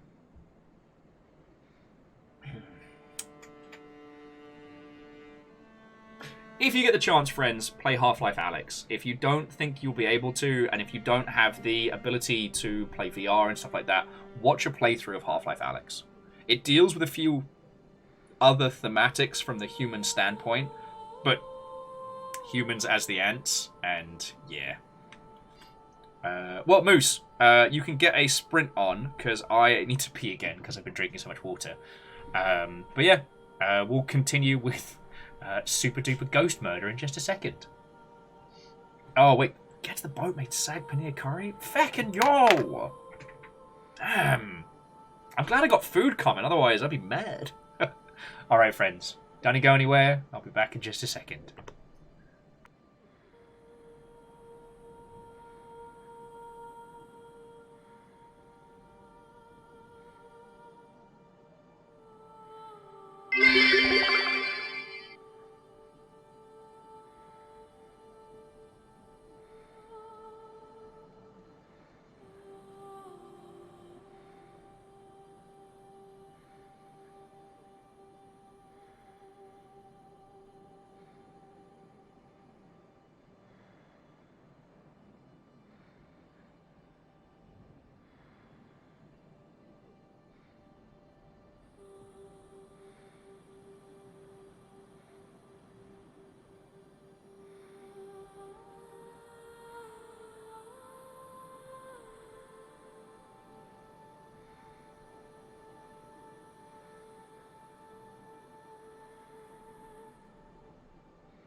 I am amazed at the amount of nonsense y'all will let me start bantering about.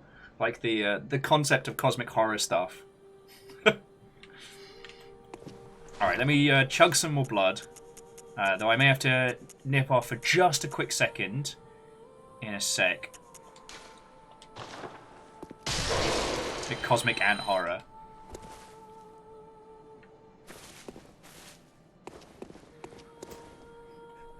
Welcome. What is it? What's a Nightbreed? It's like... I like talking about these concepts because, you know, these were things that were inspired by those old classic kind of like Lovecraftian-esque stories. Very well. That the actual source material doesn't do a very good job of conveying.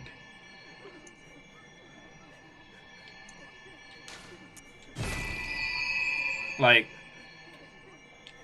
in terms of the overall story and stuff, like, most Lovecraftian stuff kind of sucks. You know, the whole thing about Cthulhu being this indescribable horror, who he then spends several pages describing. Like, it's not good, but there's just little parts of it that kind of scratches something very primal. Like I said, I'm sorry I keep, like, you know, triple stating that he's a piece of shit. It's just a lot of his fear of the other came from basically xenophobia and racism. But the irony being that, especially with Shadows over Innsmouth, that it did a good job of putting people who haven't experienced that kind of thing in the like, in the mindset.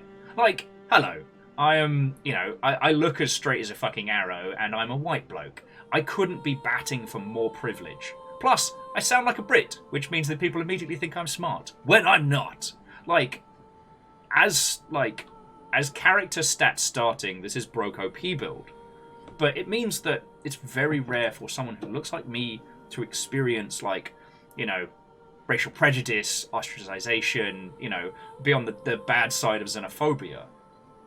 Shadows over Innsmouth does a great job of flipping it back around. Like, yes, everybody in this town is fishly and weird, but they're just straight up hostile to you directly because of reasons far beyond your comprehension.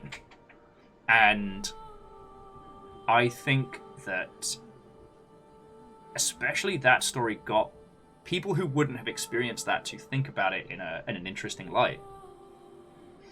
So Ryan was saying, would you call Bloodborne a horror game? Oh, Ryan, did you just come in here to deliver me a handcrafted question that will have me talking for the next 2 hours? Is Bloodborne horror? Well, in literary sense, it's cosmic horror. You know, it's the effects of things far beyond our understanding. When you came on in was just before I took a break, and I was talking about the ant theory of explaining cosmic horror. You know, how if you compare, like, the difference between ants and us is the difference between the people of, say, Bloodborne and the old ones and how they can affect this world.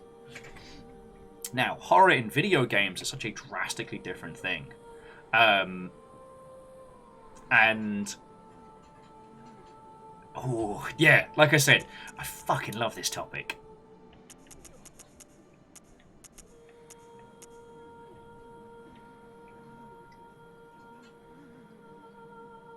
Oh.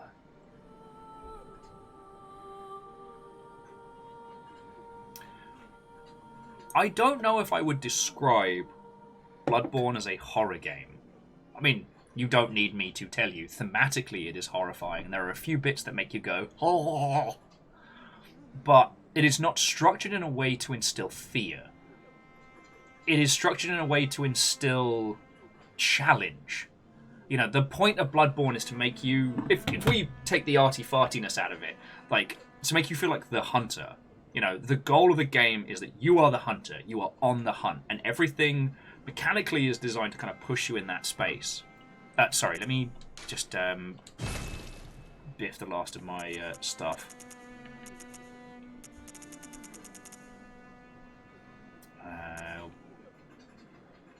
God, we have a lot of bullets. Just give us a Molotov then. Bottles!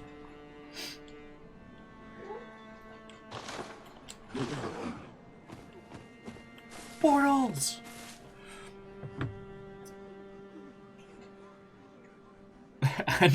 Angel Kalina says, I can see myself playing Bloodborne, ergo not horror. See, video game horror is all about empowerment and disempowerment, right? The more engaged you can have a user whilst still being disempowered is the better the horror experience can be. And I know that's a drastic oversimplification, but it's a way of looking at it. Bloodborne is all about you becoming stronger, you know, by by both your ability as a hunter and the strength of the blood, you become more powerful. I mean, look at the feckin' thing we're wielding. You know, it has you going back over sections and just wrecking face. It is horrific, but it is not horror. You know, you're always given a nice wide view, and sometimes the camera does play silly buggers with you, but the goal isn't to ambush you. Now, we're over at Canehurst Castle at the moment, which does have some spooky extras. Actually, where is Canehurst? Hi, Canehurst! I guess Canehurst's not a nightmare.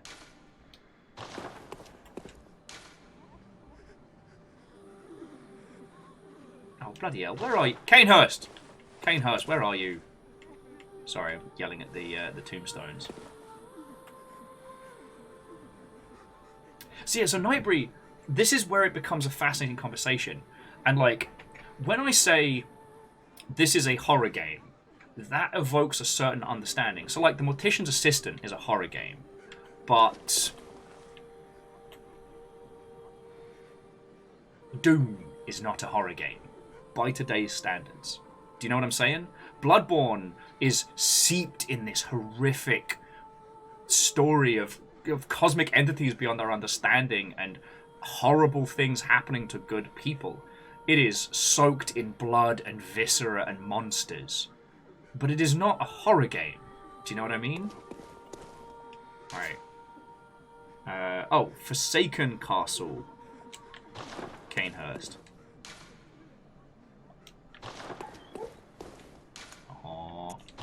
The baby boy's having little sleepy dreams. He's doing that thing where he's like, oh, oh. Because ultimately the goal of... Yeah, I'd love to hear what all of you think about this one, but I would say, like, you know, the goal of, say, because Ryan was mentioning Outlast. The goal of Outlast is to scare you. You are a journo, you get ooga booga booged. The goal of Bloodborne is to make you feel like a hunter as you hunt increasingly larger, more horrific, unworldly beasts. So Ryan, hello. I'm Will. I worked in video games for like 10 years, and if you allow me, I will talk your ear off about the arty-farty. We're playing Bloodborne through as like a, I guess, sort of group thing, but this isn't my first time playing through this. So we are absolutely weapons free to talk about plot, points, concepts, the whole shebang. And one of the reasons why I've been so excited to stream Bloodborne is because there's so much to talk about.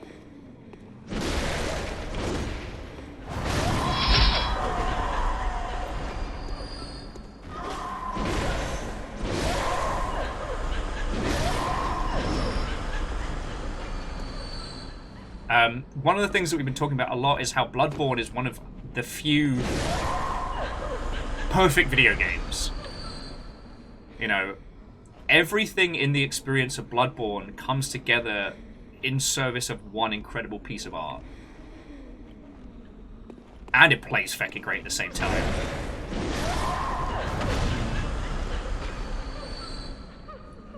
I also find the fact that it was, from the looks of this, primarily young maidens that they sacrificed in Canehurst. This very, very speaks to kind of like, you know, aristocracy decadence.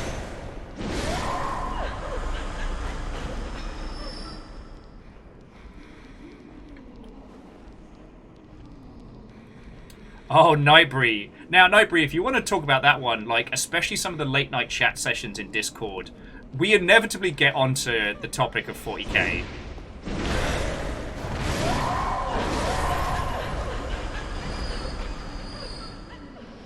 Ow!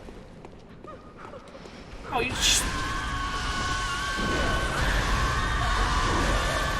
Okay! Everyone's getting very loud! As for you, you bastard.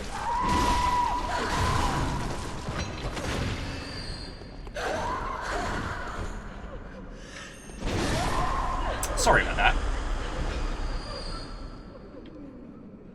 And get to the boat. I am also sad that we haven't seen a Bloodborne on PC. If I were a gambling man, I would say that Bloodborne on PC will be the next remake type project that FromSoft do, and it'll be a big push for Sony's online PC component.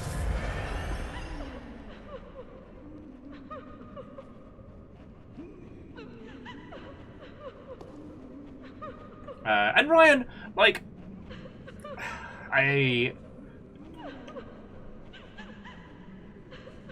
know what you mean. I feel that the critiques of this running at 40 frames a second, I mean, it's running on... The achievements that Bloodborne does from a technical standpoint are so impressive. You know, one of the other things we've talked about is how there isn't a single bit of wasted effort in this game. It's fucking incredible. Sorry. But yeah, so jumping back. Nightbreed was talking about 40k. See, in 40k, everyone is bad. We've joked about this a few times that maybe the orcs are the only people you could consider good in the 40k universe, but everyone is bad. You know, the extreme hyper-fascism combined with religious zealotry that is the Imperium of Man. They're not good. They're bad. Behind you. Yahoo! Maybe I can roll through these. Like, nobody in 40k is good. See, in Bloodborne, we're seeing the causality of things that were never intended to be evil. Okay, now, Cainhurst's fucking bad. These are a bunch of rich, jumped-up assholes guzzling blood to be immortal and shit. Like, fuck these guys. But like we were saying earlier... Oh, that was just rude, lady.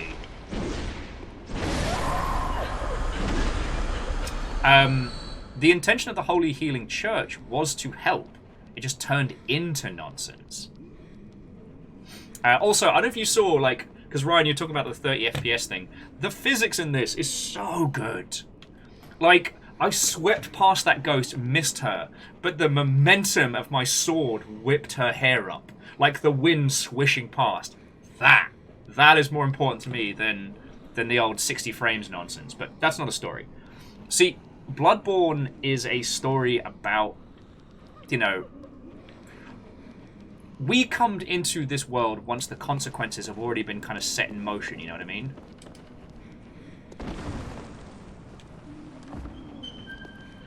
You know, when they founded the Holy Healing Church, it was, ooh, is that a gun?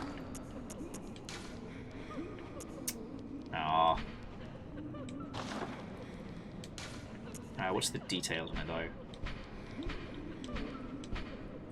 Here we go. So a special pistol used by the Cainhurst Knights. The Evelyn uses Quicksilver bullets just as any workshop, but the Cainhurst variant relies more on blood tinge. Okay.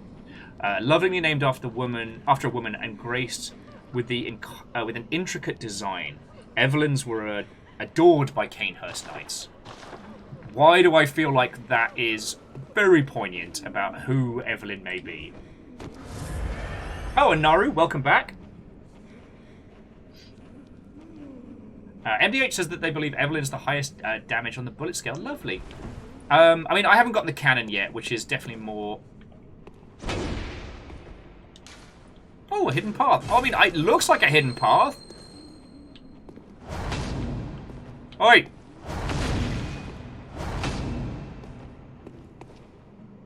Well, that's just rude. They're not opening up. Nothing but Wrath here. I haven't seen Wraith here. It's the scourge of inquisitiveness. Despicable inquisitiveness. There was nothing! Should have known. You just found the cannon. It needs 30 strength. Well, then I better get swole. But sorry, what was I talking about? We talked about the horror, the thematics. Oh! How in Bloodborne, a lot of the horrible outcomes don't come from people seeking to do ill. In fact, we, as the character, are probably the best example of, by trying to do good, we unleash bad. You know, the little girl, German's... Is it German? No. I'm going to keep calling him Gaston, I'm sorry. Because no one fights like Gaston.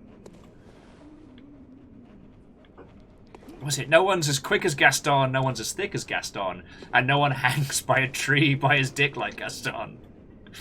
But his daughter, the best thing you can do is fucking nothing.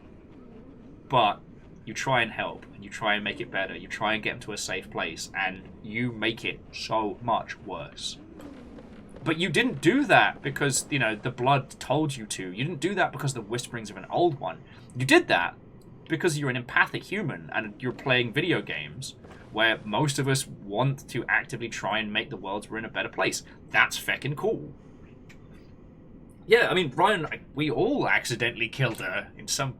But my point being is that, like, you know, everybody in the 40k universe is bad. Everybody is bad. I guess the regular people are just swept up in the machine that if they don't do the bad, then they themselves get murdered. Try not to kill the regular peeps if I can help it.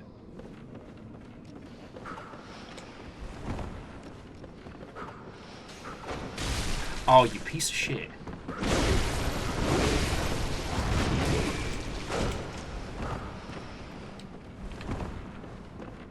This is what I get for trying to be nice!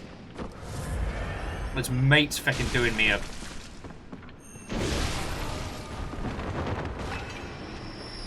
You suck, and your friend sucks. Well, friends, if you don't mind me just restating some of the stuff we were talking about earlier.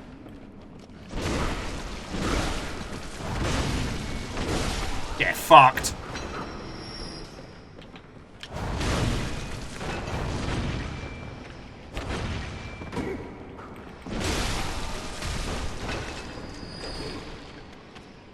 Okay.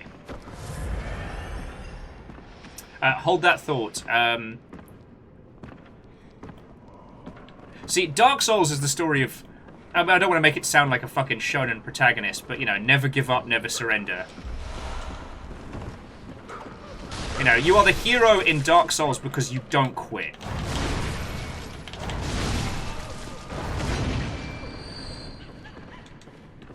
Alright, where are you, you gangly bastard?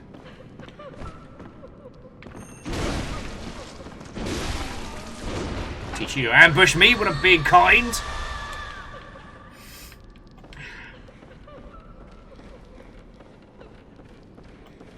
Like, Dark Souls is much, much closer to an RPG in that it is your character and your character's story and how you choose to affect the world. Like, you walk through the ruins of what once was, and then you choose. You decide what happens to that place. Your soul is mine!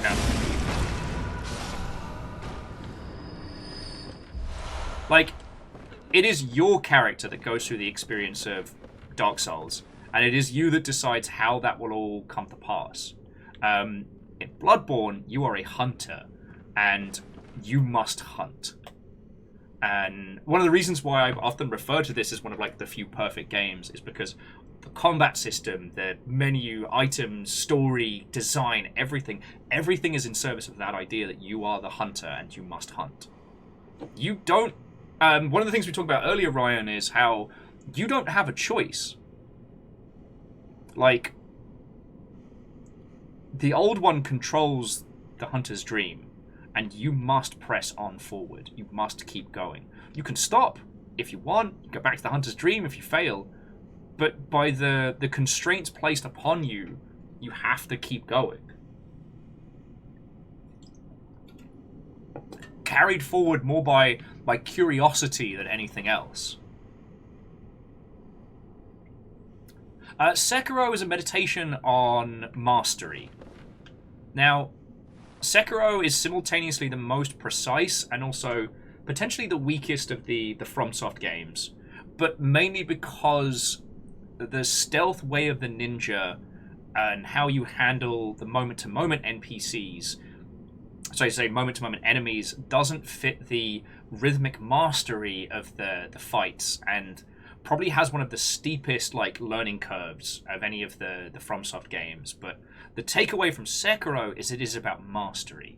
You start with the same tools that you will have at the end of the game. You don't get stronger. You learn some new moves, certainly, and I guess you get a couple of extra gadgets. But ultimately, it is your mastery of the world. You are the ninja. And when we begin the game, you failed at your task, you lost your arm, you are broken and dejected, and you must relearn that way. You must become like the master of your art. And in that sense, everything is about mastery. You can't level up your strength. You can't get stronger. You can only learn and get better. Nah, Ryan, I just fucking love video games. Okay, you're not going to try and shoot me in the back, but he's going to... Stabby here's got to fucking go.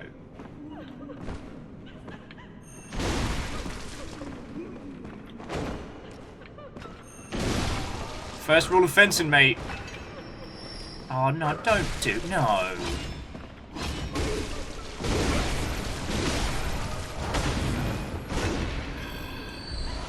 Should have known he'd shoot me in the back. Just made me feel sad. And last but not least, so Ryan, I haven't actually had the chance to do Elden Ring properly yet. I'm looking to do that in the new year. I do have a copy of it. It's more an hours in a day problem. And also... mean. I also felt that because of the sheer amount of people streaming and making YouTube videos around Elden Ring, that I figured people would want to play it themselves and have a break. So in the new year, we're going to be playing that. And much like with this, it's going to be more about like understanding it and sharing our experiences than me being some like, oh, because I am the streamer, no one may be allowed to talk whilst I am doing the stream thing. My perfect untinted playthrough shall be the stuff of legend. You know, fuck that noise. If you didn't want to talk about a video game while you're playing it, you could just play it by yourself. No,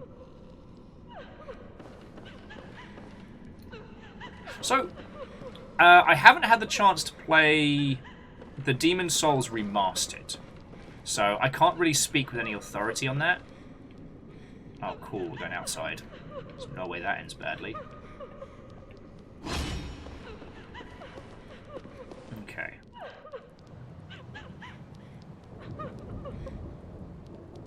Right, where are we bloody going? Definitely going down that way. It's down towards the courtyard. Demon's Souls... Demon's Souls was definitely the start of the format. Like, Kingsway was a fantastic experiment. Demon's Souls was, what if we took that same idea and did it for feckin' realsies? There are 2 gargoyles there. That's a bad idea. Let's go this way.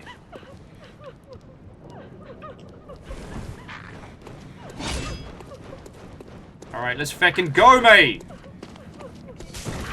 Oh, what?! Gross ass bullshit is this?!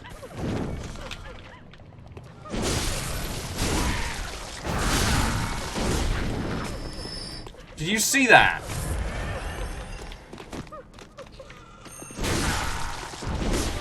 That was some wrestling tier nonsense. But no, so Demon's Souls came out of kind of like the old FromSoft and was kind of an iteration. Oh.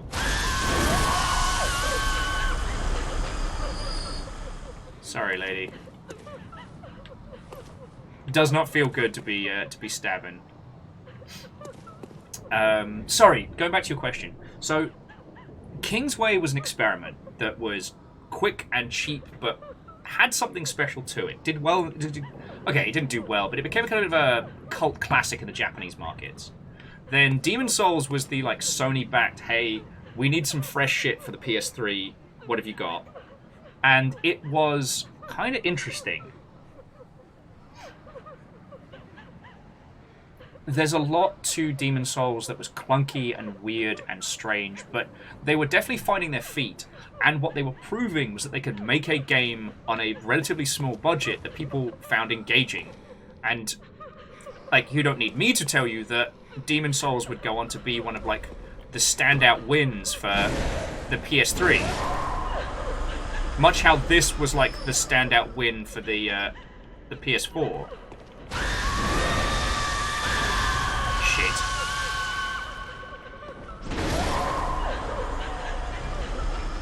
That could have gone so much worse.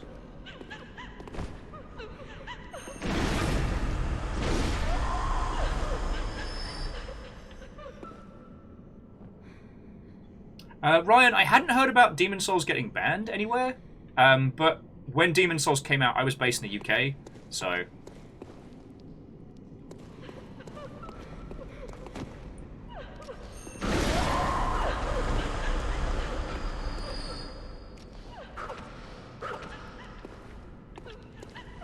Back that chair.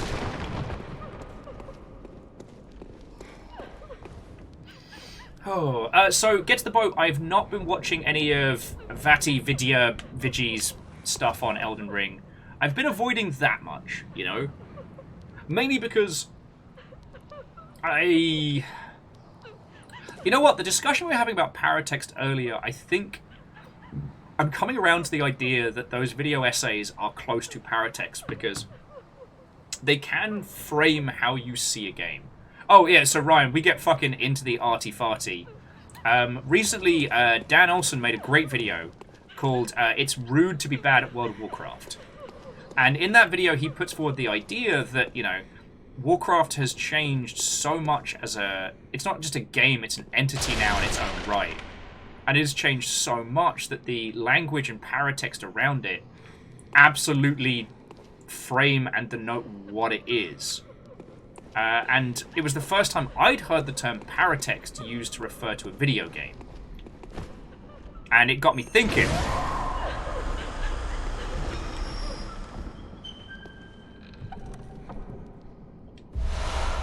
Ooh, the knight's garb. Are we fancy? How's the knight's garb compared to our usual? Oh god, no. Nope. Nope, nope, nope. Nope, nope, nope. Keep it classic, keep it classy. Yeah, so Dan talked about the concept of paratext in video games, and what that is it's anything outside of the game that shapes how you look at it. So he put forward the idea that things like Thoughtbot and Wowhead were essential to play World of Warcraft, but once you had those tools, it changed how you saw the game. And what PVS was putting forward earlier in the day was that the video breakdowns of Bloodborne and things like that create a situation where it frames how you see the game. Like, they take all the story beats, all the little snippets, and they bring it together in such a way as to tell it like a cohesive story. But that cohesive story isn't part of the experience. That's something you piece together yourself. So in that sense, it becomes like paratext. Oh yeah, and Ryan, like, the discussion about Demon Souls difficulty when it dropped was fascinating, and it's hard to understate how much that shook up the whole ass industry. You know, we still have quite a few... No.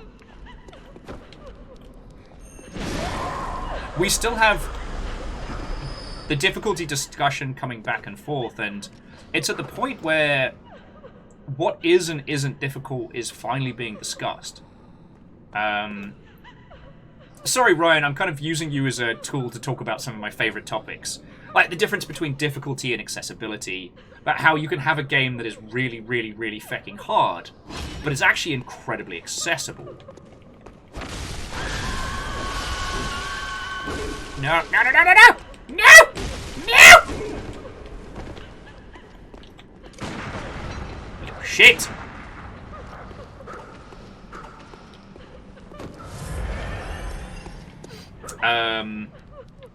Well, yeah, so, Ryan, what we'd seen is that, like, the homogenization of AAA design had moved more and more towards, like, the big Hollywood story style and moved further and further away from creating experiences where players felt like they had challenge or agency. And then Demon Souls was like, lol, this game's just going to beat you to death with your own leg. You know? And much like the reintroduction of the space game, it was one of those things that publishers and large devs had come to this agreement that, you know, that people didn't want difficult games. Difficult games didn't sell.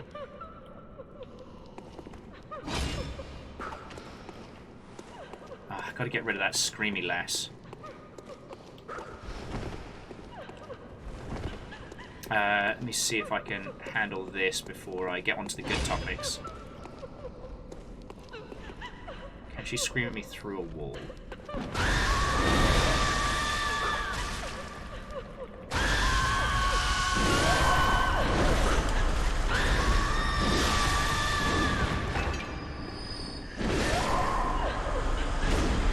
Okay, what is that mark? Was that the scream mark? What just happened there? Yeah, Meow Kitty Soccer. It's exactly like when they thought that zombie games didn't sell. Zombie games, space games. A whole shebang. The Executioner's Gloves. Holy crud. Look at the text on that one. Oh, wait.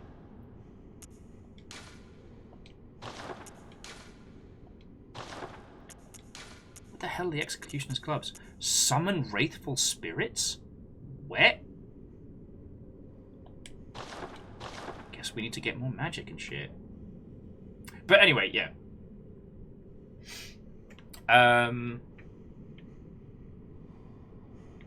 So Ryan, OG God of War is a very good example of what people in large studios and publishers thought was what everybody wanted. Like, big spectacle.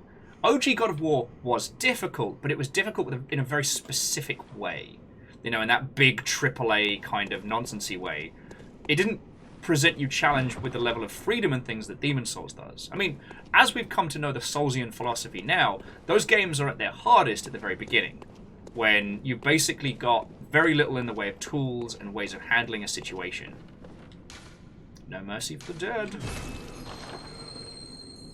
I am lost. Thought I'd be able to open up the pathway back here, but I'm just punting over people's books. But Demon Souls presented a very, very open kind of difficulty. Now, the problem was, it was on the PS3, which was already kind of more of the mainstream of the... I wouldn't say more of the mainstream, because the PS3 ultimately ended up losing out in that console generation, but PlayStation was definitely more of a known brand. Ironically, Xbox would go on to succeed in that, but the OG Xbox had kind of been like a quaint success. At first, whimsical, but then Halo and its online instance started to gain a foothold. The PS3 was far more expensive, and it couldn't compete with some of the newer offerings, so Demon Souls was a cult classic, because it was stupid hard on the lesser successful of that generation's consoles. And then we got Dark Souls, which was everywhere.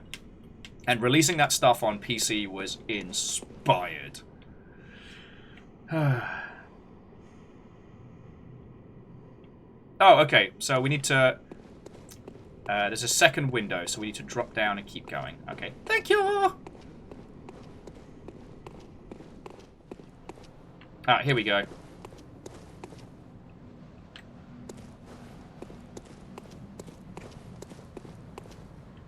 Once again, I'd like to thank Chaunerus for being my Bloodborne GPS. I probably need to keep going, didn't I?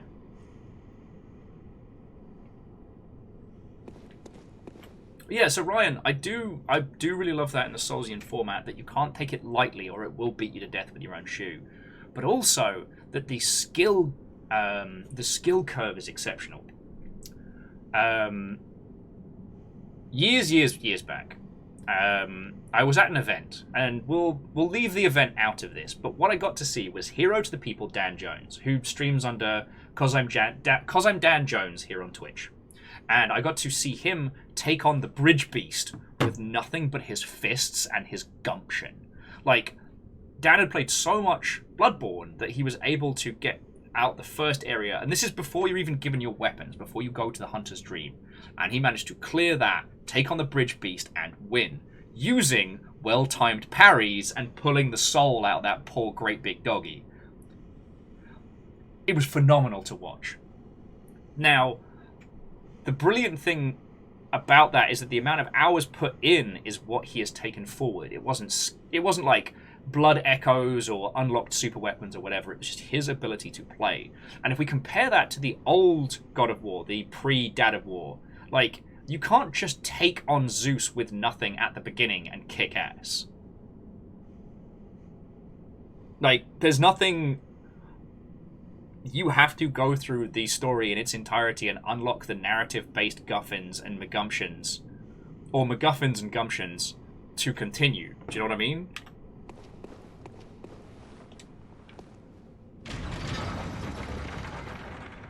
Like...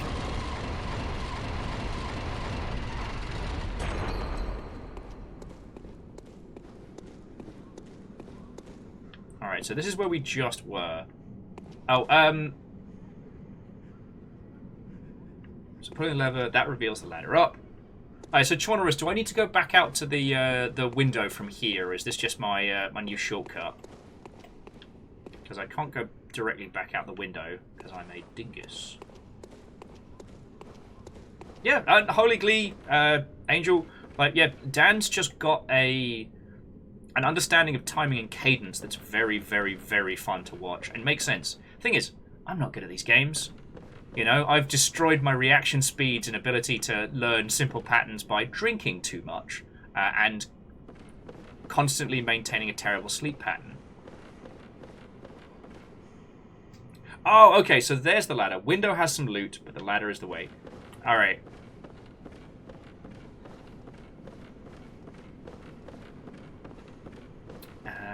Is there... Oh, yes, here we go.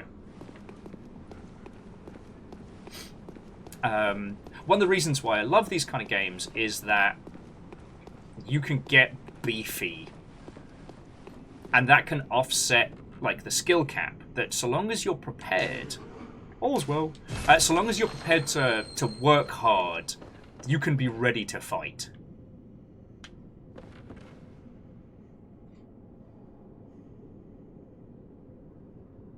Oh, Chaunerus, I'm sorry, I keep picking on you. You are 14 miles from your destination. No, Chaunerus, like, thank you for your help on this one. I'll explore around up here. We're in no rush.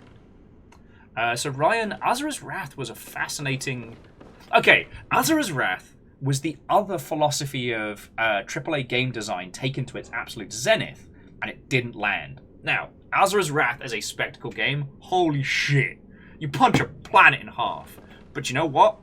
Doesn't feel great. Azura's Wrath, or Azura's Wrath, however you want to say it, is just QTEs and contextual controls in very, very carefully scripted environment. But it lacks agency. Like, you can't really affect things one way or the other. And the whole thing, okay, the whole thing about doing it in episodics and spoiling the next part. Who thought that was a good idea?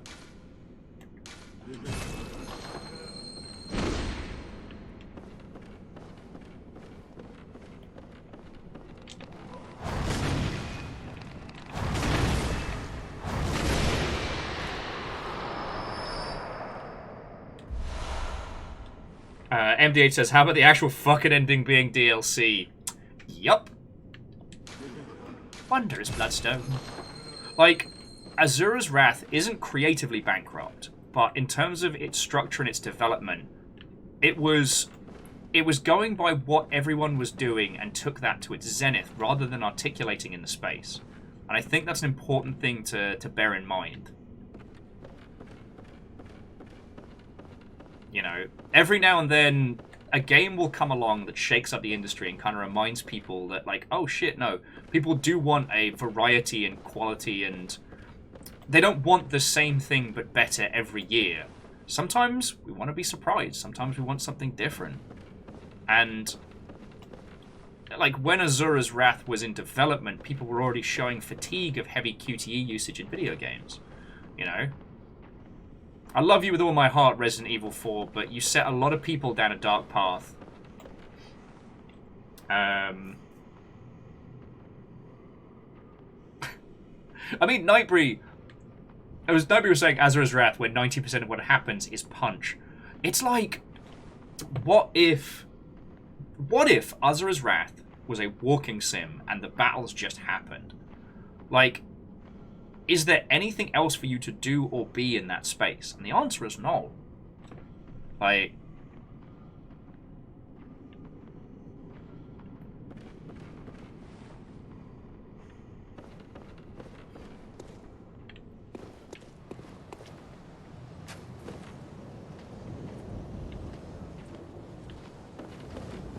oh, and Jonorus, I hope I didn't sound like I was being super mean. Ah, oh, crap vapors. Is there a lantern before we fight this guy?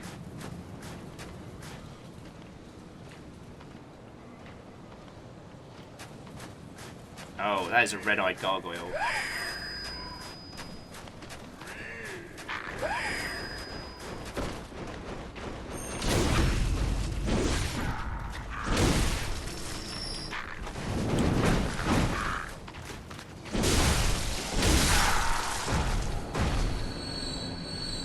That could have gone much worse.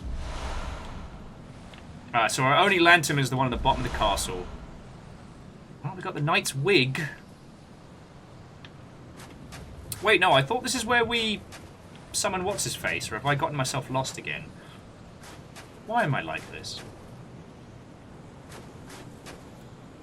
You have to run through the library, climb the ladder, then drop on the roofs each time you try to fight the boss. Oh, no.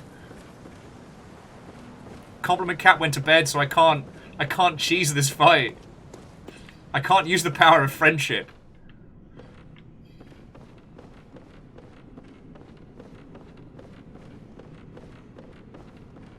Head mop, head mop. So, Ryan, I gave up on sleep a long time ago, and I love video games. And I love them both from the perspective of the games that they are, but also, like, I love them for what they try and do and what they try and say. I've been obsessed with games, like, as an industry, as an idea. I'm kind of like those people that get really into fantasy football, but it's video games.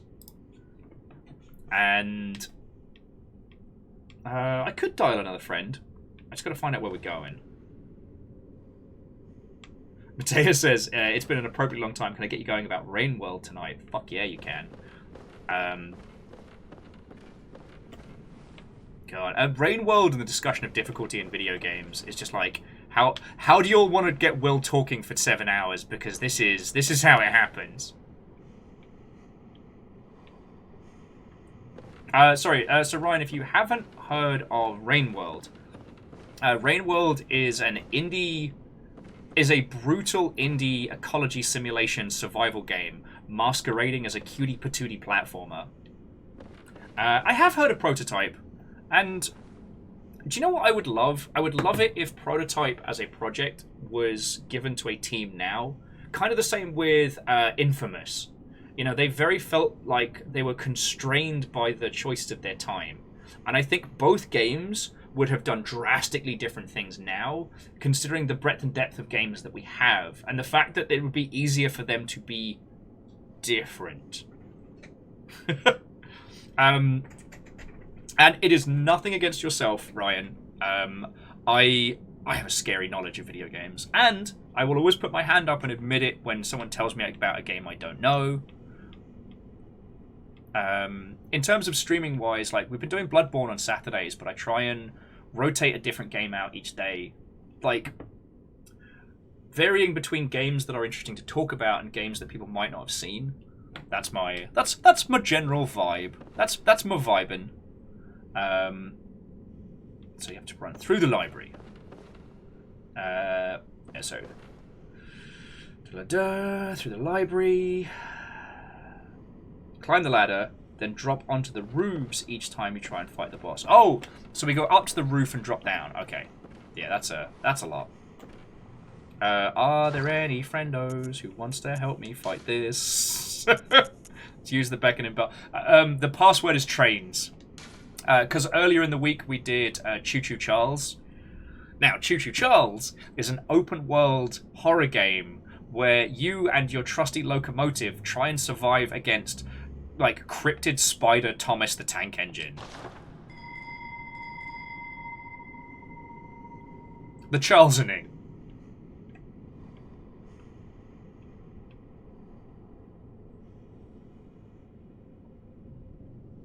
If only, Ryan, if only. Actually, I was very kindly donated money to get PlayStation Plus so I could play with people. Because when we started this, it was... funds were low on the ground.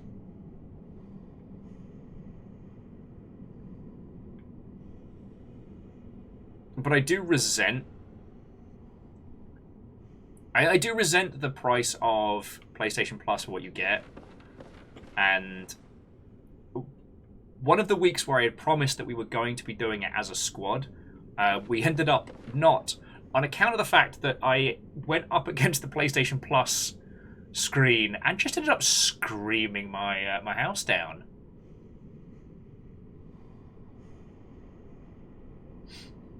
Yeah, and Chaunerus, it looks like I'm facing this big guy alone. But that's fine. It gives me a second to chat before we take him on. And yeah... once we kill Alfred, we go back and we find the Holy Guy. And he's going to head on through here and mulch up the Queen. Now, Chaunerus, do we need to resurrect the Queen after he... I forget.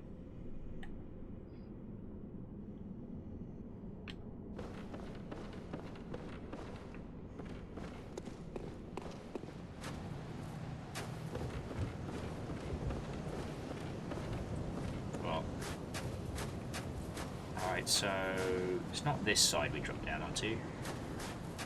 Well, I mean, we're pretty beefcake as is, so it's not too bad. Yes, we drop down to here. Wait, no, is it here? Queen mulch, good for the garden. Great for your rhododendras. Queen mulch, mulched queen. Where's DJ when you need him? I don't know. I think he modded his so he could do like randomizers and cool stuff. Whereas I'm over here just being a kind of babby purist. Drop down next to the pointed tower. Oh yeah, and then we use the pointed tower to trundle along. Do do do do do do do do do do do do do.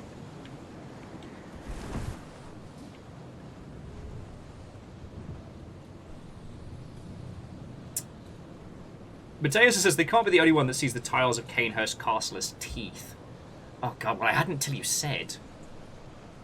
This is one of those ones that's artistic interpretation. I don't think the dev team intended these to look like toothy pegs, but when you consider the opulent decadence of Canehurst Castle and how shit the royals were, I should say the nobles, I don't think that's an unfair reading of the text. Let's call it that.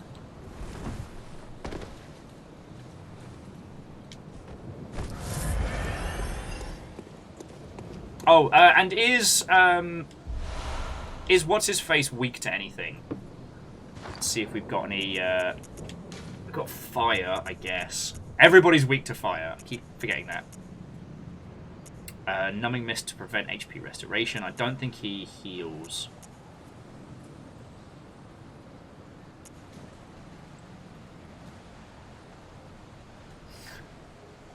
Hey Fred, welcome to Bloodborne. It's all performance-enhancing drugs. That's the whole plot of the game.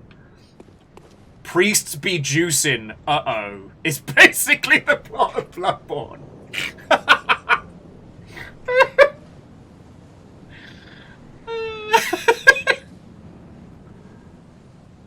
I think I'm funny. I really do. Alright, let's see if we can do this. It's actually strong against fire. There we go. Oh. Priests be juicing. Uh-oh.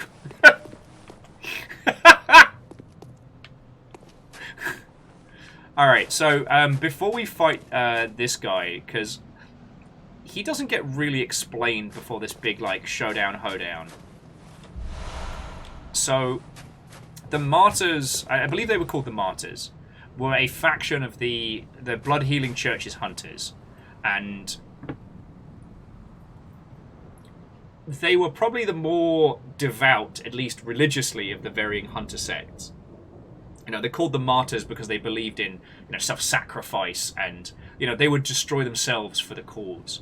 When they found out about the Vile Bloods, that is to say, the people of Canehurst who'd been guzzling blood like there was no tomorrow and created their own horrible castle of it, they launched an assault, but there was one unfortunate hook. The Queen of Canehurst Castle is immortal, like super immortal. Like, you can mulch her up, but she'll probably come back. And so one of the Martyrs made the ultimate sacrifice. He destroyed himself by making himself into this abomination of ice and snow, sitting upon this icy throne, so that he could obscure Canehurst from mist. The fact that no one can visit Canehurst is due to what he's done. This ice that engulfs the whole castle is him keeping the rest of the fucking world safe. The Queen can't be killed, she can be contained. But there is one hook. There is one loophole in the Canehurst obscurity, which is you can be invited to Canehurst. If you took a carriage, a horse, what have you, you could go round and round in this circles, never reach Canehurst. But if you've been invited, yo, and that's what we're doing here. And again, we're being pushed forward by the very motion of this video game. But, like, in truth, we're not doing good here. You know? This guy is kind of locked in eternal stalemate, but if it wasn't us, it would have been someone. Somebody would have freed him. And it would have been messy. So, yeah. Alright, friends. Fucking wish me luck. I got some bits, and I am scared of this guy. I do not remember his patterns.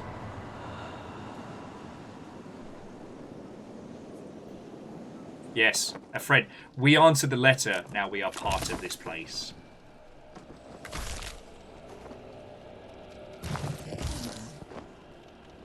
I'm still thinking about priests be juicing, uh-oh, as the plot to Bloodborne.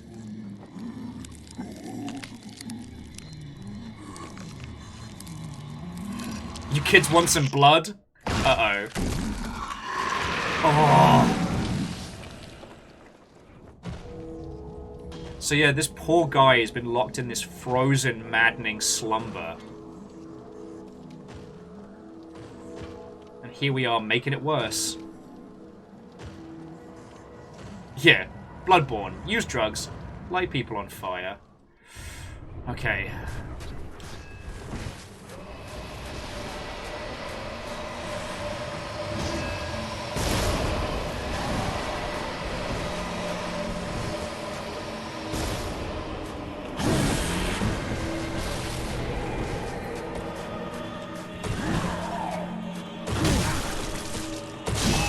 Oh, come on! Oh, I am doing very badly. Alright, alright. Drugs.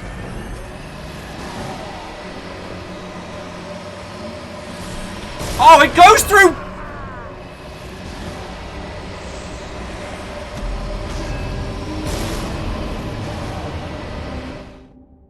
Back. The Catholic Church has entered the chat. Fred's like, should have had more drugs.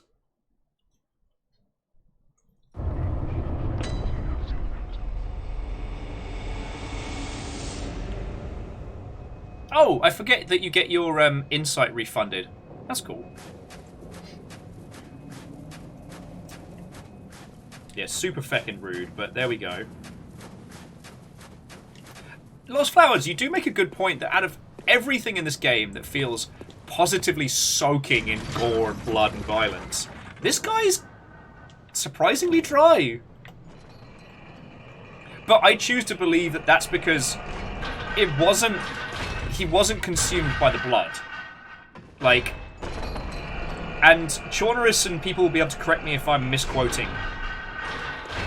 But by our understanding, oh, fucking hell. By our understanding, ow. Ow, ow, ow, ow, ow, ow. No. Ow! Ow! Jerks. By our understanding,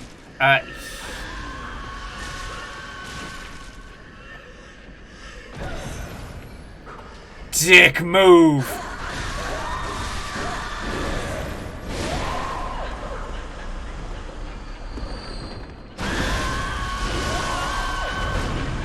Oh, for as long as I'm marked, they know where I am.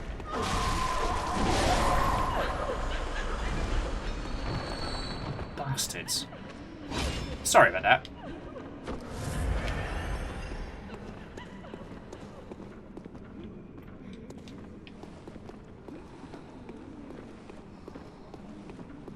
Yeah. Hey, Fracture Falcon, the one thing you can say about Bloodborne is that it's true to its word.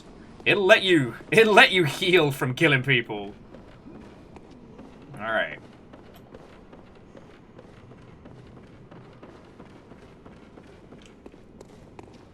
Anyway. Oh yeah, sorry. So with the martyr, heck off, Gargoyle. With the martyr, it's the crown, I believe, that has frozen him to the throne. You know, very, very Arthas, and a very merry Arthas to you all. But he didn't succumb to the blood. He didn't become a beast or a creature. It's still him. He's just driven mad by the powers that he's brought to bear to stop the Queen from getting out. You know, standard stuff. Oh, hey, Shift, we stopped counting deaths a long time ago. But yeah, so, Fracture Falcon, lovely to meet you. We've been talking a lot about the arty-fartiness of Bloodborne today, and it's something I love doing. I'm going to try and beat this fucking boss now, so arty-fartiness will probably be, say limited, but yeah. And yeah, hey Shift, he went mad, because he's icy frozen stuck to a throne in a state of undeath. Like, he's having a bad time.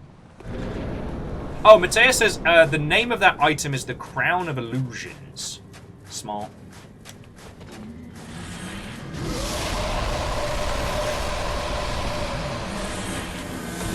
You suck. You suck.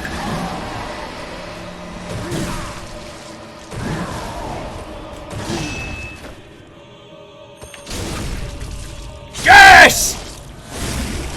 Your soul is mine!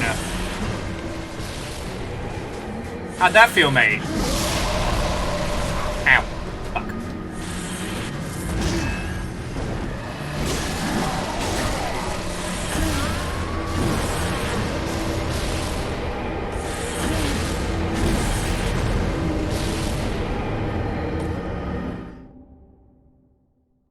Friends, crewmates, fellow hunters, what you are seeing there is an exact, perfect museum replica of Talk Shit, Get Hit. Maybe, and I'm just going to say this, maybe I shouldn't run my mouth. Just maybe. He did answer my question. How do you like that? Very much thank you, apparently. Your soul is... Yes, we have reached the finding out stage of Project Fuck Around. I have so little confidence in my ability to win this boss in a timely manner, I'm going to send the elevator down after us.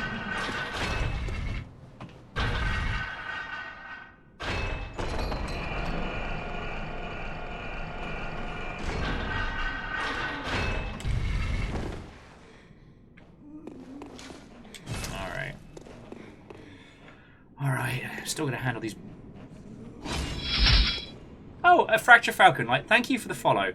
I'm sorry we're kind of at the more of the banter stage than the sorry, I'm sorry we've kind of like moved out of the banter stage of the day, but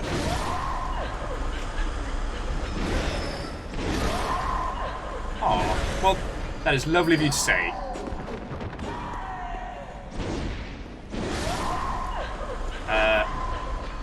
I guess I should introduce myself rather than just talking at you. So, hello, my name's Will, and I worked in video games for 1,000 years, as I was cursed by an old lady at a county fair. No, I primarily worked on like the Total War games 1,000 years ago. Did a few other things that were real cool, but like that's the one that I'm kind of known for. Ow, piss balls. That's a marking.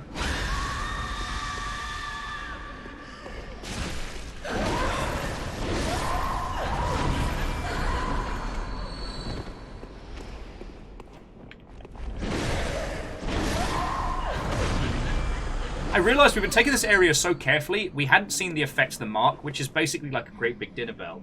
Oh shit! Well, Fracture Falcon, then it's doubly good to meet you.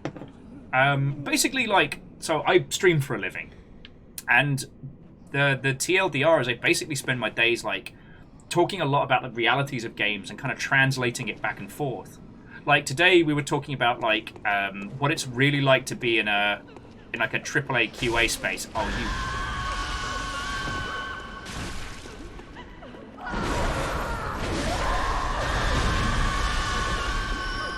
Everyone is screaming at me! Yes, it does suck to be QA in AAA, but there is a camaraderie to it. Like, I don't miss the treatment or the pay, but I do miss being part of something, you know?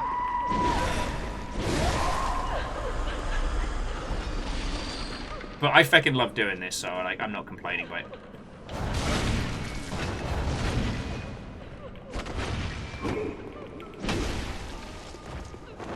Hey Amos, how you doing, baby boy? You doing okay? You doing okay? Hello. So our youngest pup, Amos. Are you doing okay?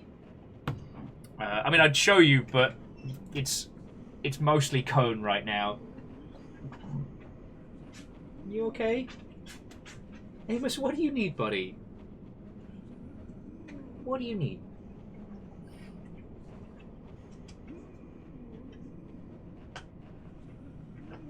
Hashtag free Amos. No, do not free the boy. He has powers the likes of which none have seen. Come back, Pixar logo Amos. That's his special unlockable.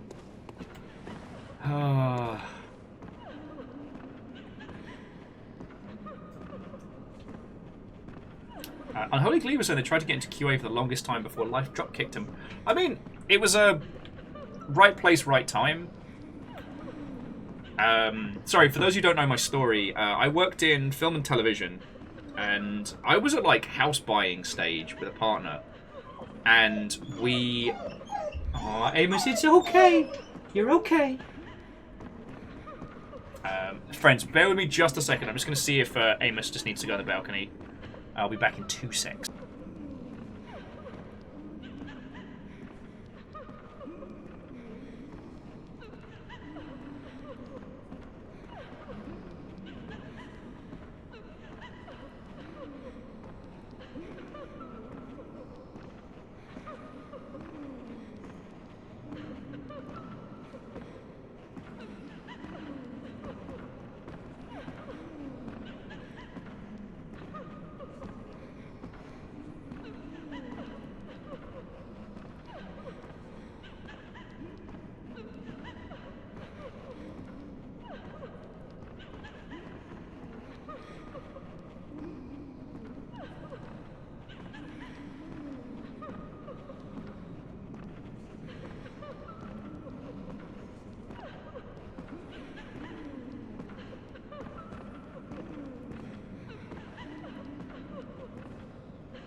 So, friends, just as the baby boy was getting all nervy, food showed up.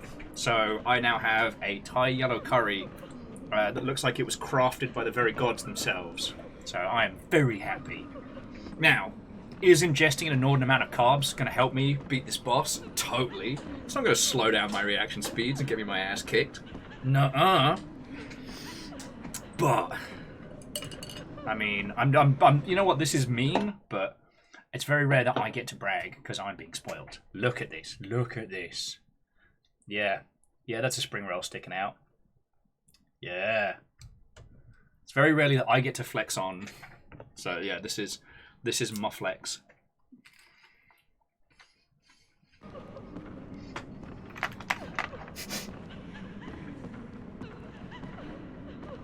Yeah, Ryan, I'm usually pretty bad for forgetting to eat, so I need to embrace the foodage more.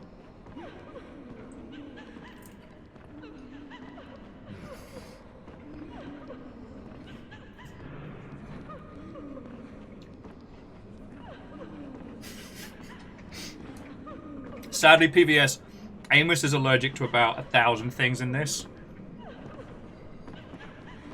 Oh, and like, so Fracture, I was definitely on the scale of people who do not eat enough in the games industry. Like, I used to be a skeletal waif of a creature. I'm actually starting to gain weight, whether that's because I'm getting older and my metabolism's slowing down, or because I actually eat like a regular person, who knows. But yeah, I actually got some meat on my bones these days. Cookies aren't food. So there's an individual that just ate a bunch of Oreos in a row. But yeah, it's pretty common for QA folk to have the body type of, like, you know, malnourished war orphan.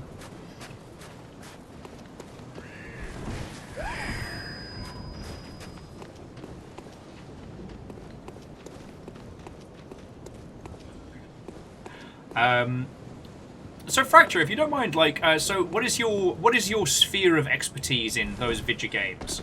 Because primarily I was in like community management and then moved into more like marketing, PR, comms type stuff. Because I did the longest stay at the Creative Assembly, but then I was over at Improbable and then Rocketworks down in New Zealand. It was real good. But I'm curious because we have a lot of different industry disciplines. Oh, you're a build engineer. Yeah. How do you explain build engineers to people that don't know video games? A good friend of mine was a build engineer for donkey's years.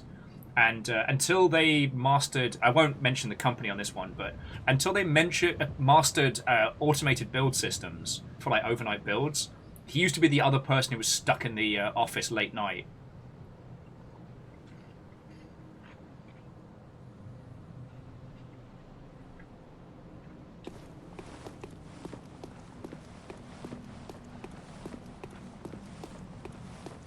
So Fracture says that build is the janitorial work of the programming world. Okay. I mean, I guess like a lot of games industry jobs, despite being an absolute crux linchpin profession, it doesn't usually get the same coverage. Ryan, you should check out some of the... Oh, God. There's a few games industry friendos that are part of Arakez's like Monster Hunter Swell group, and last time I saw that lot, they were all hench.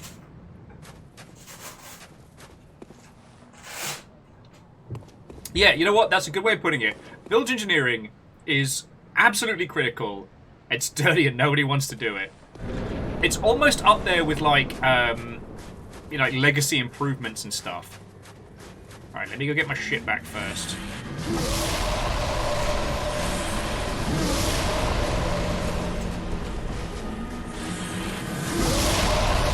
Oh, feck you, me!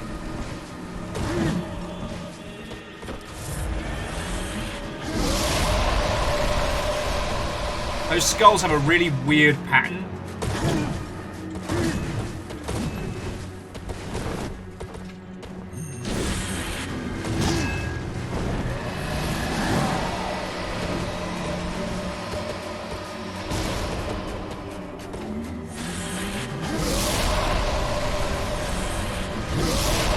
They don't fly in a straight bloody line.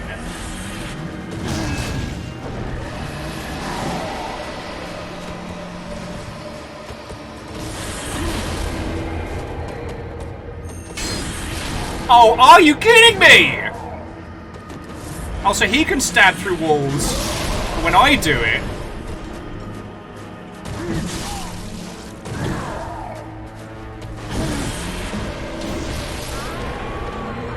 I will stab you in the crown! I'm so mad. So mad. You know what it was? I didn't have enough curry. That's it. By the power of curry compels me! Power of curry compels me. Yeah. A little bit of curry each time. This is a little treat. But yeah, no, my good buddy Chris Knight was a build engineer that I worked with. And it was one of those that, because they hadn't gotten the automated systems working good, like, when I'd be there making YouTube videos until, like, 11 o'clock at night, he'd be there just making sure it didn't break.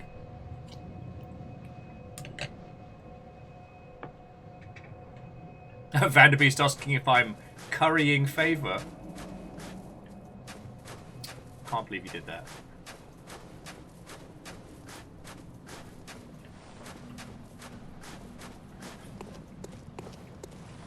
But what I will say is that working not with Chris directly but alongside taught me that there's so much of game development that is basically a form of dark magic. So, like, there is no reason why a build watched would work and a build unwatched wouldn't in the same space. However, if you leave those builds by themselves, they will inevitably break. But if you sit and watch them whilst they're doing their thing, they'll be fine. There is an organic, amorphic nature to a video game that is yet to be truly recorded. But yeah.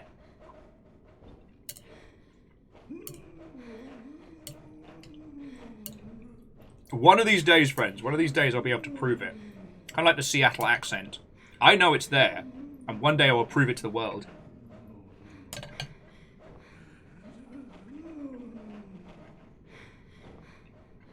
Huh.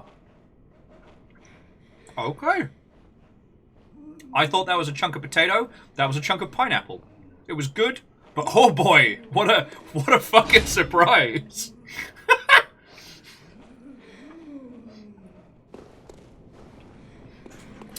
So, Fracture, it is, but I haven't learnt how to emulate it yet.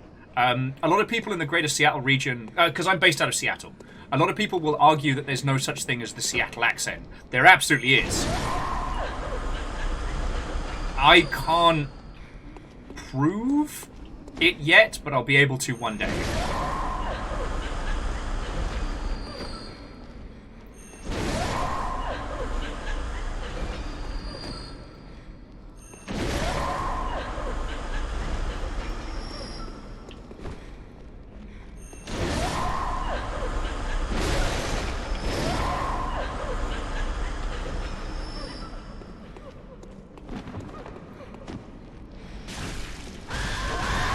Sticks.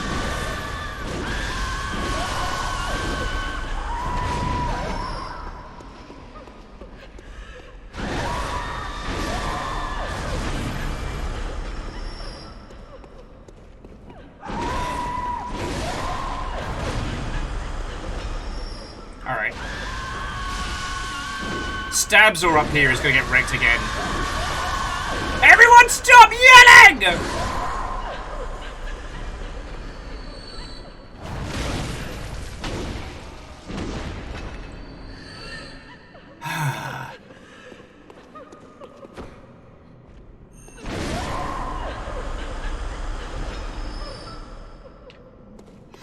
There is a lot going on right now.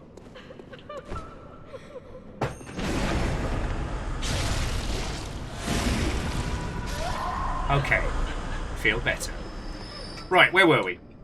Oh yeah, but yeah, so Fracture Falcon, that's a really cool thing to understand because, like, much like a lot of other roles in the games industry, like, while most studios have at least one build engineer, what actually consists of your day-to-day can vary drastically different from studio to studio. You know, the two common versions would be, you know, if you're working on a Unity title or an Unreal title. But then once you start getting into different teams' working strategies, or even teams that have their own feckin'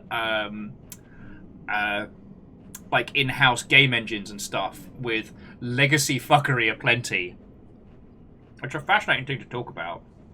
But yeah, our little corner of the internet is a nice mix of games industry professionals, or people who have been, or people who care enough about games as a form to like get into the paint of it. Yeah. See, Fracture, we have the same thing in community management, where you have the same skill set, which is usually like, you know, writing posts, social media, etc. But actually what a community manager does at each job, it can be drastically different.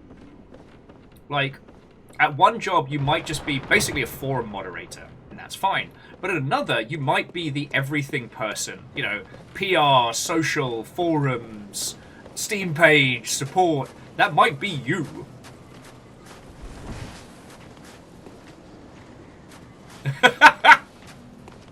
No, Mateus, you're not trapping me into more immersive sim talk. The fact that, according to Steam, FIFA is an immersive sim is cursed knowledge. Cursed knowledge. Alright, a little bit more curry, then we'll have another crack at this great big dingleberry.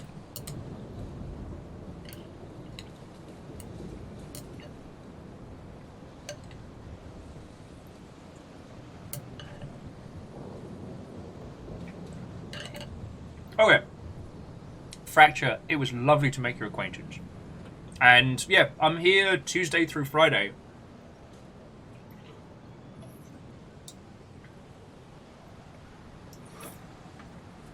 So yeah, if you need some second screen nonsense, or if you just want to rant about the video game world, yeah, so we'll put this under a to be continued. Yeah, and I certainly need all the fucking good luck I can. No, I gotta get my head in the game. I gotta get my head in the game. Alright, hang on. Bear with me just a second, friends. I'm not even gonna BRB it, I'll just be...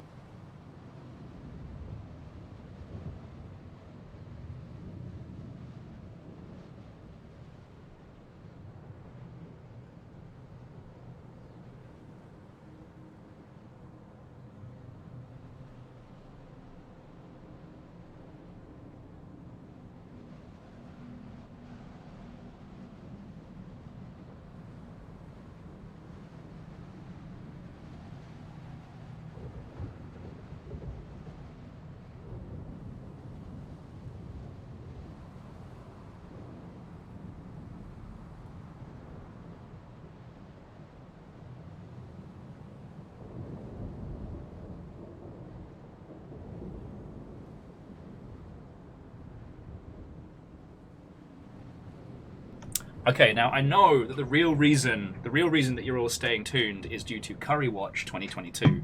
The curry to rice ratio is woefully disproportionate. So I was basically trying to pick up soup with chopsticks. So we are changing this. We are increasing the rice ratio. I know, drastically important stuff, but sometimes it's all in the mix. It's all in the mix. Curry Watch featuring David Hasselhoff. We're not sure why he's here, and he won't leave.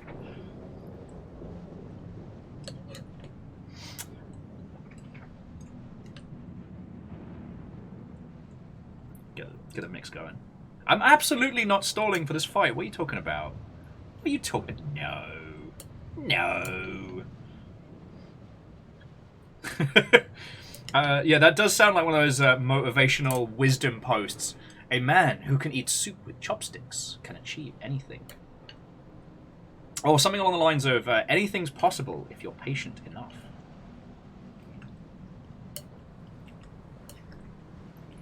Or the last saying being, eating soup with chopsticks just because you can doesn't mean you should.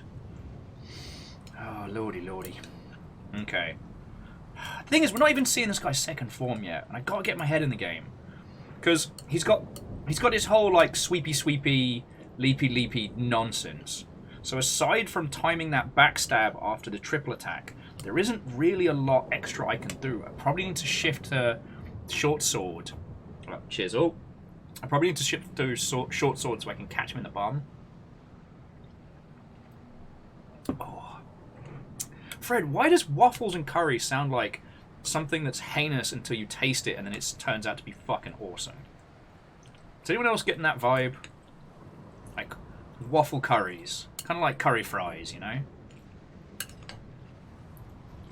Or am I just hungry with just curry on the brain? It's so fucking good.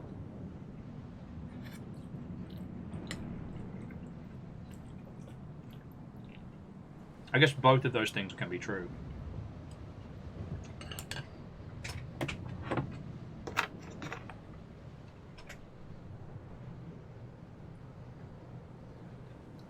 Hey, Nightbree. Have yourself a lovely rest of your evening, and thank you for the company, alright? This has been a great day. Hopefully I can crush this bad word before the end of the night.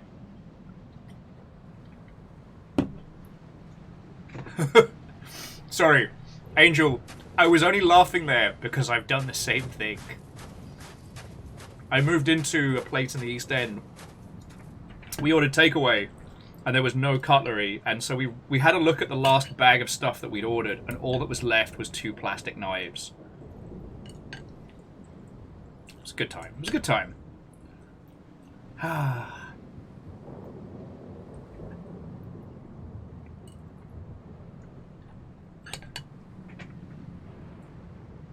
Alright, friends, here we go. If any of you want to, like, spirit bomb your energies or what have you.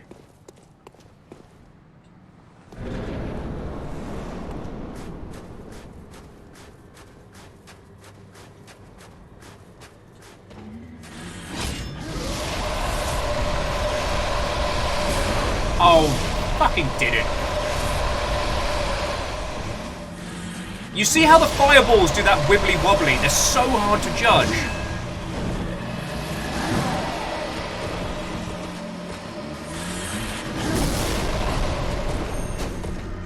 Jerk.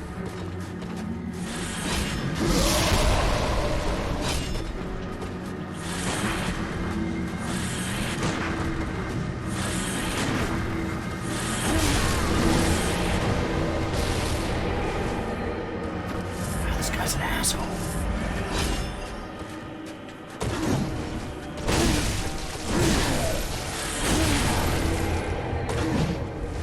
I mean, I can hurt him for sure, but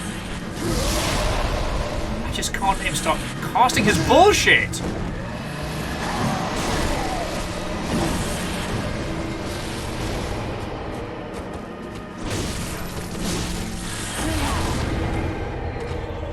Yes, no wind up for that Hadouken at all.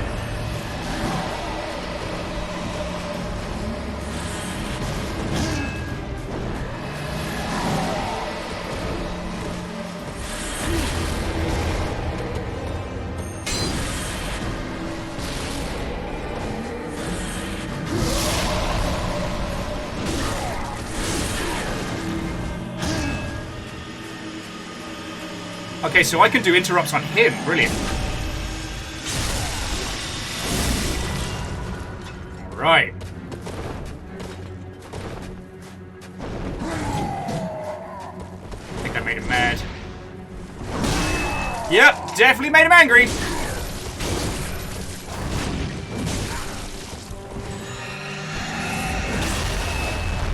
Probably should have pulled his soul out through his bum. Holy fucking shit! What in the bleacher hot fuckery is this?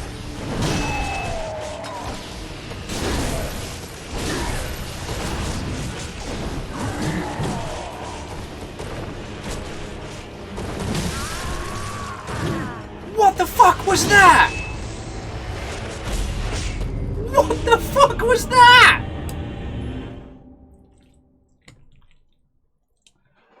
You know what? I'm really getting tired of fighting this ginger guy. I'm just gonna summon every fucking sword.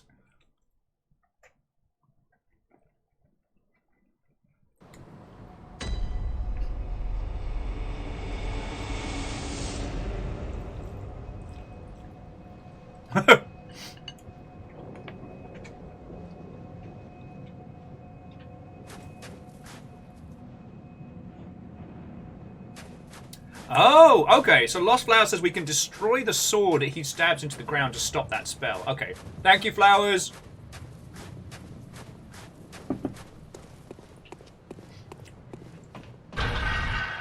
Wait, Granddad's a jerk.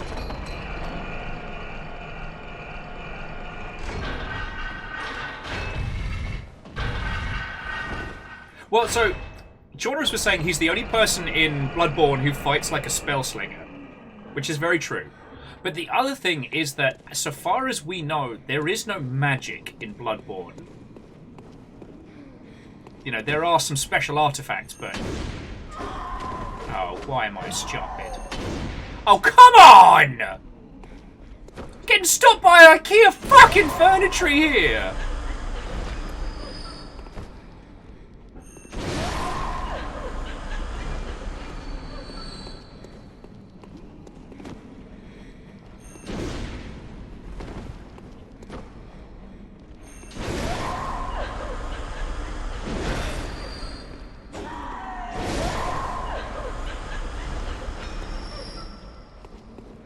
Just fucking do this.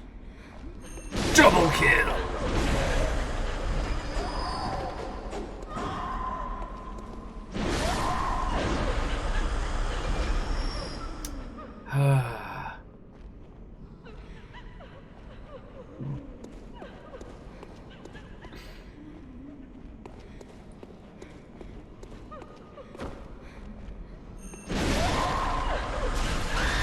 Oh. Alright, come on then. Let's bloody go.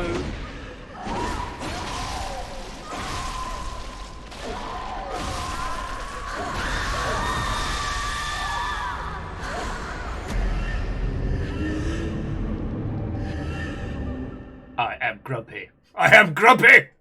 I do not feel sorry for the ghosts anymore!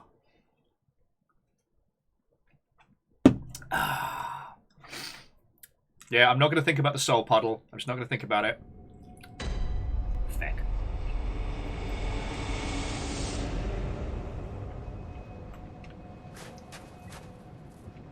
Oh, so I do have a summon password. Well, okay. So to those of you lovely folks watching, what would you like? Because, like, I understand there's a certain charm in being able to see my dumbass crash up against bosses. And...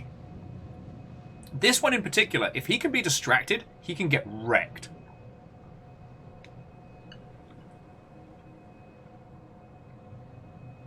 So it's how do you lot feel?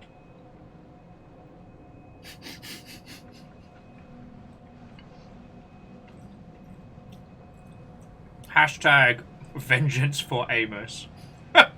The saddest puppy.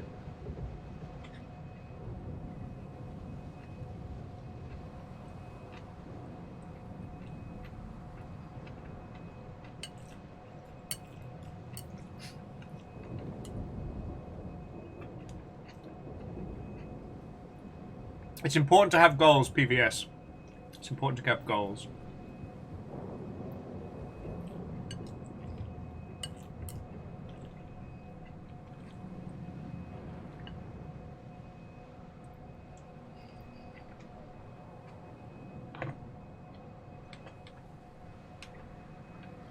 Alright, let me have another couple of swings at this guy before we call in the fire support.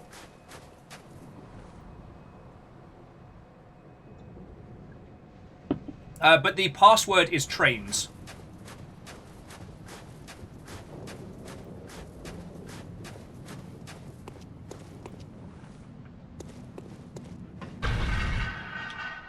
From Choo Choo Charles earlier on.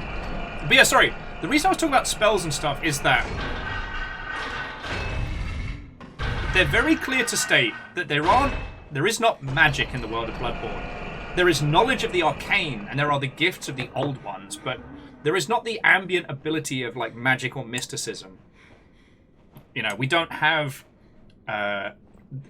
what would be described as magical artifacts. All have their power resides from somewhere else. You know, the things that you can do, like the ability to like cast a bunch of tentacles from the void, like that is an insight, that is a knowledge of the universe, right?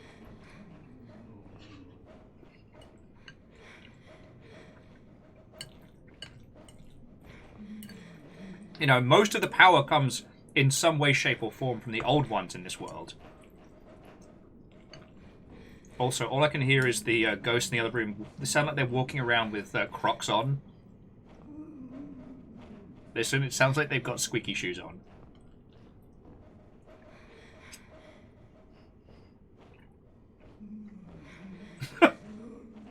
Fred!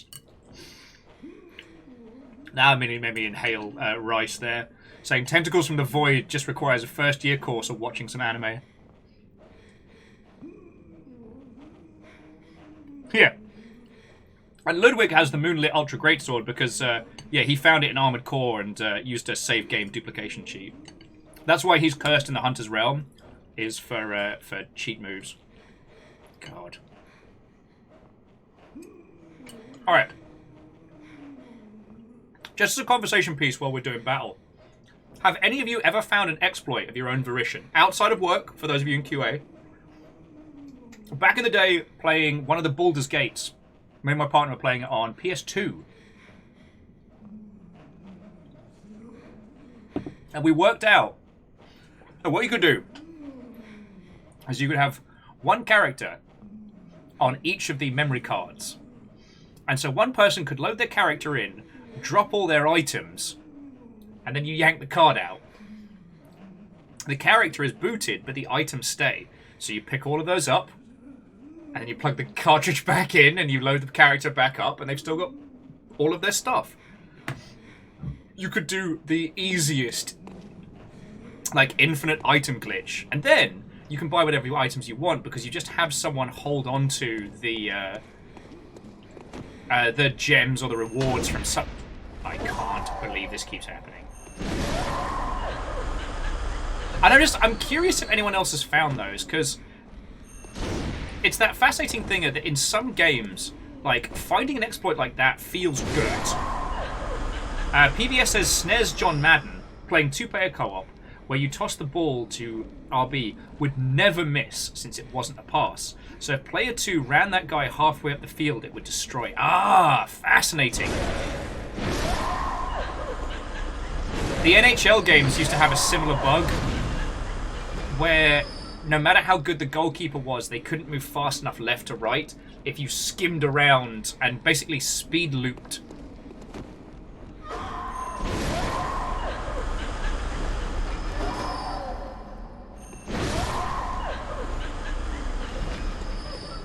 Still makes me laugh that I spent a large amount of time playing an ice hockey video game with no knowledge of ice hockey, and my team of choice was the... Fuck sticks.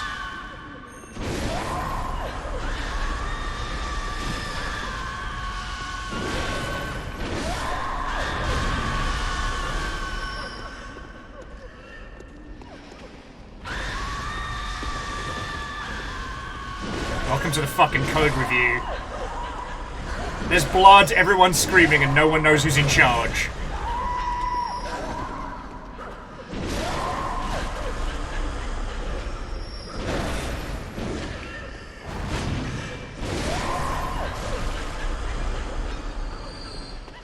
So I take it this guy up here is the one that marks us. Right?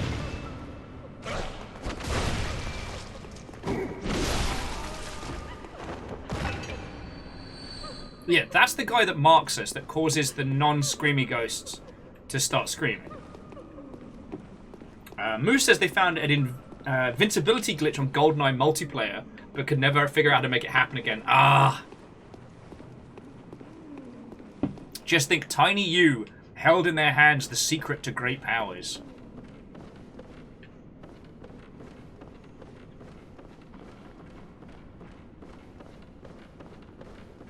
I remember having oh god. Well, I guess that one's already an exploit. That was more like a fun little quirk of hardware. I got given one of those like dodgy third-party controllers one Christmas for the Mega Drive. And it had a cute little feature that it could swap between being player 1 or being player 2 with the switch of a button, because it plugged into both. But if you got the switch just perfectly in the middle, it could be both players at the same time. I never found a way to turn that into something useful, but I was incredibly proud of young me for finding that.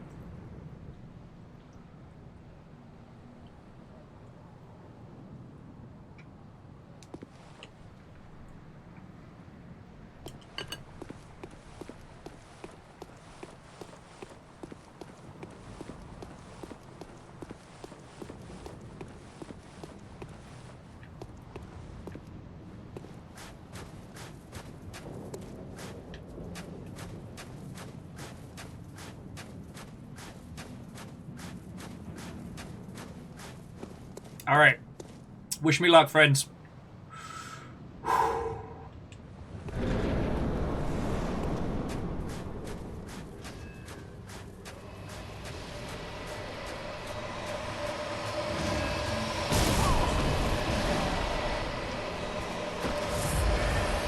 Fucking awesome.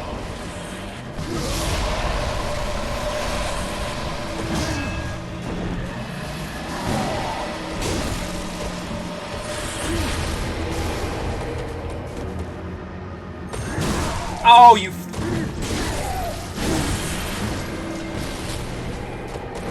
Alright, I'm just gonna remember, he's a soft spellcaster.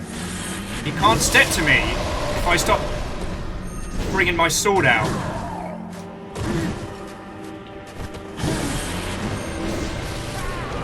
Dick. He's got me beat at range, so I'm gonna stop trying to fight him at range.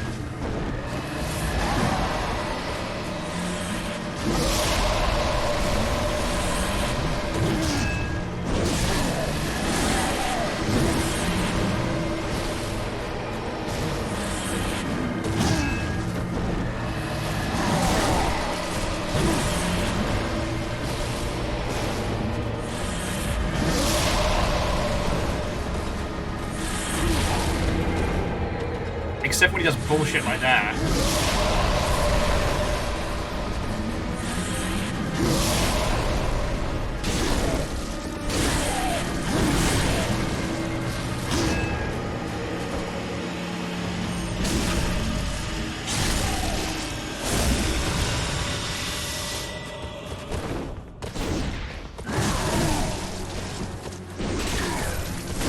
So you're getting soft, old man?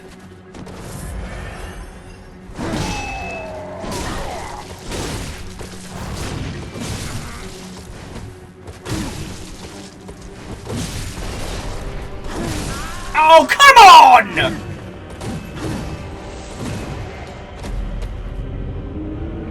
Why do I run my mouth? Why do I do it? I could just fight him honorably. I could just bow and nod and keep stum. But no, I've got to be like, hey, what's the matter, old man? And then he's like this. Stab, stab. Stab, stab, stab, stab.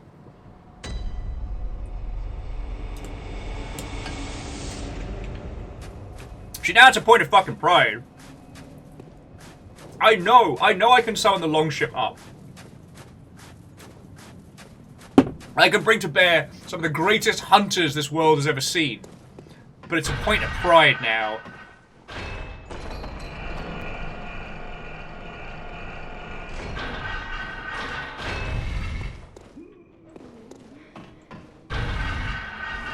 I also don't have faith in myself, which is why I keep sending that down. Alright.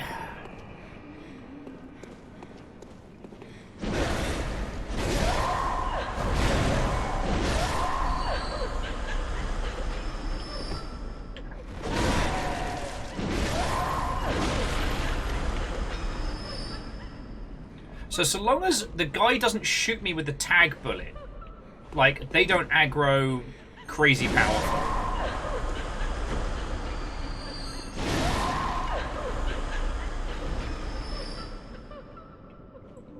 And the thing is, because, like, that guy's a great big nerd,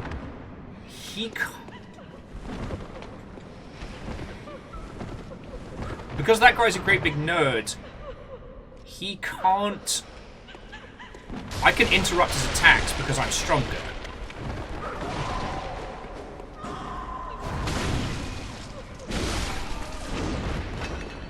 There we go. That's what I need to do.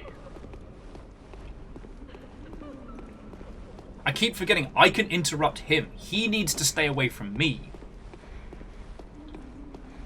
There's the thing I was talking about with the streamer individual I mentioned earlier, of how when they started out on Bloodborne, and so they're now conditioned to play aggressively, whereas in my little heart of hearts, like, I'm still a Dark Souls 3 boy.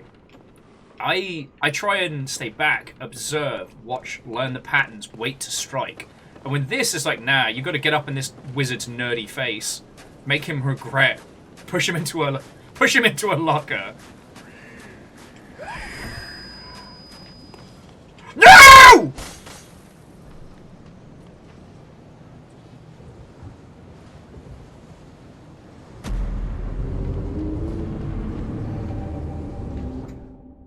Hark! What is that sound I hear? Is it fucking hubris? Why, yes, it is! I mean, it's not like we lost a lot, but fucking hell, yeah. The first step's a real doozy. Fuck me running.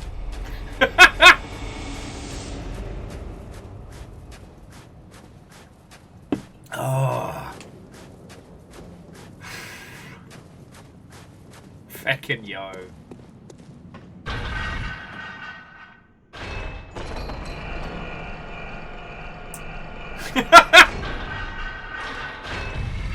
You know what? PBS, that was the Wile E. Coyote school of hunting there. Because I had just enough time to realise my mistake and be able to do nothing about it. Quit falling off stuff, Will. You are not a coyote smile.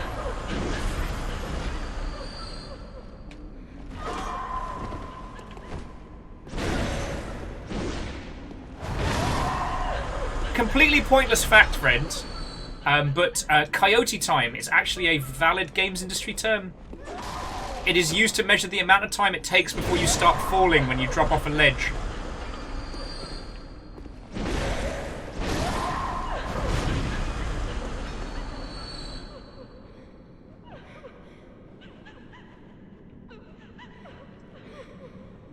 Fun fact.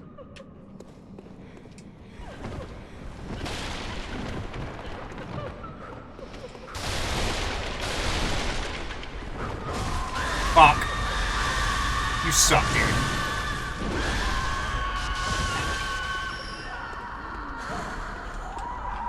Get on the fucking ladder! Fine. Fucking fine. No, just chomp down on some antidotes.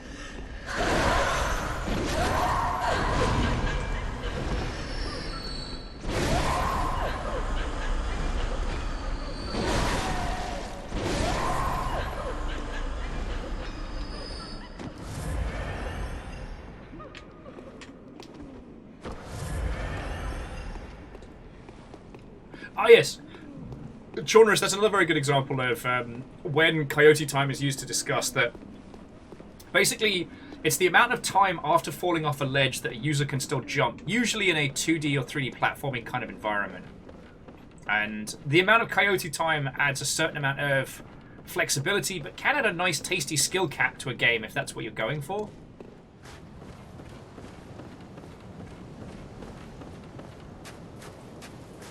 Oh good, my 1,000 souls. I love the things I've learned from you, Will, in regards to game industry and design. Coyote Time, TTP, the well of knowledge is endless. D. Yo, my video on TikTok about TTP got deleted quietly. I'm mildly proud of that. Alright, is there anyone here who doesn't know what TTP means? Also, Bacon, thank you for both rounds of bits.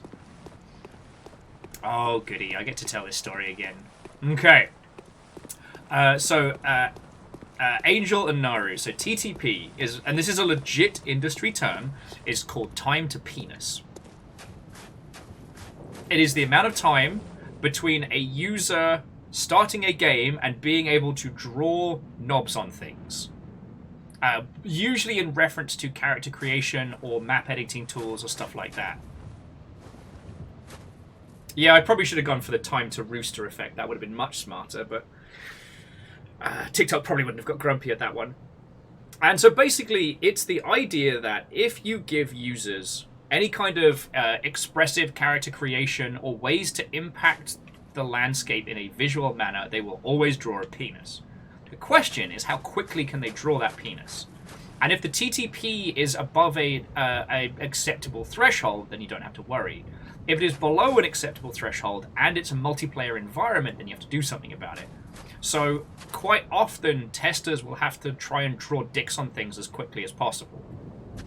And the thing is, it's no joke. There was a Lego MMO that got launched a few years back, but as you can understand, that Lego MMO's idea was that people would be able to build their own creations. You can see the problem already. Would be able to have their own areas. But they were unable to keep up with the plethora of knobs that people were making in Lego. So much so, they had to hire a shit ton of moderators and, you know, community managers and the ilk. And from there, they had so many staff employed that the game couldn't turn enough of a profit to keep everyone employed, and it shuttered. So what is the TTP to what is the TTP of Mario Maker? I mean, at breakneck speed, you can probably do something in like 30 seconds to a minute, but the reporting and sharing system of that game is what mitigates the TTP. So it's not like a live multiplayer environment where someone is drawing things right in front of you and at you. Do you know what I mean? Minecraft's TTP is higher than you'd expect.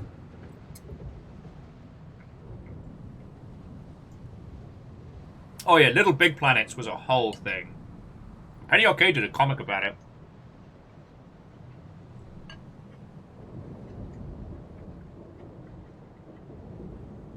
But again, the severity with which you have to treat the TTP is based on the product and how it's interacted with.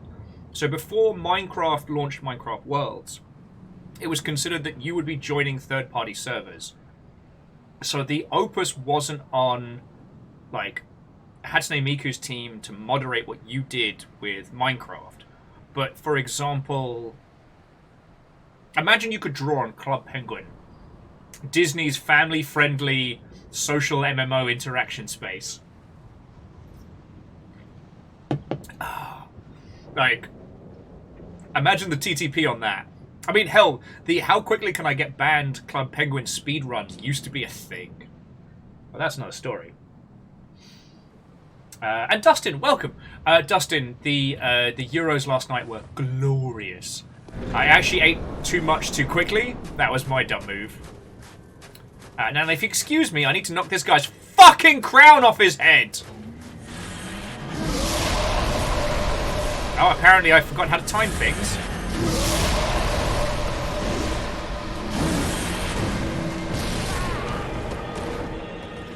Fucking wizards!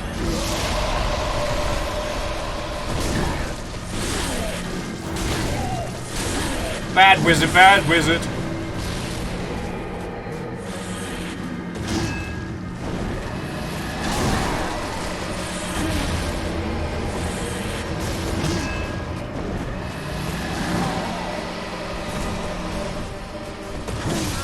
Oh, fuck you, mate.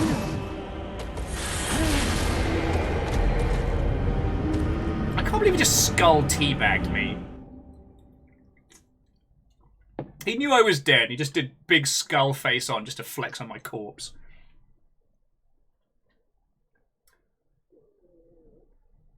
Yeah, so Lost Flowers was saying that for FPS, it's often done with bullet holes and damage to the environment. Most games will limit the amount on which you can draw on surfaces, mostly for graphics, but also to stop you drawing dicks on things. And yeah, his mean look scary face combo is upsettingly good, where he's like spooky face, explodey face. Fucking wizards. I am a wizard.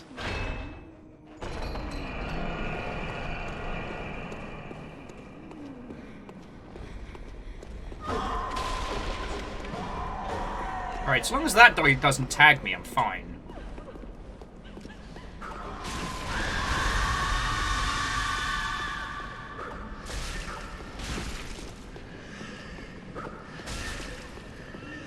Oh, that's what got me last time. His tags cause stamina damage. Should have known.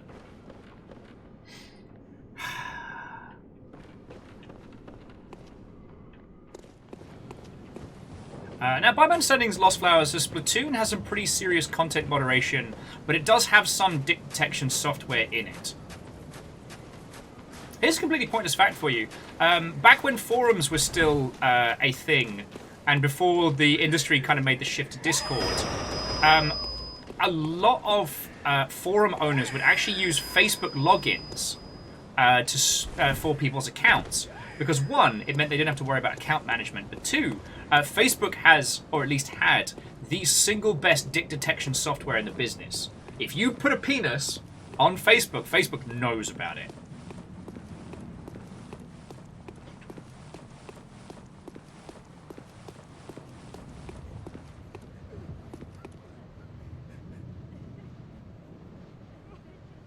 Chornerus says they've hit the reality of Bloodborne they're not proud of. They need to get 80 insight gone so they can survive 2 seconds with the Winter Lanterns. I mean, Chornerus, you wanna come over here? You wanna help me stab this guy in the face?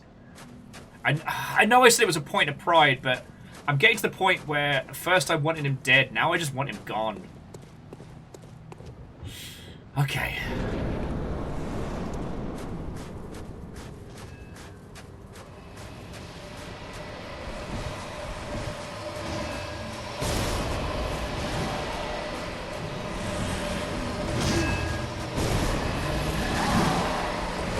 Hey, you just gonna keep spamming that one move?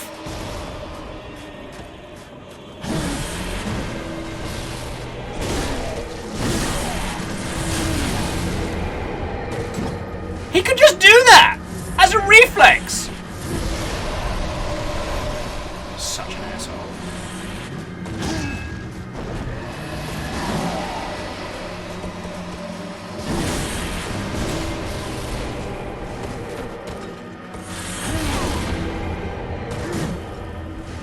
Such a cheap move. Such an asshole! Ah! His fucking skull's bit me on the fucking ankle. Oh no, I have been slain. He bit my pinky toe. Fuck. I want him dead. I want his face dead. I want his butt dead. I want his arms dead. I'm gonna take his crown and I'll stuff it up him. Like some kind of heinous jewelry turducken! Okay, I'm good. I'm good. I was just like... The fact that he can do his Force Hadouken like that is infuriating. And then he did his spread of skulls. One of them clipped me, and then the other one was like, I'm over here. Just kidding. Yum, yum, yum, yum, yum, yum, yum, yum, yum.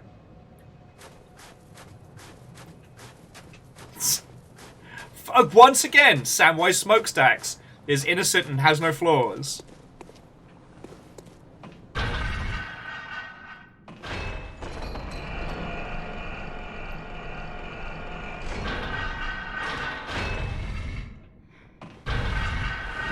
And yeah, Chornerus, it's all good, like, you're definitely not the only one. Alright, so I've got to kill this fucking dingleberry with the... Fuck. God, I hate this guy so much.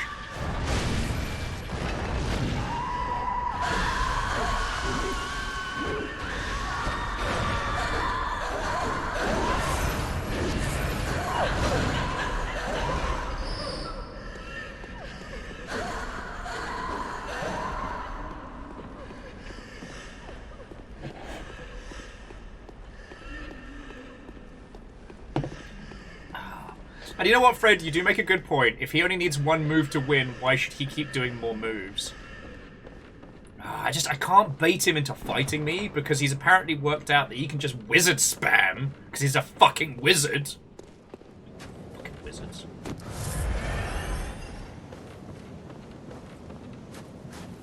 chugging old blood like it's going out of style. Well, just, sorry, regular healing blood, but...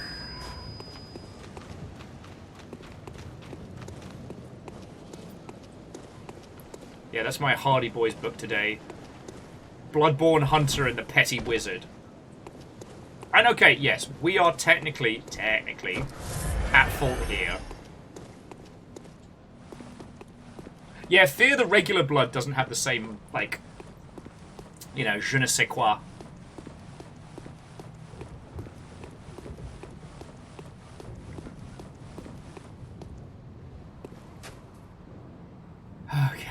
Okay.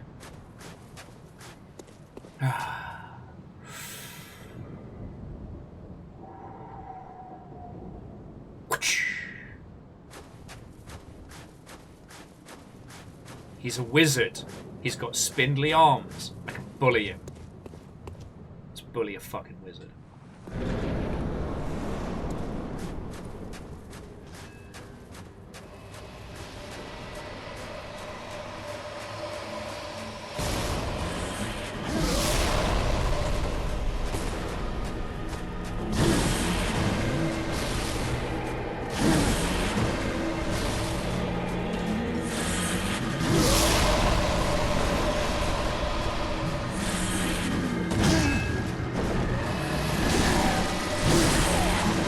No! Okay, good.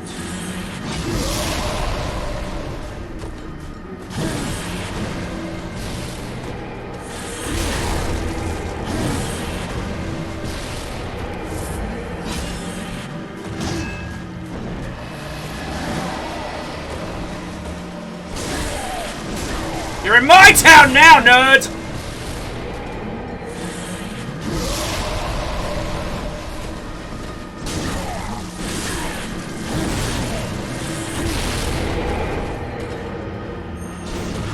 Oh, fuck off. Fuck you! Ah! I'm gonna break his feet off and stuff him in his nose!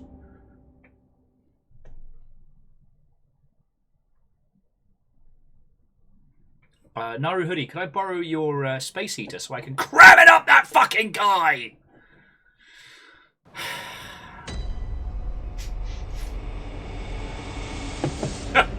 Fred's like, better talk to Hypnos before your next turn.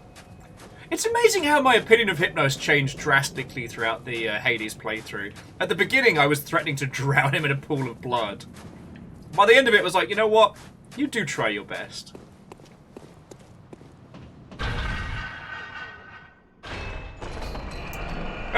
Now, Naru Hoodie, I hope it's not too cold where you're at. And I apologise for threatening to take your heat source as a means of vengeance.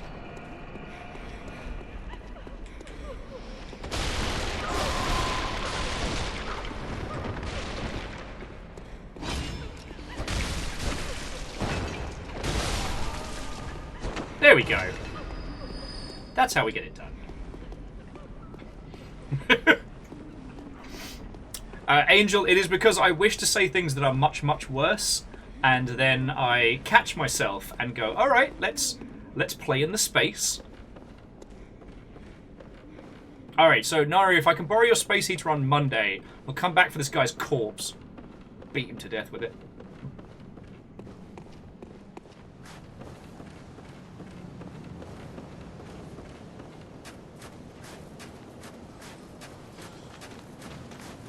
See, Naru, I've been in... My head's in video games so much that I read that as, it's going to be F-Zero next week? You get the good... Did you get the GameCube one? That's the best one.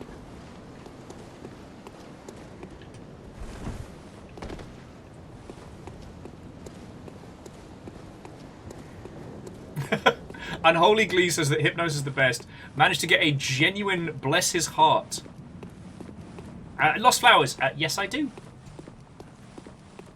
Well, so Lost Flowers, what I was saying is that my goal for next year is to get a 360 setup, so I can acquire a few of the stranger, rarer 360 games that I would like to go through with you all. Like, Metal Gear Solid 3 is one I absolutely think we should play through, because A bunch of peeps have requested it, and I know a lot of people haven't had the chance to play through it. Is this person just waiting to be summoned? If I turn off the password, can I just summon randos? Does anyone want to help me fuck this guy up?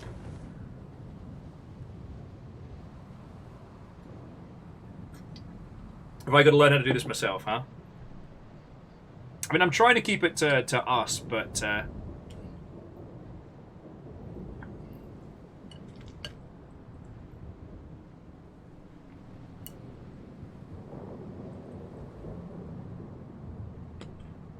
so much curry, so little time.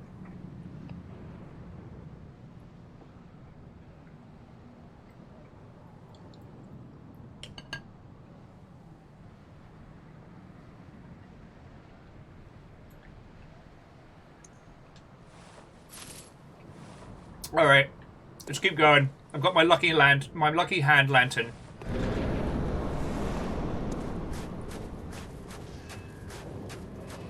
Oh, also, there's a buttload of curry.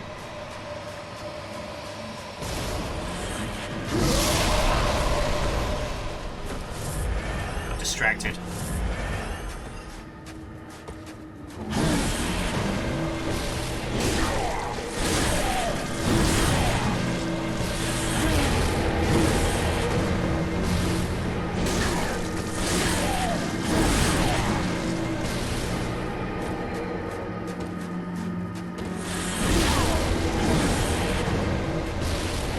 He did the Hadouken without doing the first bit? That is bullshit, chips.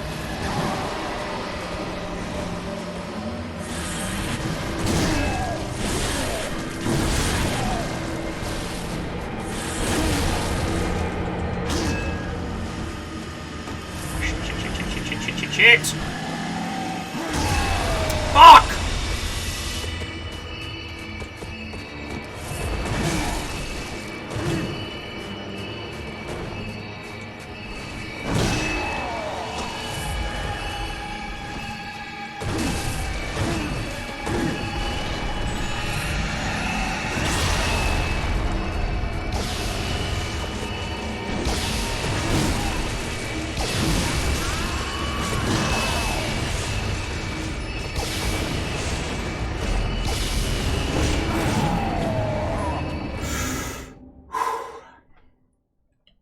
Alright, we got this. We got this. We got this. We got this.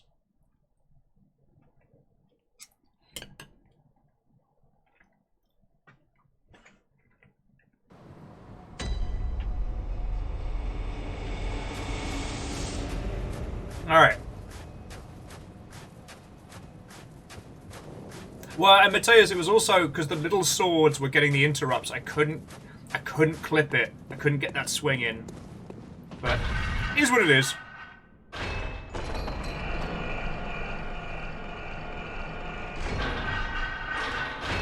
I want one more shot in earnest, and then I think I'm just going to open the floodgates. I've got so much insight, it's ridiculous.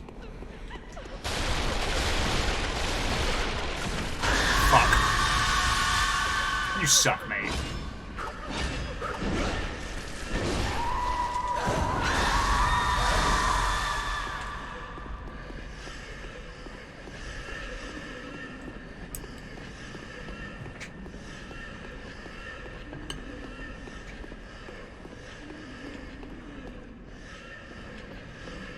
And PVS, he's got two maneuvers. One of them is a little skull that then explodes, and the other one is a direct Hadouken. And his direct, like, pushback Hadouken happened so fast. But if I try and back around, he does his little, like, skippity-doodah. Oh, fuck off, Gargoyle.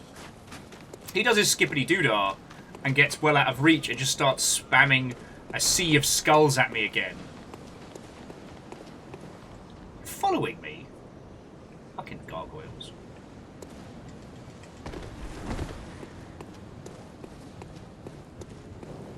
So, like, the most success I've had is get up on his grill.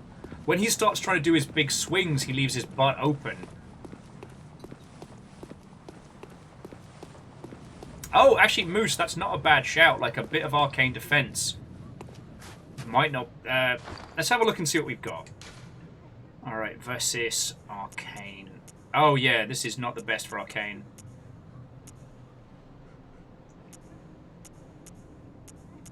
Yeah, the Executioner's Garb. How about hat-wise?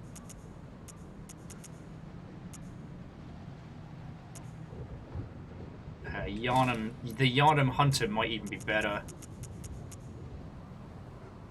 Ah, the Church of the White Hood is for nerds. I don't want to wear nerd stuff. Fine. Look at my guy, he's dressing like a dork. That's what he reduced me to.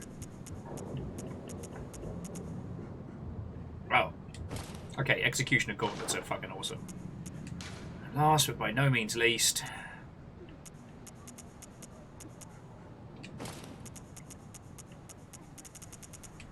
Alright, there we go. Alright, I look like a fucking dweeb, but let's do this. I'm sacrificing style and fashion for victory. This is how dedicated I am now. Alright, you bastard! I'm cosplaying as a twat! Let's fucking go!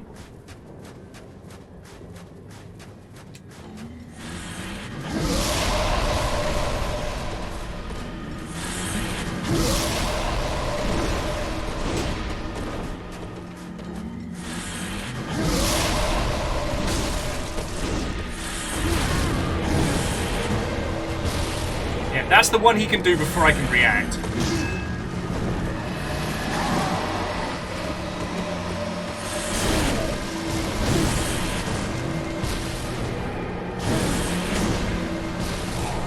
Oh, you fucking kidding me?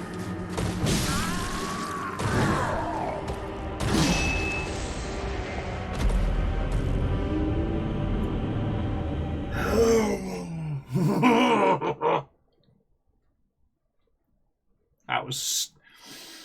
Well, dweeb outfit did not help. No, it did better. What happened was he put an explosive past me. I went through him and he detonated it on my arse. Does not need the doll hat. Doll hat's not gonna help. Tell nobody I dressed as a dweeb for this fight.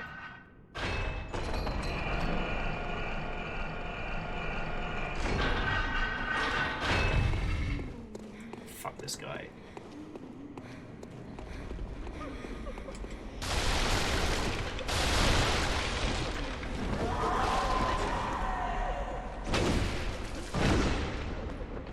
Nobody likes you, little man!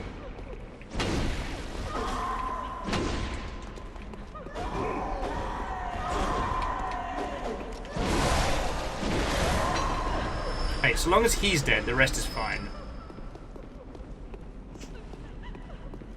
Yeah, so he managed to put the big Hadouken blast behind me. And then just as I was slowly recovering from that, he gets his spear out and just goes, boop, just jabs me in the nose. Alright, what's the stats on the bonnet? No, the stats are all bad. They're all bad. Look, I'll dress like a dork if it's going to give us an advantage over this fucking wizard nerd bastard.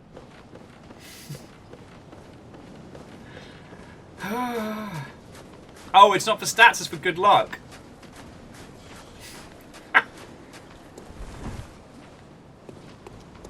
There's one off-green yellow tile on that whole roof, and I see it every time we go past. And I'm becoming incorrigibly angry at it. I don't even know why. I don't know why it pisses me off. It's that one fucking tile.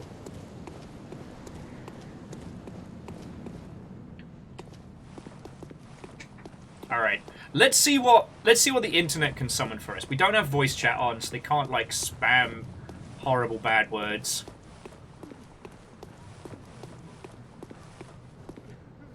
You know what, Mateus, that's probably it. It's probably that it evokes that like broccoli stuck in teeth.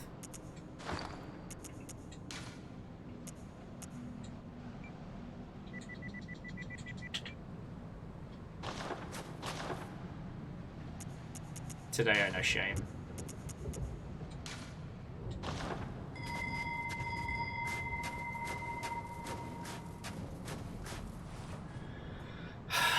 But sometimes being a good hunter is knowing when to stop and ask for help.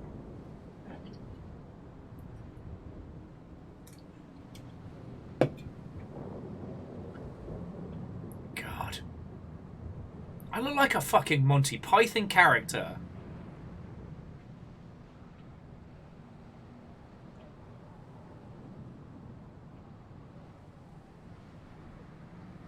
You can't bully me into wearing the bonnet. You can't do it. Can't be done. So we find out there's actually no one else in the world playing Bloodborne right now. I thought I saw the shadows of people. Remember visceral attack. It's not bullying. It's peer pressure. So mean. So mean. Mecha Noel, you can and should wear a cute bonnet. Probably look real good on you.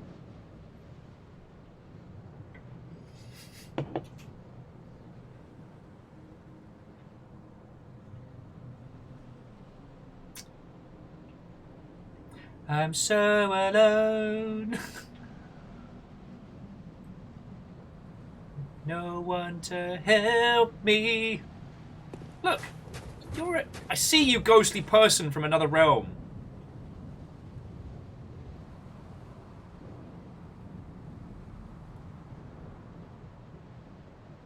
It's just shenanigans.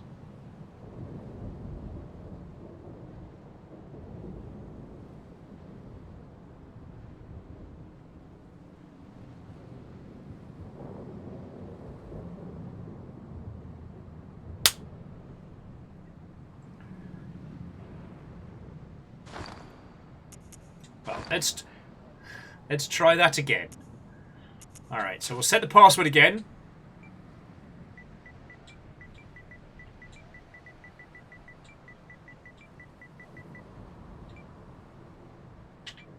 Okay, password is trains. Alright, so then...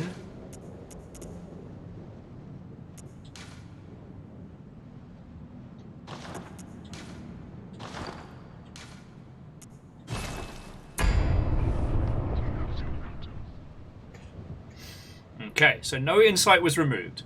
Not currently ringing. Alright, so the password is trains, all lowercase.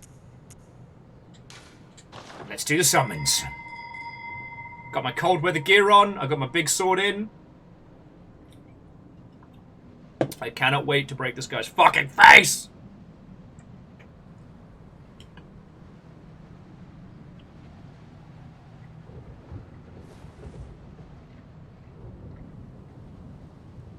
Chainsaw Man intensifies.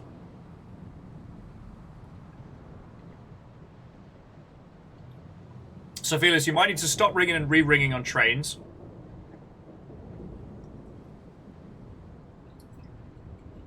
But we should be able to do this. Do. Man,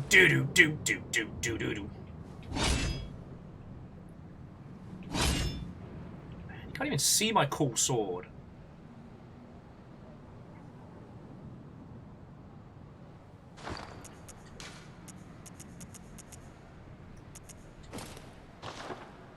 Oh, look at that fancy-ass wig.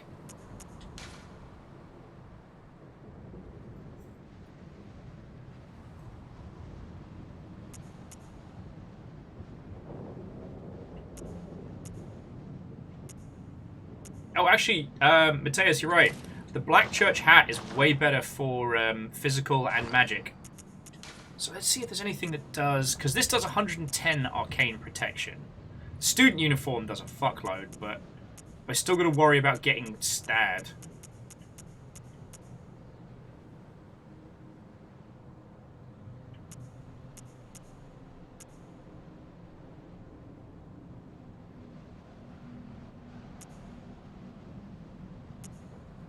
Yeah, the Executioner's Garb seems to give us the best combo of like physical and arcane protection.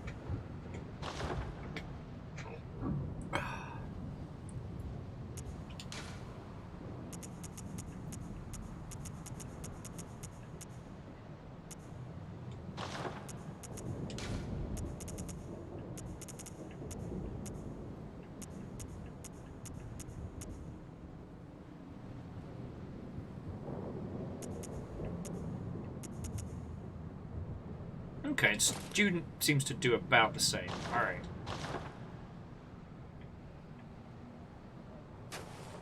Okay, so again, the password is trains, all lowercase.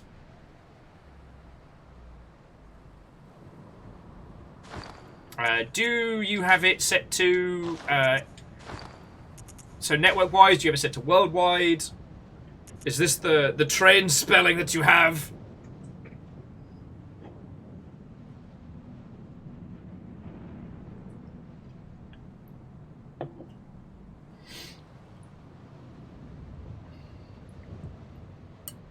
I've eaten so much curry. And there's still so much curry. It's glorious. And leftovers for days.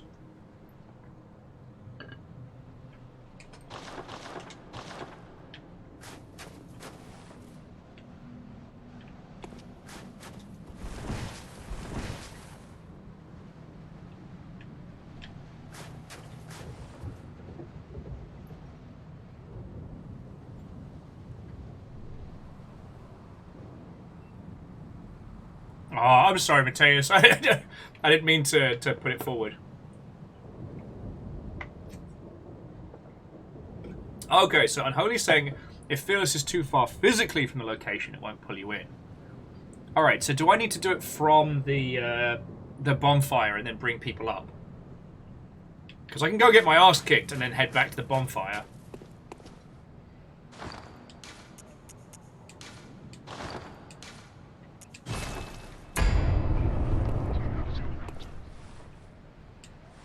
Alright, we'll give that a try.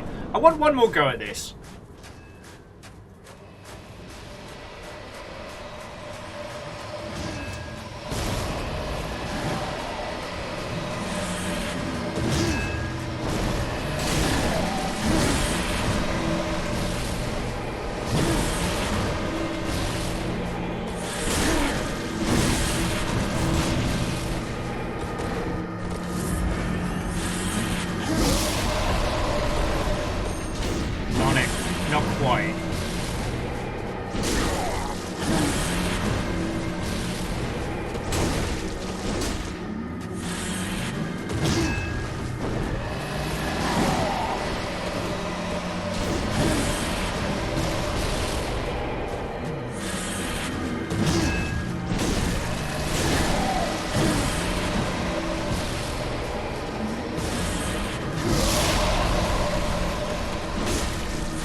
Oh, you fucking kidding me?!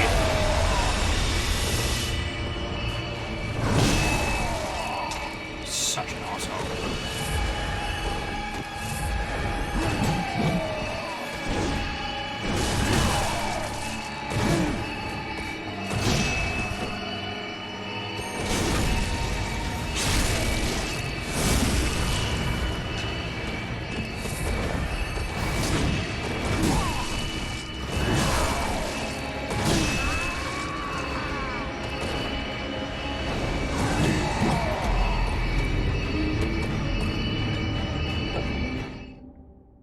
To murder this fucking guy. Can't wait. Can't wait. Alright. Okay. It's time to slay. That rhyme was unintentional. At this point, I just want him fucking dead.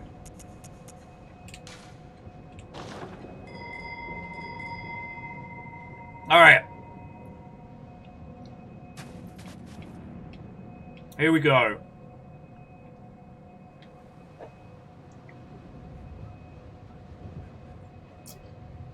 Yeah, Mateus, it felt like he just kind of booty shifted me out of the way. I felt like some serious cheating there. Well, yeah, so Fearless, if you're still down for jumping in, get to the same place, offer the bell. And remember, it's the offering to join, not the... It's not the same bell for cooperativeness.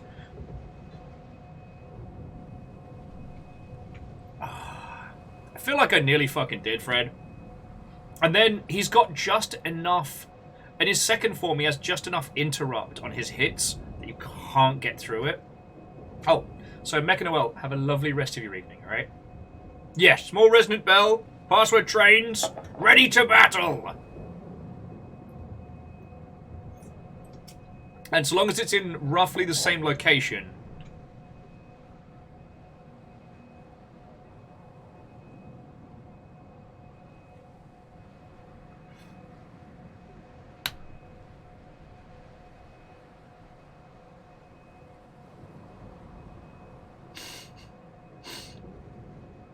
Alright, Fearless, are you... When you say the rooftops, do you mean the rooftops outside the boss? Because if so, stay there.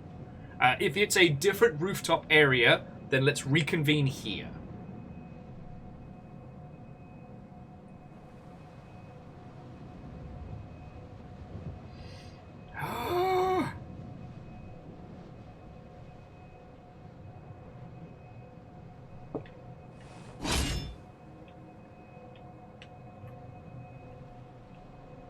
I'm dressing up fancy again after this battle, just so you know.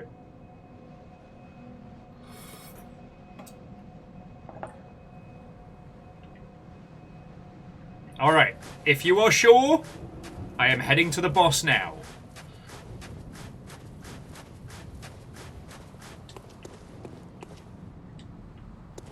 Oh wow, I must have been sure because I didn't even send this down after. Okay, we got this. We got this.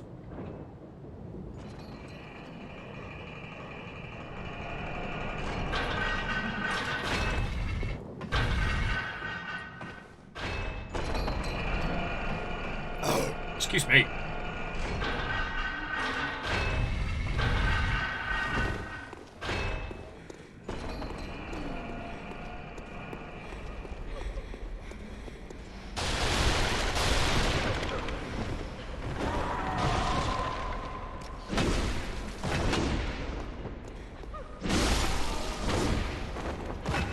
There we go. He's dead. Job's a good one. See, Naru, no screams. Just sobbing. No screams. That means I'm doing better. I got the Chainsaw Man OP just playing in my head on loop. Do do do do do do do do do do.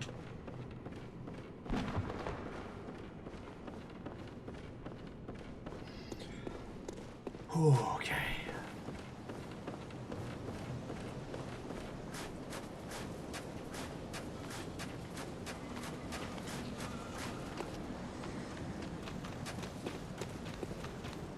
Piss off, ghosts.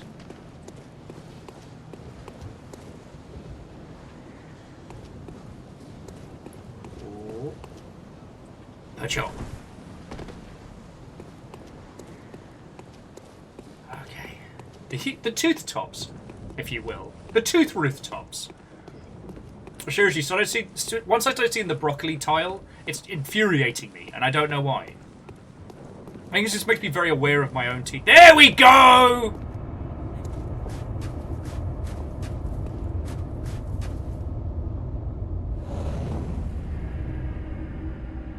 Yes!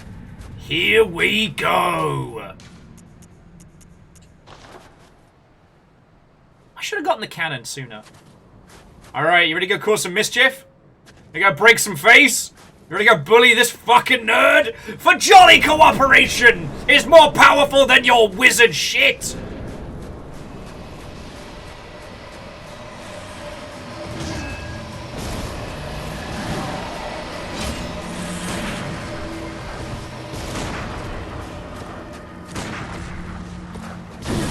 Fuck him up!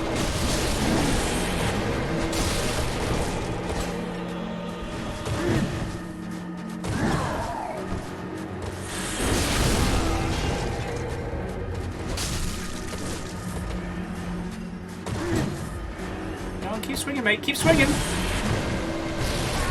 Oh, piss off.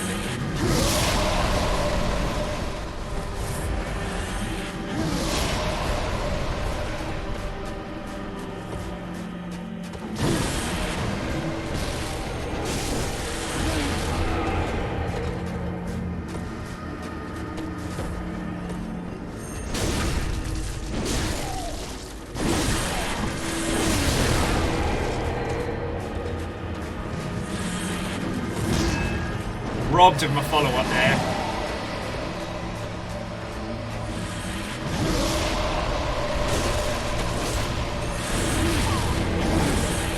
Such a jerk. Drugs. More drugs. Ah, fuck sticks.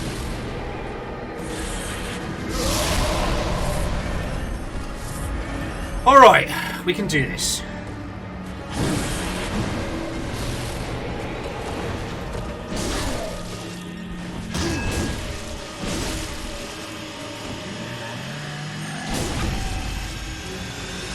Yes! Kalima! Fucko!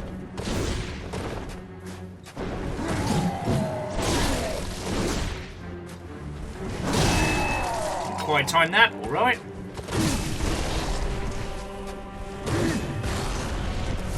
Oh, look at who's got his fucking sword out.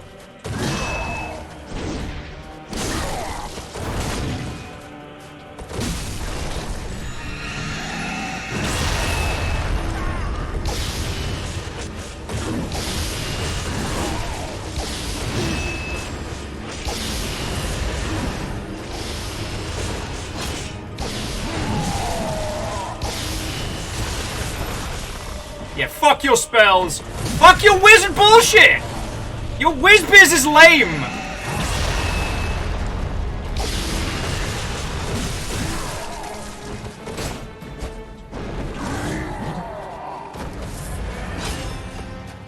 Alright.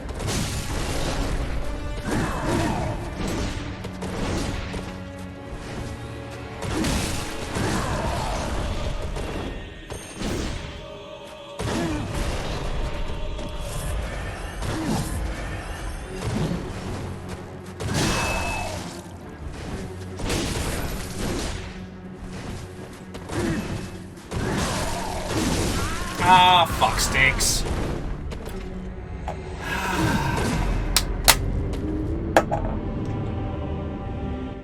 Fuck!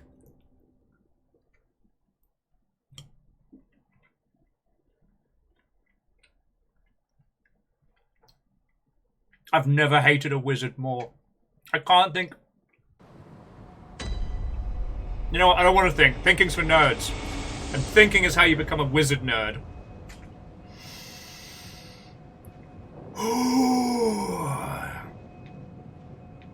Yeah. Actually, and Fearless, if you're... Like, if you can come back to the bonfire, we'll go, we can head up together. I've got... So long as I stay above 50 insight, we're all good.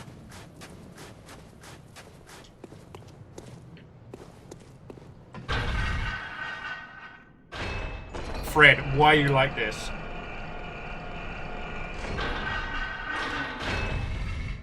You respawned at the fire? Oh, do you mean the lantern? Alright, I can come... We can make this happen. We also know that...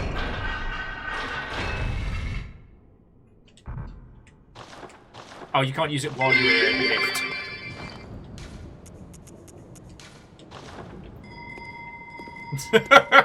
Naru, I'm gonna need a lot of that.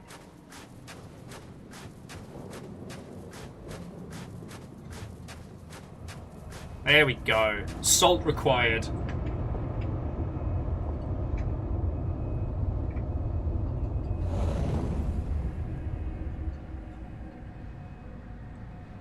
Now this, my friends, is a more traditional Bloodborne experience.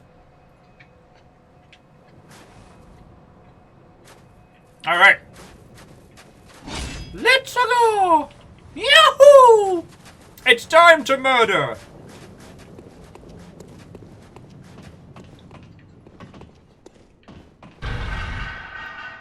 Alright, we just gotta kill dude with the blowpipe, and then we're good.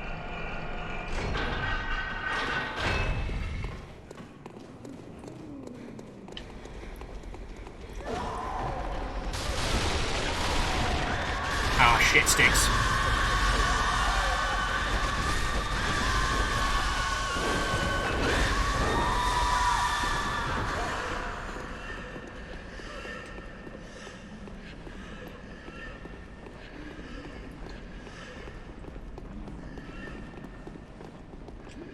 Mateus, only heartless people invade Canehurst. There's a fool!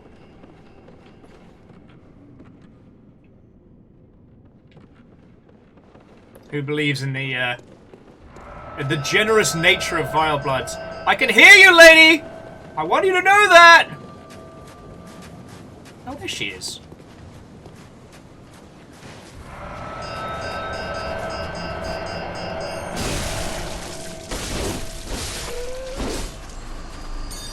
Yeah. Bullying an old lady. This is what this wizard business has driven me to.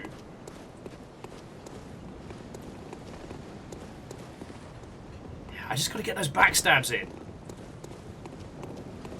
We gotta rush him down, we gotta coordinate it. Once we're up in his grill, there's very little he can do with his nerdy... Okay, there's actually lots he can do, but that's not the point. We got this. We got this.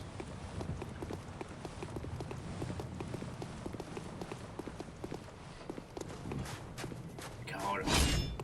Actually, Ryan, if Soler was in this game, it would probably break it. Like, you couldn't have such a pure force for good in such a feckin' dark game, you know? Alright, we ready?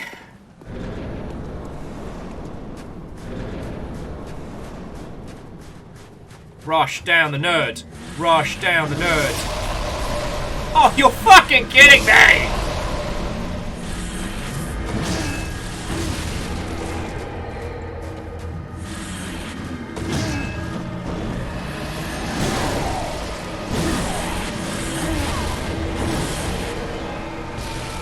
Oh, come on!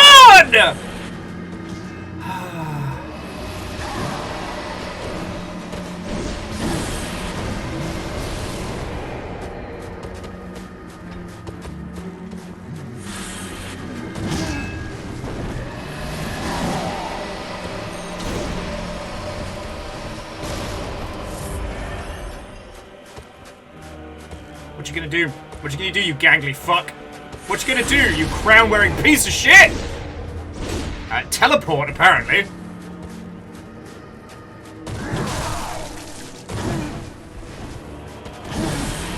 Fuck.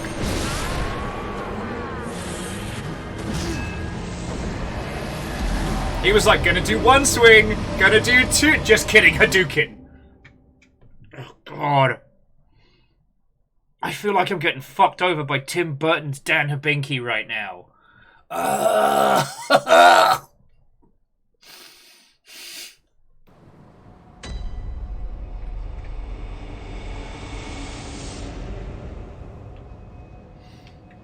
Ryan, this boss is kicking the fuck out of me.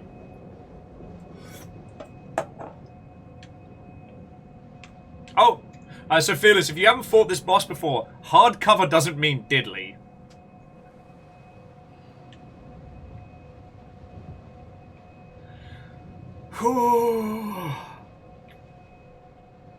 Alright, alright.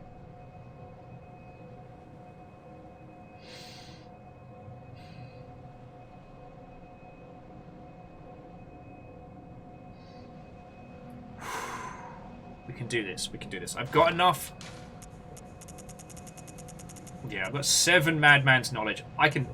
Ooh, to gain unspeakable blood echoes. Ooh. We can do this. We can do this. We've got enough stuff to make it happen.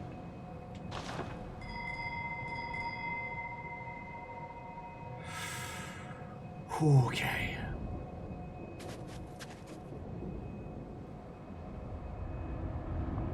Yeah. Ryan, I just feel like Soler would be too pure for this world. He's a ray of sunshine in a dark, dark place. Alright. Let's go break this guy's fucking face.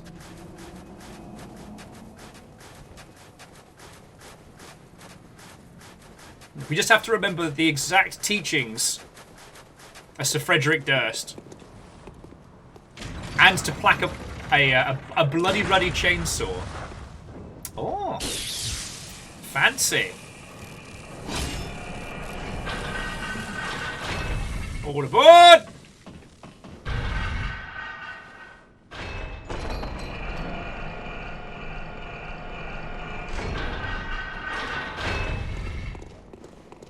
Now, Mateus, are you talking about just do it LaBeouf, or are we talking about actual cannibal Shia LaBeouf?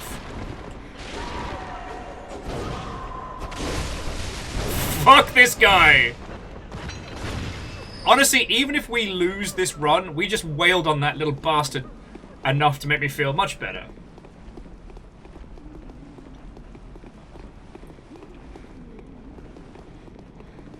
Yes. Well then, Mateus, in the words of actual cannibal Shia LaBeouf, you can do jujitsu.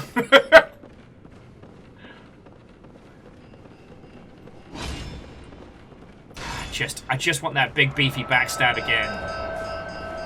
That one backstab got him down to half. You're out, love! It's a bit windy up here! Oh no! I have been slain once more! Fuck sticks! Alright. Alright. Let's do this like we mean it. Because eventually the body, while the mind is willing, the flesh is weak. Eventually, either we kill him or I have to bring our adventures to a close. One of these will have to happen.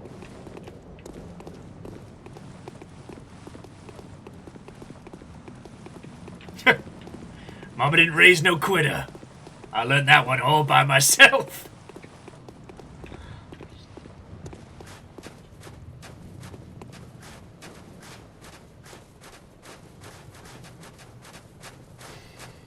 Okay, we can do this. Onward! For the hunt! Let's fucking kill a nerd! Yeah, go on, cast your big fireball. Big fucking dork. Big fucking dweeb.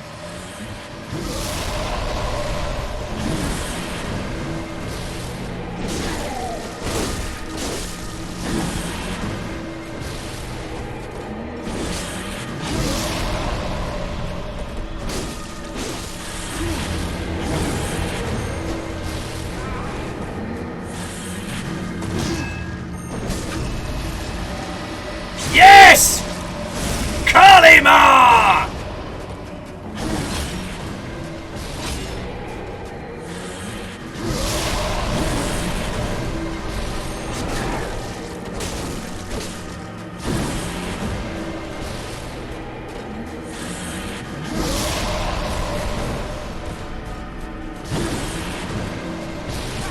Ow, you fuck.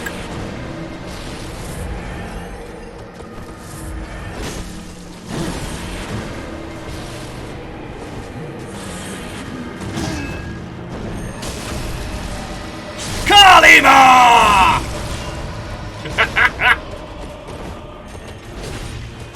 Oh, I pissed him off. Oh, look at someone's all way angry. Your sword sucks, mate!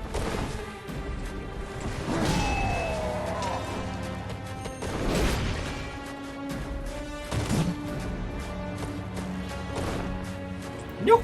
No! Miss me! Miss me! Oh, eat farts with a straw!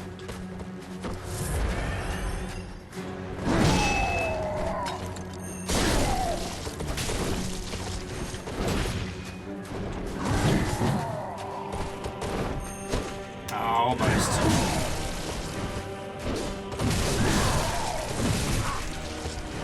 A little help! Little help! The fuck did he even go? The fuck is your problem, Grandpa? Oh!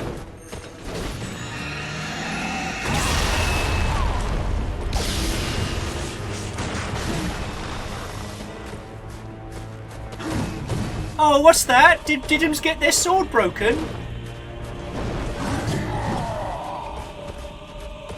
Oh, did I break your little Tonka toy?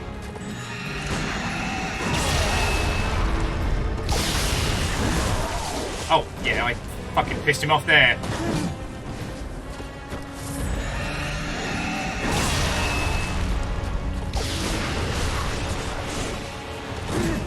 He is really fucking mad at me.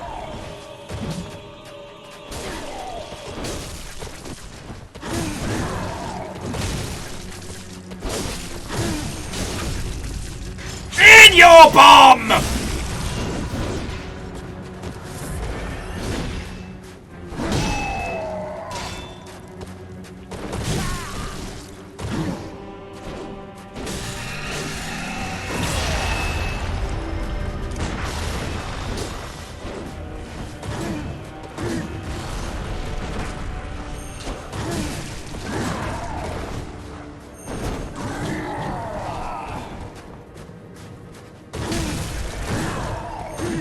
On it! Stay still, you old bastard!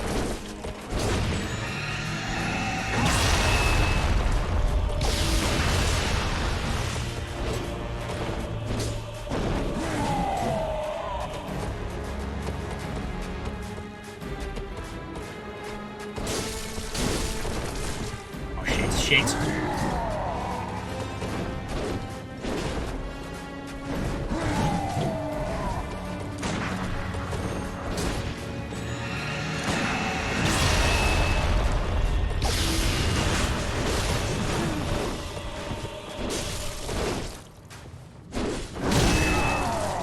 My friend! No!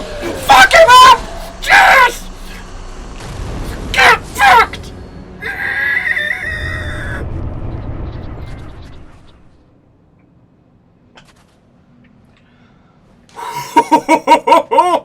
Ah! Thank you very much, Fearless, for helping me with that. I would steal his crown and now stuff it up his corpse.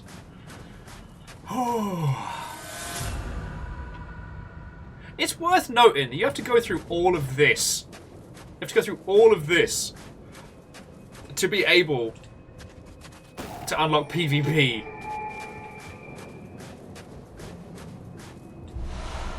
The Crown of Illusions. It's where that? There's no way.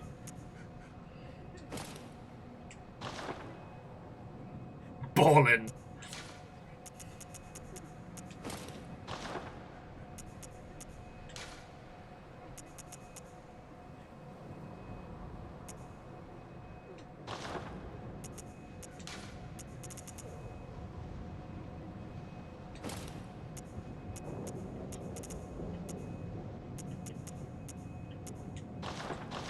It's my fucking crown now.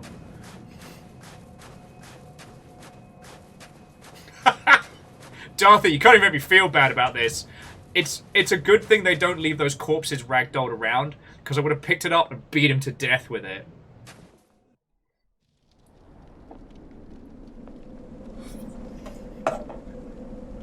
And now who wears the crown? Thanks to the help of Fearless. Oh, take that, crinkly old nerd. Not Fearless, obviously. I'm talking about Lotharius. But yeah, so you have to go through all of this to be able to invade other people's realms, if I remember rightly, or at least to get the resources from it, right?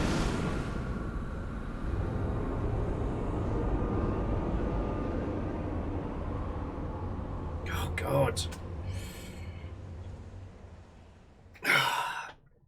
No, you can't make me feel guilty about that one. That old man kicked shit out of me enough today.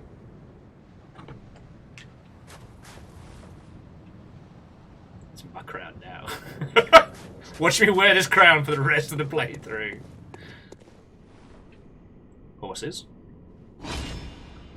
Horses. Treat queen with care, therefore one awaits ahead. Let's check out the sidelines. Oh no! So that might be the darkest message that I have read in Dark Souls. This entire area is not accessible. Okay, Angel Kalina, have yourself a lovely, lovely rest of your evening, alright? I'm glad you could be there for the victory, you know?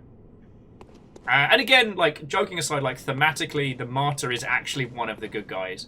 And he sacrificed his sanity, his life, and all of it to stop us doing literally the thing that we're doing now.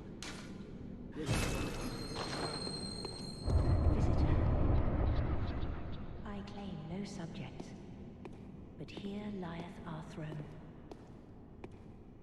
Kneel afore us, or get thee gone. Get it, folk. We'll have a look at the notes and stuff in just a second, but like all of the statues in this area laid out as if one part chessboard, one part like, you know, faux court of the queen. Visitor, moon-scented hunter. I am Annalise, Queen of Castle Canehurst. Ruler of the Vile Bloods, and sworn enemy of the Church. Yet our people are murdered, and we are prisoner to this wretched mask. What is it thou art in search of?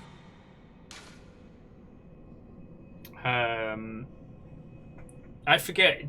Does this mean anything? I can't remember if swearing oath to the Vile Bloods is one of those unreversibles, or if it just gives us a chance. Oh yeah, and Chaunerus, I've seen where the sealed letter is. Hello, baby boy. Oh. Would you mind letting the baby boy out on the balcony for us? Hey, good boy. Amos, good boy. Come on. Hey, baby boy. Okay. He's got himself stuck because of his cone. Yeah, good boy. Go on. Go, baby. Yeah, go on. Yeah, good boy. Come here, Betty. Amos, you're okay. Oh, come on. Good boy. Oh yeah, so it's just like joining a covenant. Well, Cool. Thank you. an odd hunter thou art indeed. We've tired of these piteous nights. Share in our plight, and take oath against the Church. If thou wouldst this path walk, I prithee, partake of my rotted blood. Very well. Drink deep of our blood. Feel the spreading corruption burn.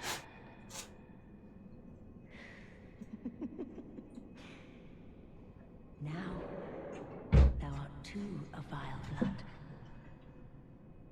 It's just going outside to have a look. The Okay. very last Okay, on baby. this earth. Well, I need to deliver a letter to someone from Canehurst. And then, yeah, I guess we'll have to look after the babies. Have to look after the babies. Yeah, and Fred, you're right, like, swearing an oath to a group called the Vile Bloods. I have no dregs to offer. We await thy return. And I forget what rewards and stuff we get from her. Canehurst. But yeah, so suffice it to say, the Vile Bloods are not good. I don't remember how she got trapped in the helm. But we know how she got trapped in this. Yeah, then there's the unopened summons, and we give those to what's-his-face? The Martyr Hunter. Hey, you're okay, Amos? Oh. I tell you what, friends, we might have to do the next part of that in a second, because the baby boy's... He's in a mood right now. Not a bad one, but I think he needs some extra cuddles. He's just kind of standing next to me. So, Fearless, I apologise that I can't return the favour. But we always have... Oh, shit, next week's Christmas Eve. Shit. I'll post the schedule up as soon as I can, so you'll know what we're up to.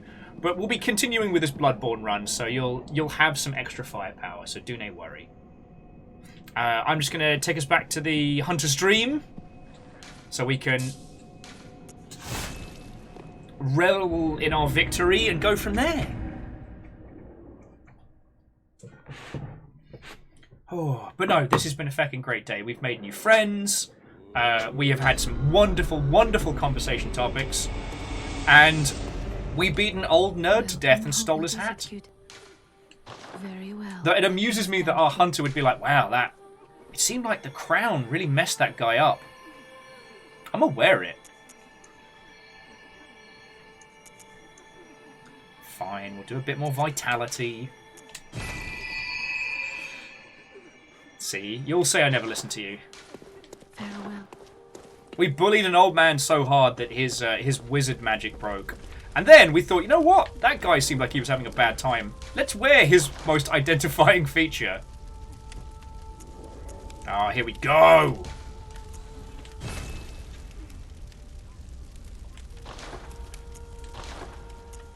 Oh, weirdly, it didn't need improving. That's very strange, but...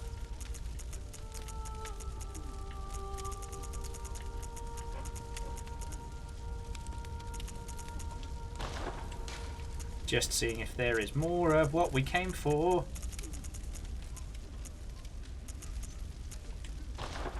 Oh, why do I keep doing that?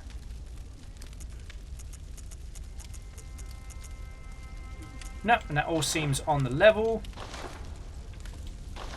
Okay. Look at us being all formal, fancy. We definitely need to get a better gun, though. I think that's definitely a thing, but... Yeah, well, Mateus, there are so many good adaptations. I think there are even a few like really good like comic variants as well. But I do need to bring our adventures to a close. Hey, Amos, it's okay. Hey, you're okay, baby boy. Aw, baby boy's spooked about something, so I'm going to go give him some love. Right! So, thank you all for a fecking wonderful day. For those of you who are new here, I do credit to the end of the day because our little operation is entirely supported by donations, bits, gifted subs, the whole shebang. So, for anything and everything you all have thrown in, thank you kindly. Specifically today, I would like to thank the following people. Oh! Don't know why I did the pirate voice there. That was very strange. You're okay, Amos. So, bits are the biggest part of what keeps us afloat. So for all of you that have thrown in, where it was a couple or a lot, thank you. I'd like to especially thank J-Post, Favor6, Pun Spectre, Bacon Avenger, C222, Vanderbeast, Naru Hoodie, and Wolfcrad. Like, that was really fucking cool of you all. Thank you. Your moderator today was Caffeine and Rhymes with Moose, but I know we saw Lizzie Tapau. And Fracture Falcon, Ryan, is that Ryan IDC or Ryanal DC? Jalik and Jack was here. Thank you all for the follows. I do hope we get to chat and hang out some more. To Not So Much Success, to Edski, Nightbreed, Jetman J, Joecat, Mateus, and Rainier. A lot of you were celebrating long subs, and the rest were hunted by House Carl. Because Kybal got a good draw. But to all of you, thank you so much. Now, in true Twitch.television fashion, you don't have to go home, but you can't stay here. I would love to pass you over to one of our internet friendos.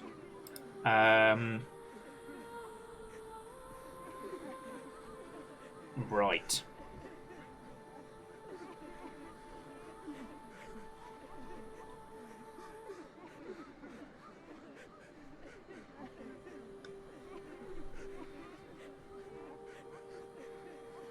Sorry, once again, we are faced with too many good times. Okay, so let's... Here's some of the choices I have. So we've got a spot of the Long Dark. Oh, no, that just ended. Piss!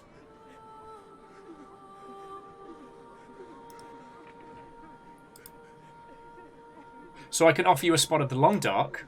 I can offer you potentially some...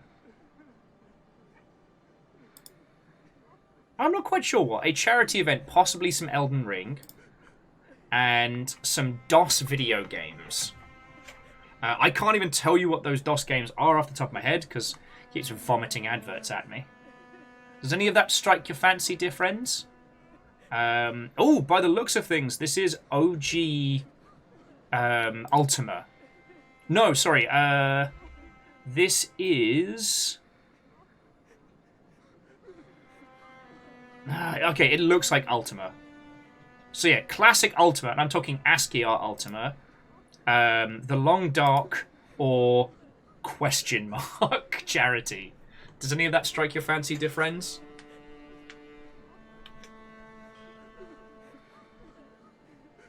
You could go for some ASCII? Alright, Mateus, you were the first to answer. So we're going to go to the terribly titled but thoroughly fascinating Rat Clown Car, who is currently doing DOS Sember, where they've been just playing nothing but like obscure and interesting DOS games throughout. So alright. So friends, I don't know what this weekend's going to look like. Things are still very, very hectic over here, and I haven't been able to spend as much time on Discord as I'd like. But if I get the chance, I will be there. So keep an eye out, because there's a lot of Darktide not getting played right now, and there's even more late night nonsense talks about 40k not happening. But no, seriously, this has been fucking great. Thank you all so much. Yeah, next week's Christmas week. So we'll have things. We got so many good games. We'll probably be still doing Strangeland on Tuesday, but then, like, if we're going to start the run up with some Half-Life stuff, the only day you'll be without me in the coming weeks will be Christmas Day. So you get me on Boxing Day and the continuation of. So yeah, it's gonna be real good. It's gonna be real good. Wow, I guess I hit the wall something fierce. Have yourselves an exceptional rest of your weekend. Thank you so much. And to be continued. To be continued. Da da da da da da.